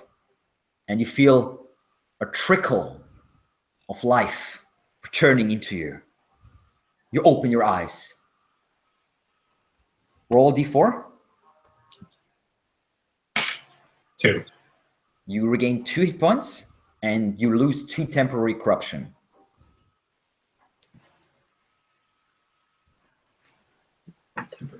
All right, guys. Warm It's not front. over. What just It is happened? not over yet. You look up and you see 3 of the guards, the burning, glowing creatures, standing over you, raising their blades again. Tarkala. All right. Well, I raise the spear and bring it down at the skeleton again. Yes! Hey! That is a hit. Yeah. Dodges. How much damage am I dealing? The spear, I believe, is a d8 plus 1. +1. All right. +1. Yes. Oh, that is 7 points of damage. You stab it into the skeleton. +1d4. Oh, yes. Plus +1d4. 1d4. Yes. Plus another 2. 9 points of damage. And as you stab into the skeleton, it goes all the way through and into the throne, and then there's a pulse of energy, and the skeleton falls apart. And Odd, you hear a in your head, and then you stumble and fall onto your knees. You're master of your own senses once again. Okay. Can I try to jump to Gudrunal so that I reach him? He's not that far You away. can't. is he? He's right next to you, basically. Okay. I reach over to him and I saw and got what happened, right? Yes. Okay, perfect. I reach for the spirits and try to heal him. How much corruption do you got, man? Okay. 5 at the moment from the spell. Okay.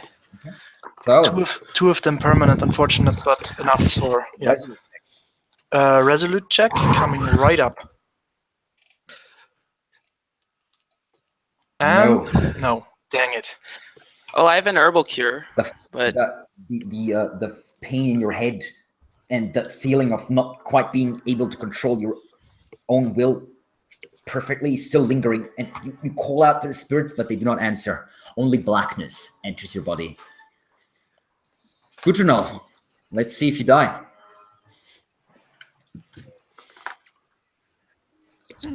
Yes. With Odd's hand on you, you look out. You can say one last thing as your sight clears for a brief moment. You look at Odd and Tarkala standing there, still clutching the spear, way too big for her. What do you say before the life flows from you?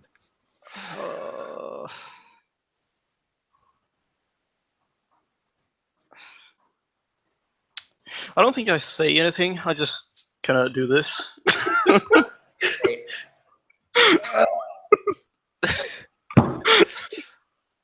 And then the last breath escapes Gudrunal.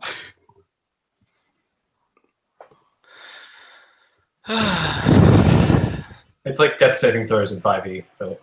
He doesn't play the 5e. Oh, okay. And with that, Gudrunal is dead. in the Tomb of Dying Dreams. R.I.P. in peace, man. Victor, you're looking up. You're like tense and still lying on the ground. You see these creatures stopping. Their arms come down. They turn.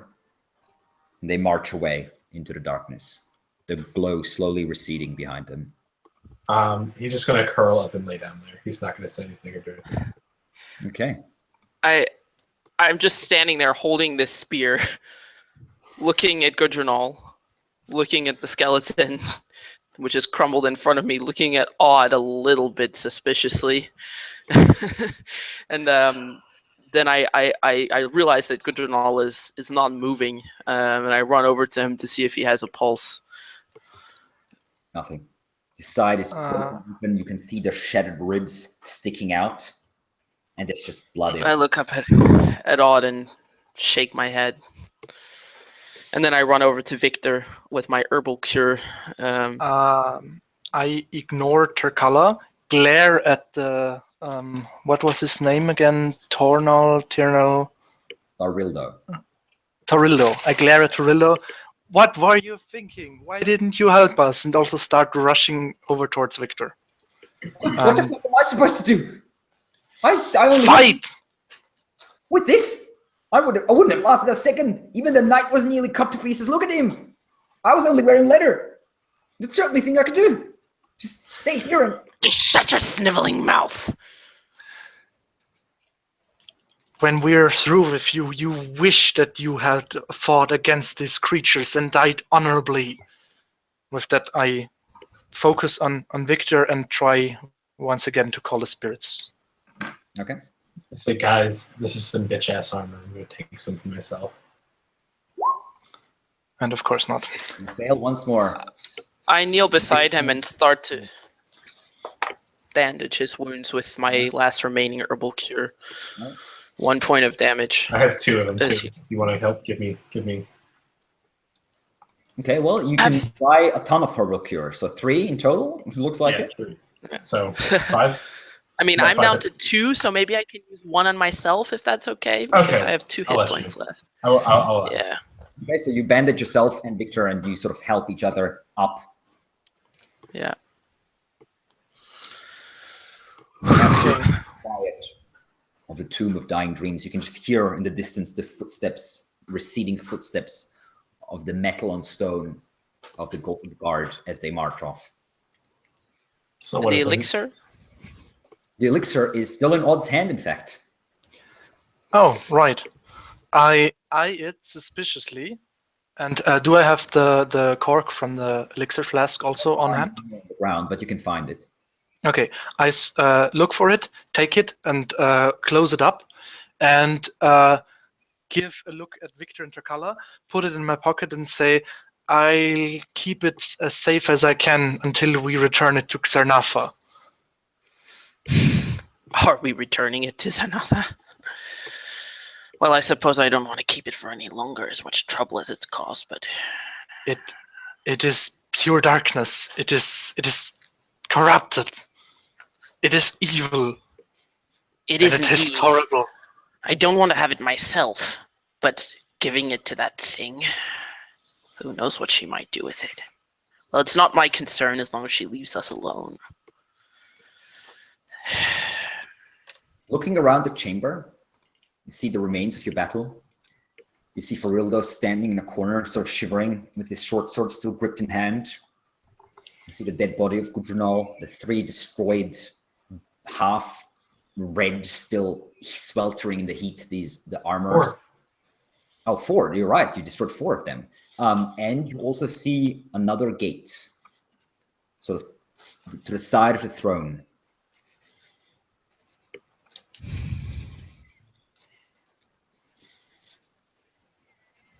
Okay.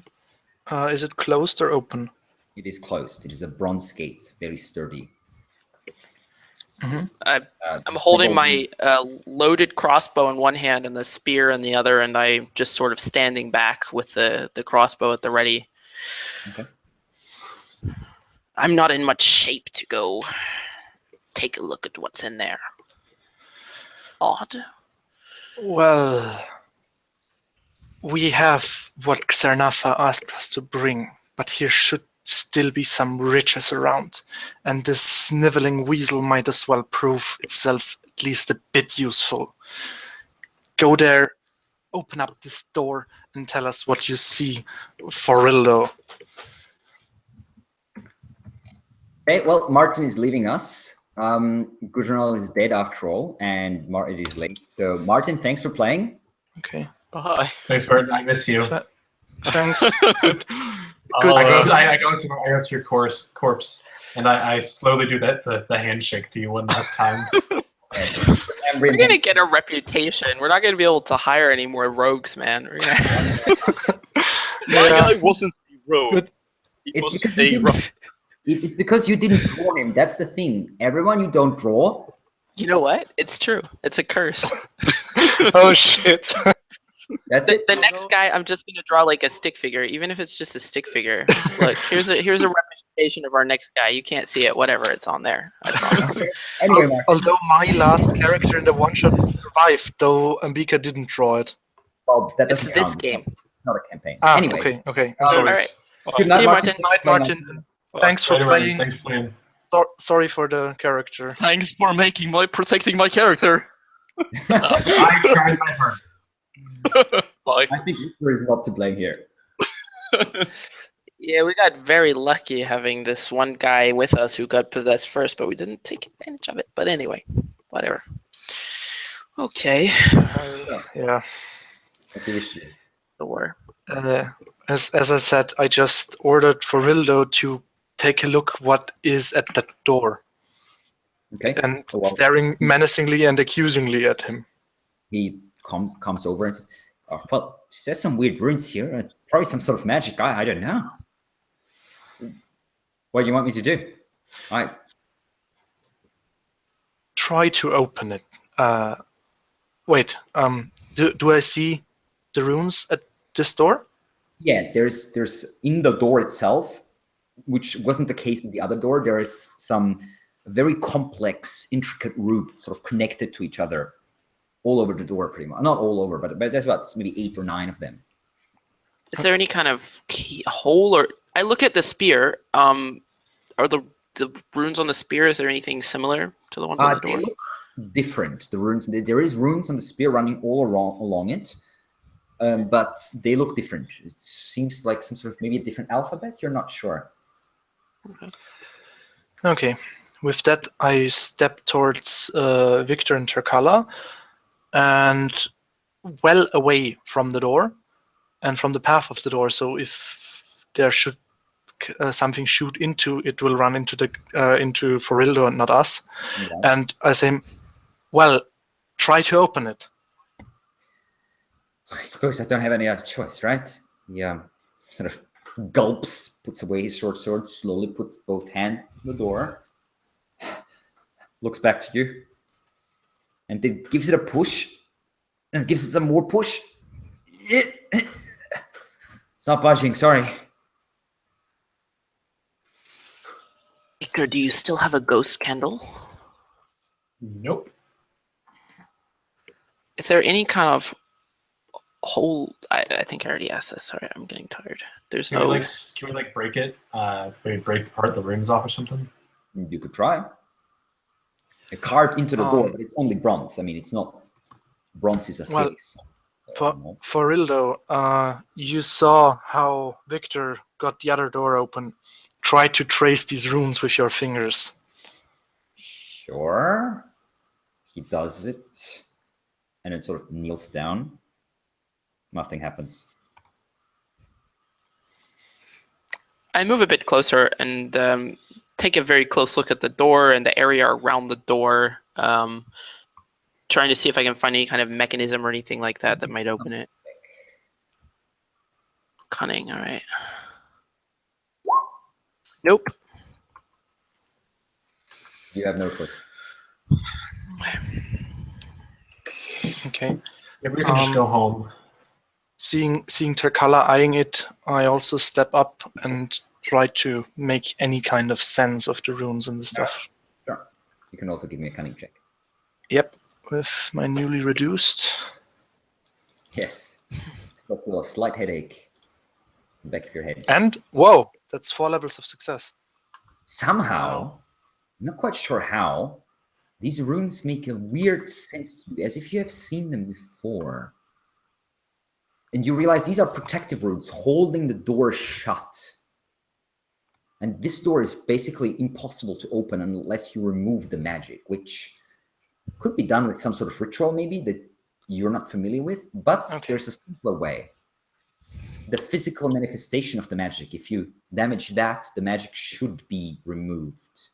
Okay, and does it look like the protection works against entry or against exiting?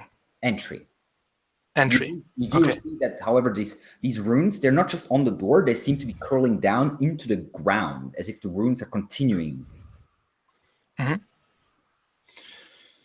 Okay.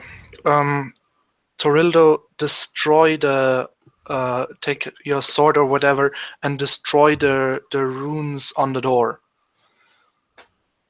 What? You're sure it's not gonna be just like a big explosion or something? Well, maybe, but luckily you're going to stand right there, not us, aren't you?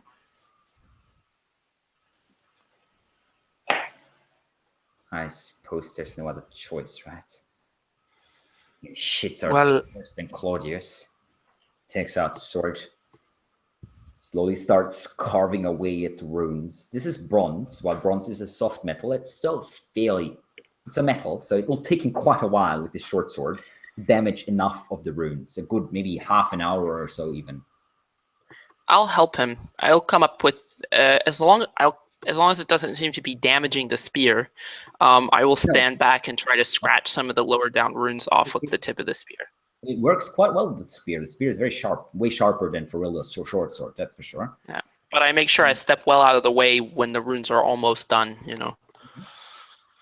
And eventually the runes give in. It's just there's enough runes damaged, and you feel a sort of tremble, slight, very faint tremble going through the room, and you realize the runes are deactivated. Whatever magic is there, it's gone.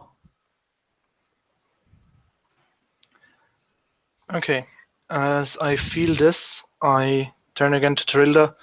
Good job. You destroyed the protective magic, I think. Try to open it again. All right. Well, no explosion so far, right? He puts his sword away and pushes the door open. Well, this seemed easy enough, right? Give me a vigilance, everyone. We should have gone home. I got a 2. I got a 1. Nice. 13 levels of success.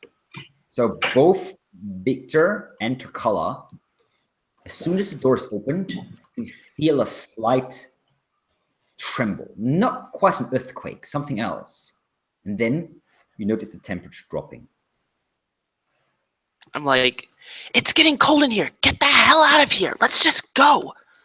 And I turn around and just start heading out of there. So you're ignoring the open door. You just turn and run. I mean, is it the cold coming turn from around? in the door, or is it coming from like behind me? If it's coming from behind me, I'm running inside. Sure. It's Okay. the general area becomes colder. We're going to grab some shit before we go. I'm not leaving without something. So what are you guys doing? Takala, you're up with the highest click. What are you doing? I am backing up from the door, taking my full movement action to back away from the door.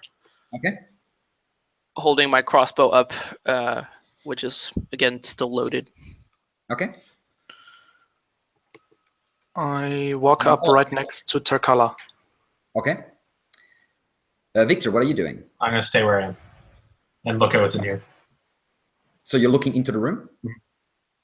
Okay, so you see, the room is not very large, and there is remains of items of cloth, skin, and wood that are mostly fallen apart. However, you also see several very well-preserved items. You see a warhammer. You see a carved wooden box with like a statue of a bowing figure on the lid. You see a throwing axe with a glowing head. You see a green littering cape that sort of very finely seems to ripple with a hypnotic quality in the light. You see a large buckler engraved with some sort of cross figure. You see a heavy tome lying on the ground. You see a silver chest, and you see a large leather bag adorned with symbols. I'm going to have to stop you there because I need that beautiful glittering cape in my life. Okay, so you run in, you grab the cape. As you do, and actually, Farilda will also go in, and he will go for the carved wooden box, running in and grabbing it. And he seems surprised at how heavy it is, but he managed to lift it up. And as you do so, your torchlight grows dimmer as tendrils of blackness, like smoke or dark mist, start coming out of the walls all around you. The temperature is dropping further, and you can hear the voices of the creeping darkness bursting in triumphant. And you realize whatever you just did allowed this creature access to the tomb as it is manifesting around you. What are you doing, Turkala? All right, I yell, Victor, get out of there! It's just treasure. It's not worth your goddamn life. And I'm actually gonna try to shapeshift now. Nice. So here we go. Come on. Yeah, all right. I succeed, but I have to see how much corruption I take, and I failed that. And fortunately, though, I still only take 1 corruption, so now I'm up to 6 corruption. Lucky. That could have gone worse. Oh shit. Yep. But you are So a I furry changed critter. into let's say a mouse. Yep. And that was my That was your combat action or whatever. So I then use, I have double move in this form, right? So I use it to just book it straight for the exit of the tomb. All right. Back into the central chamber, basically, with the 4 stone discs. Yeah.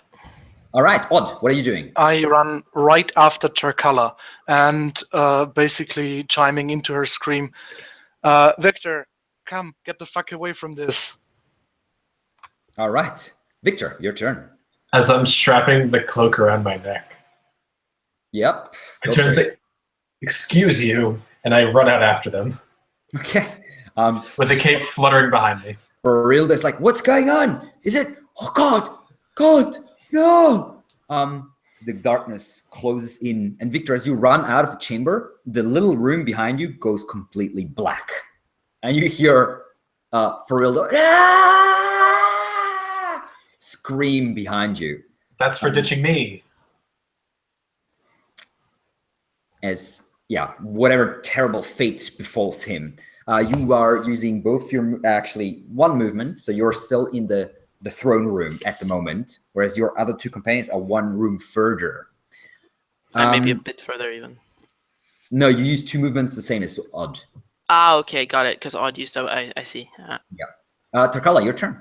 All right, I'm going to continue taking double movement with my shapeshift form, so You're running up the stairs. However, you're not carrying a torch with you, so it's dark now. You're just following. Luckily, the corridor's straight ahead, and then eventually it should have been something that can see in the dark. You smash into a wall, and you sort of curl around, and you have run up the stairs and then around the left, basically. Odd, what are you doing? Right. I follow Turkala, and if I may reach her, I'm gonna try to basically grab her mouse form and put her on my shoulder. She's too far. She can move 3 times per turn. Oh, okay. Well, never mind then. I just follow her with double movement. Okay. And you're carrying a torch or something? Yep. Right. Unless I have... Wait a second. What happened to the torch is the king took me over. I had the flask in the left hand and a club in the right. Yeah, there was a torch on the ground somewhere. You'd just dropped it, basically. So you could have picked it up easily. Okay. In that case, I'm carrying the torch, holding it high again, and running. Okay, Victor, you're also running, and behind you, looking over, you can see the room is slowly, the throne room is slowly being swallowed up by the darkness as well as it is also seeping out from the walls around and in the room that you're running into. However, it is not quite quick enough for now to catch up on you. However, odd, one tendril of darkness manifests next to you, and it turns into these nasty spikes that seem to be taking physical shape, pushing into your lamplight and smashing into you. Okay. Roll me a defense check. Okay. I still got the spider symbol though, if that helps anything at all. Nope, not in this case. Okay. Defense with minus or plus or? Let me see. Where is it? Where's the glowing dark, the creeping darkness thing? There we go. That would be straight up without anything. Okay. And shield and stuff I do carry with me, but doesn't count at the moment, right? No, I'm guessing not. No. Okay. You Nope. fail. Roll armor as the black spikes are trying to push into you. And you can hear just the screams of the damned coming from this darkness. You take 2 points of damage. Okay. The spike hits you. And you get the feeling that it's curling around your backpack as if you're reaching for something within there.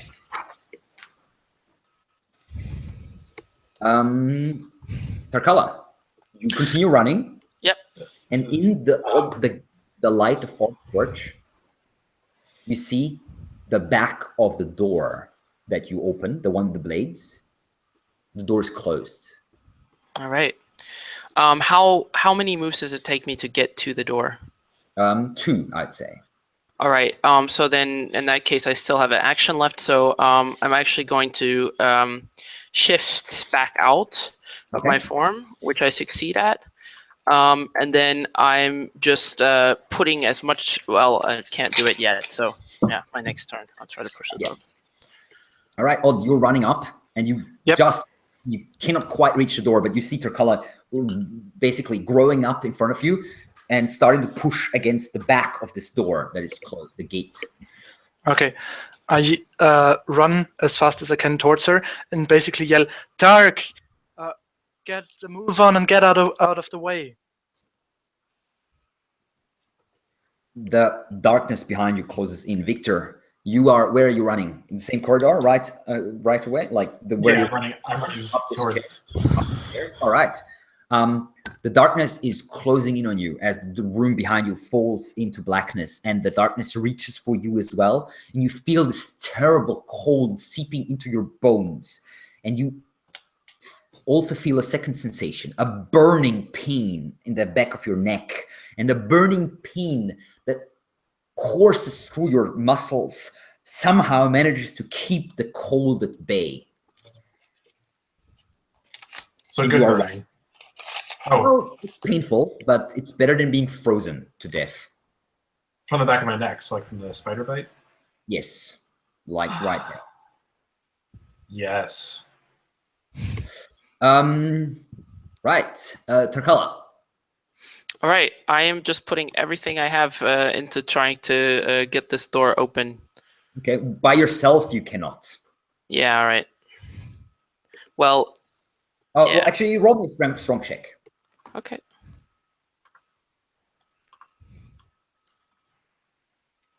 Nah, just barely missed. Yeah, you're pushing nothing.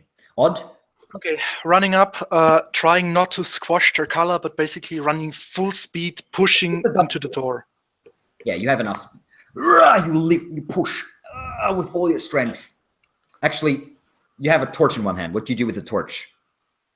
Still keeping it, basically making a fist with that hand and the flat hand with the other hand, and just like pushing against the door. Okay, all right. Strong check? Yeah, of course. Straight up? Yeah. What the fuck?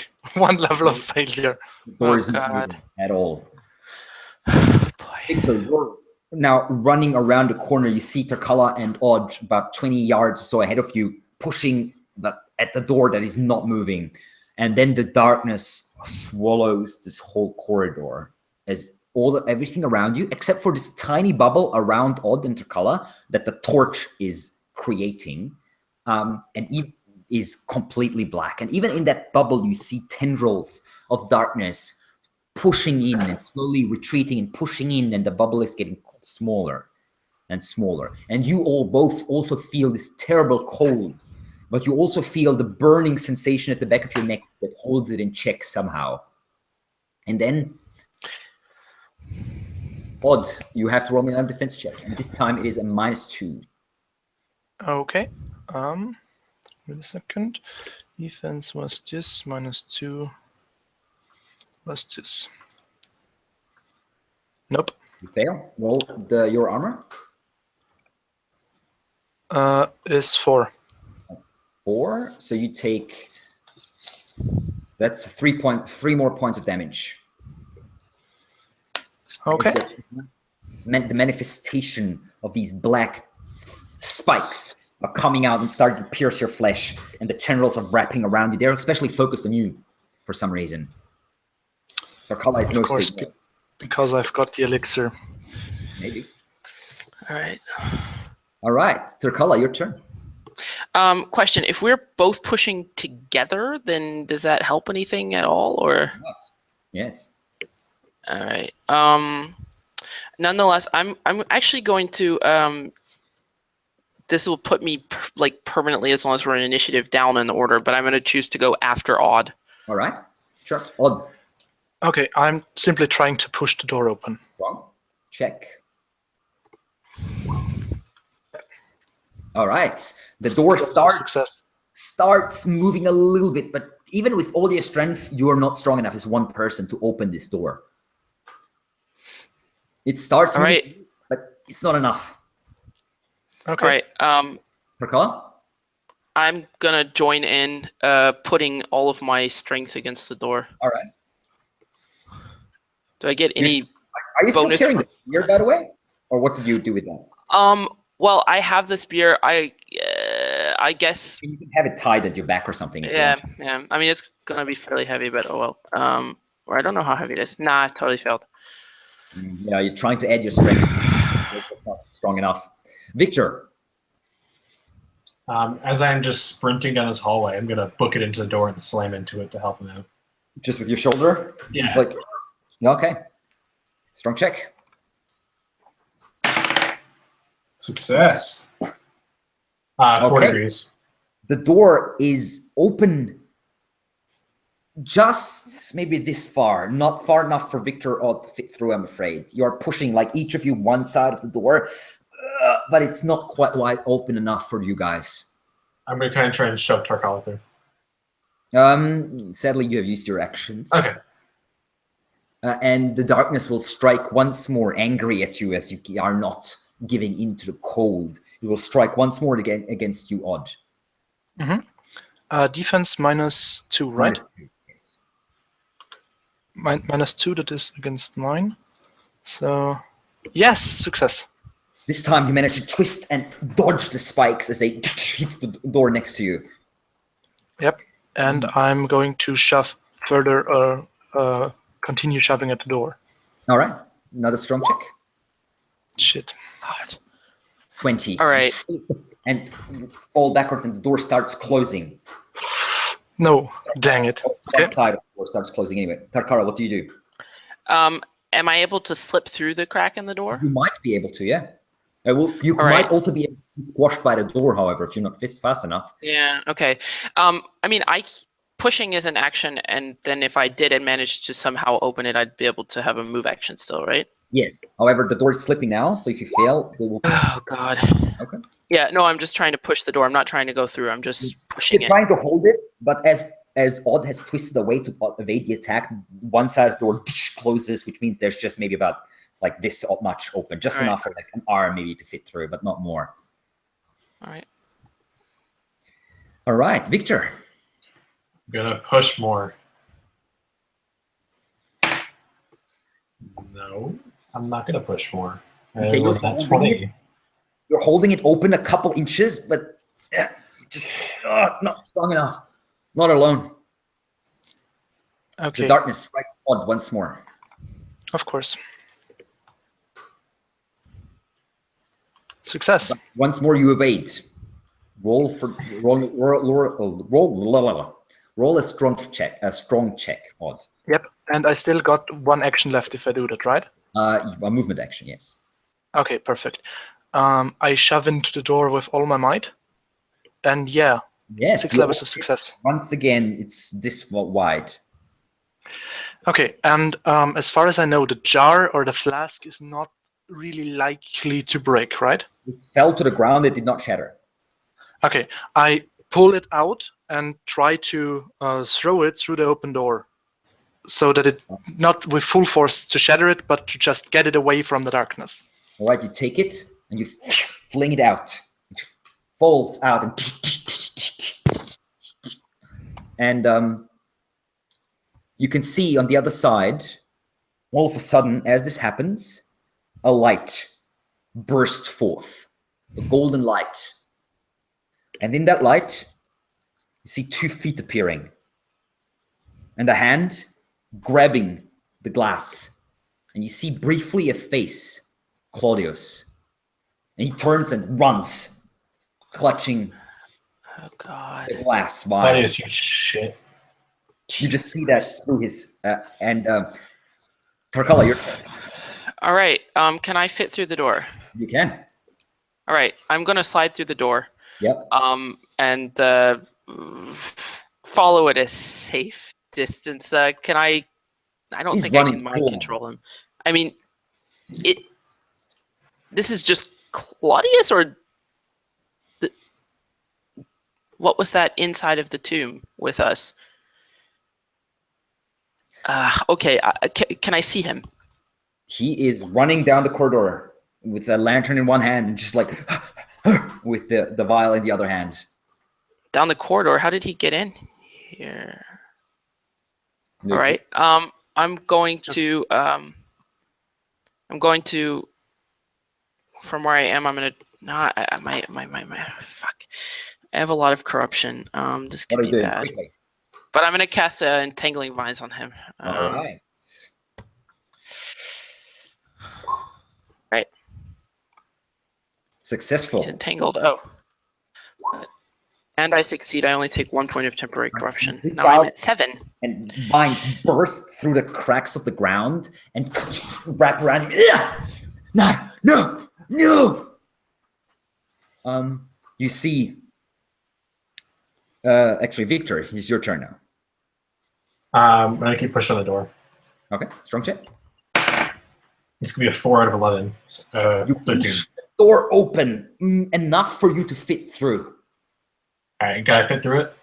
Yeah, you Okay. push yourself through. Me too. Yeah, it is wide enough for you to get through. Okay. Are you booking it, Victor, or you remain behind, holding the door open? What do you do? Hold the door.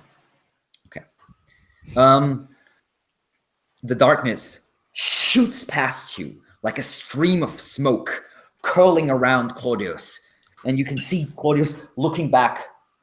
You can see the frost starting to curl and grow on his face as he's starting to freeze. The lantern falls down, shattering, and he's enveloped by darkness. No! You just hear his screams from inside this cloud of blackness. I told you to eat a dick, Klaudius. Okay. And Perfect. you manage to push through, and you're now all 3 standing there. Okay. Can I try to run as fast as I can through the cloud of darkness, grabbing the bottle and just running? You don't know where the bottle is. It's just black in front of you. I mean, you can try it, but you'll have to be pretty lucky to get it. Okay. I give the others a short glance. Try to get back to Xanatha. Try to get the nectar if you can. And I'm gonna try it. Just gonna sprint through and try to grab the bottle if I. All right, give me a quick check. Okay. Any modifiers? I'd say it's a -7. Okay. Oh God, dang it. Let me calculate. 6. Okay. You run into the darkness. You know sort of approximately where Klaudius was. Yep. So you're trying to reach out, hopefully grab the vial. Keep your fingers crossed, guys. Nope. Yeah. You run and you smash into Klaudius. And he's basically pushed to the side. You stumble across the vines, stumble past him, and are out of the darkness on the other side, still holding your torch in his hand. You briefly, for a moment, while stumbling past Klaudius, you saw his face. One of his eyes is nearly frozen over, and there's just like frost covering his face and his hair. And it's still moving, but not much. Okay, then I'm gonna do two things if I can. One, step the torch. Stake the torch backwards into the cloud. That was your turn. Okay. You had to move through that, basically. Takara, you're next. All right. Don't want to have anything more to do with this particular thing. I would like to help Odd out, but I'm very badly injured still myself. So I just I just back up, keep going away from the entrance of the tomb, keeping. So if you not going too far from Victor. If you're gonna go to the entrance, you have to go through the darkness. It's between you and the entrance. Oh, okay. For some reason, I thought I was towards the entrance when you were caught by the darkness. I was at the door. I went outside. I peeked through and cast entangling vines from outside of the tomb. No. This is not the outside door of the tomb. This is the door with the blades. All right. Okay. I see. I understand now. Okay. All right. I'm gonna run by, but I'm not gonna take any attempt to try to get the vial because I cannot withstand being hurt again. Right. So I just run past. Okay. Yeah, you run through the darkness. You feel the cold, but the spider's bite is protecting you still. Xanatha's word proving true for now, and you run out, and you manage to reach Odd. Victor, you're following? Mm-hmm. You've run past, still wearing this shimmering golden cloak. Is it wondrous? It is very wondrous. It's billowing behind you as you're running, even through the darkness. And then you are now all three on the other side. You can still hear Klaudius's from within. And then you hear a weird sound, and it seems like the darkness is becoming more intense, as if blacker than the darkness itself even are starting to sprout through it, and it starts to grow slowly but surely. Looks like he got his comeuppance. What do you do? Okay, shit. First of all, I moved the torch towards the darkness. Is it instantly snuffed out, or? It's not snuffed out, but you can hardly see anything except for maybe about 20, 30 inches around the torch itself. Okay. Do I see the vial in anywhere? You'd have to step all the way into the darkness to see that. This is like, the darkness is about maybe 10 meters or so now. Okay, shit, and it's getting only bigger. It's like a cloud. It's not like a single spot with just Klaudius within it. It's a massive cloud. Okay, and the vines of blackness in the black darkness, they seem to be centered on the vial, right? You have no clue. Okay, can I try to trace that to the vial? You can try. Okay. I'll take one step forward and try to find the vial and scream to the others, "Get Xanatha!" Give me a cunning check. Okay. With the newly adjusted. 2 levels of success. You follow the vines, these, whatever they are, the veins nearly of blackness, and you follow them pushing into the darkness. You guys see Odd disappearing inside, and you see Klaudius appearing in front of you.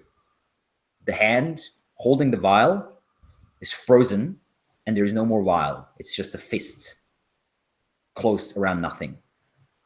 And he's frozen, wide eyes, and completely blue and white.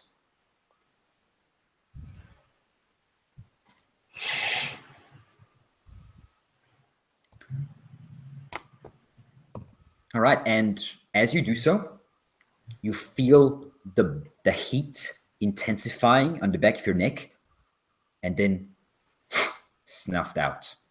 Oh, shit. And a burst of cold runs over you. The cold of the grave, the cold of death, as the creeping darkness is now taking control of you. Roll me a resolute check. Okay. And that resolute will be with a -8. Okay. So, nope. You feel frozen in place as the gravely cold of the creeping darkness soars through you. You take 2 points of damage. Straight up. And you are paralyzed.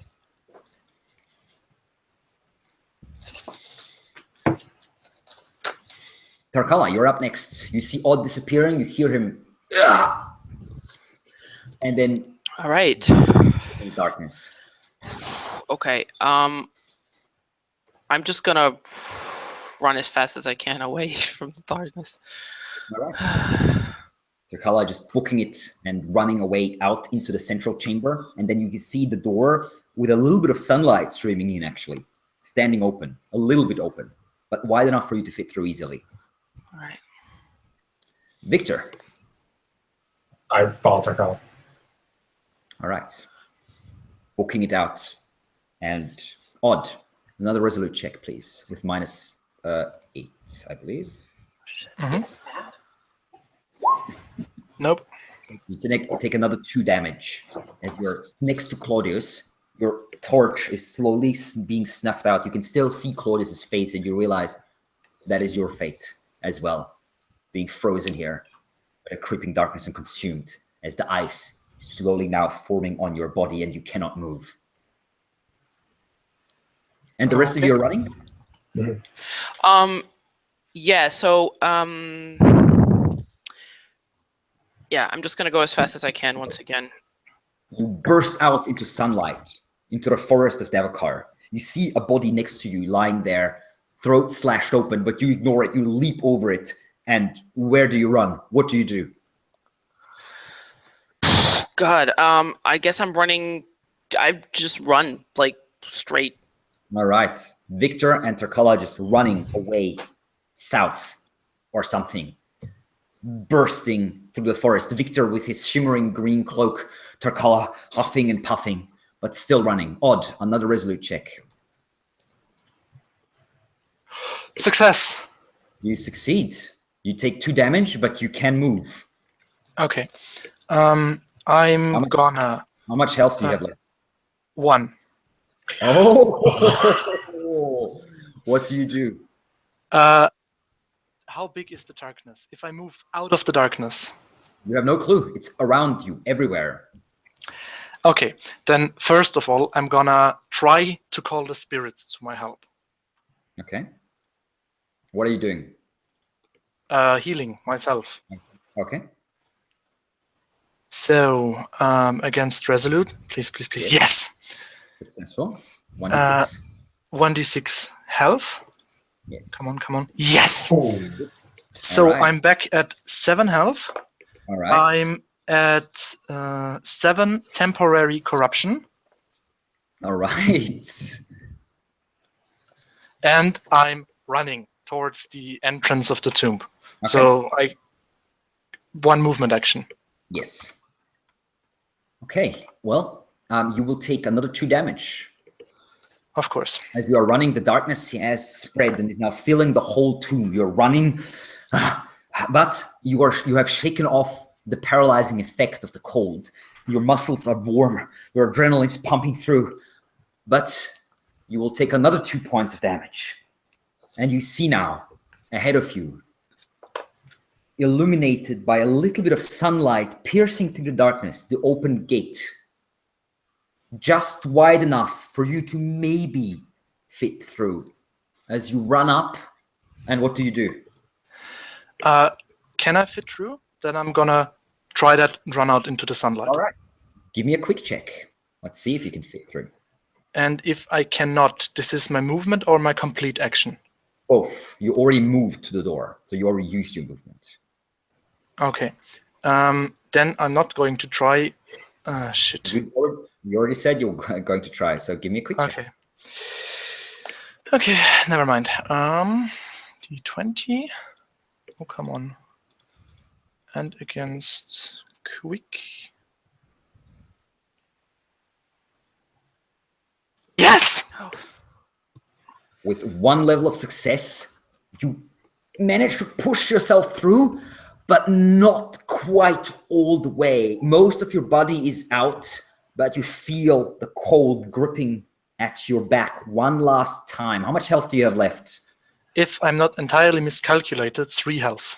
Okay, now you have 1 as the cold drifts across your back. You're like half frozen, basically. There's icicles hanging down, there's frost, but you are nearly out. And Okay. with your last strength, what do you do? First, so I'm nearly out. I have to take 1 action to get out, right? You have to I- a movement action, yes. Okay. I cry for Xanatha, the white lady. I Yeah. take 1 movement action to get the fuck out of the tomb, and Stumble out. I'm also, despite everything, casting again the lay on hands on myself. All right. 1 last resolute check. Yep. That is a Success. So success. that means, first of all, I get a 1d6 back. So I'm at 6 health now, You're at 6 health. and I have reached my corruption threshold of 8, which Yeah. means I get 1d4 of permanent corruption, You indeed. 1d4. which is 4. Which means I'm at 6 permanent corruption and at totally 12 temporary corruption, which Okay. is Dude, luckily your spellcasting days are over, man. 12. which is luckily still low enough that I'm not turned into an abomination. That is true. You're not turned into abomination. However, as you burst, touch yourself, you channel the healing energies of the spirits one last time. You also feel a surging pain, and as you look down to your hand, there's not just frost. You also see large black wounds, basically, like nearly like the marks of some sort of disease starting to slowly burst forth from your skin with pus and slime running over it. However, you stumble onwards, still somehow managing to stay on your feet, and you can see white bursting light appearing from your right side and the curling legs of the spider, Xanatha, coming down. She looks at, and you can hear her voice in your head. Where is it? Where is the victor? Where is it? The darkness, fight it, destroy it, save us. You have failed. I should.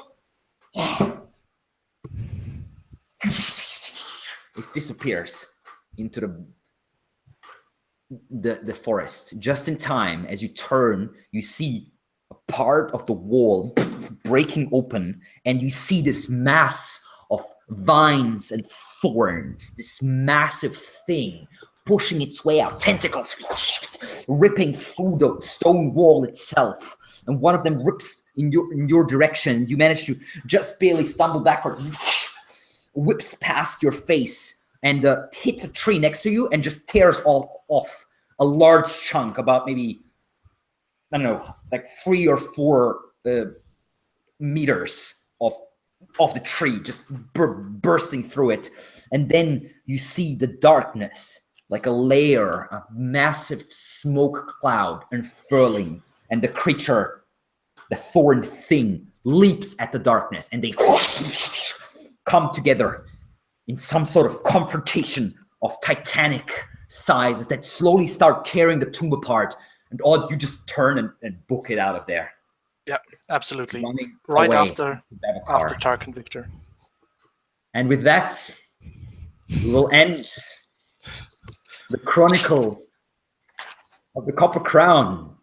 The Tomb of Nine Dreams is being consumed by Fangafa, the Thorn Queen, and the creeping darkness, which has already started taking the divine nectar, or as it is also known as the vial water. It is swelling, and these two primal blight creatures will now fight it out, as Xanatha the White Spider is booking it, and so do 3 of our 4 heroes. We will see what the future brings, and we will see if you will meet any of these heroes once again. Gudrunai sadly buried in the tomb, and Victor actually escaping with an artifact. The artifact, let me look it up real quick, that you have taken with you. One of the powerful treasures of King Hurian and Lo Apak is called the Haganor skin. It is the rainbow shimmering croak of a lindworm skin, coming from a serpent slain near the columns of Haganor. It holds some mystical powers and can lend the master a voice which enthralls the listener, like the hypnotic powers of a lindworm himself, or give him a commanding, thundering voice, turning even the most resilient of warriors into an obedient slave. That's perfect for me, I think. Yes. And it's really, really gaudy. If Victor comes out, A fabulous charisma artifact. Congratulations, man. As long as it's sparkly, that's all I care. Of Davakar alive, which might or might not happen, he might become a force to be reckoned with in Embria or even beyond. We will see. For now, thank you guys for watching. Thank you guys for playing.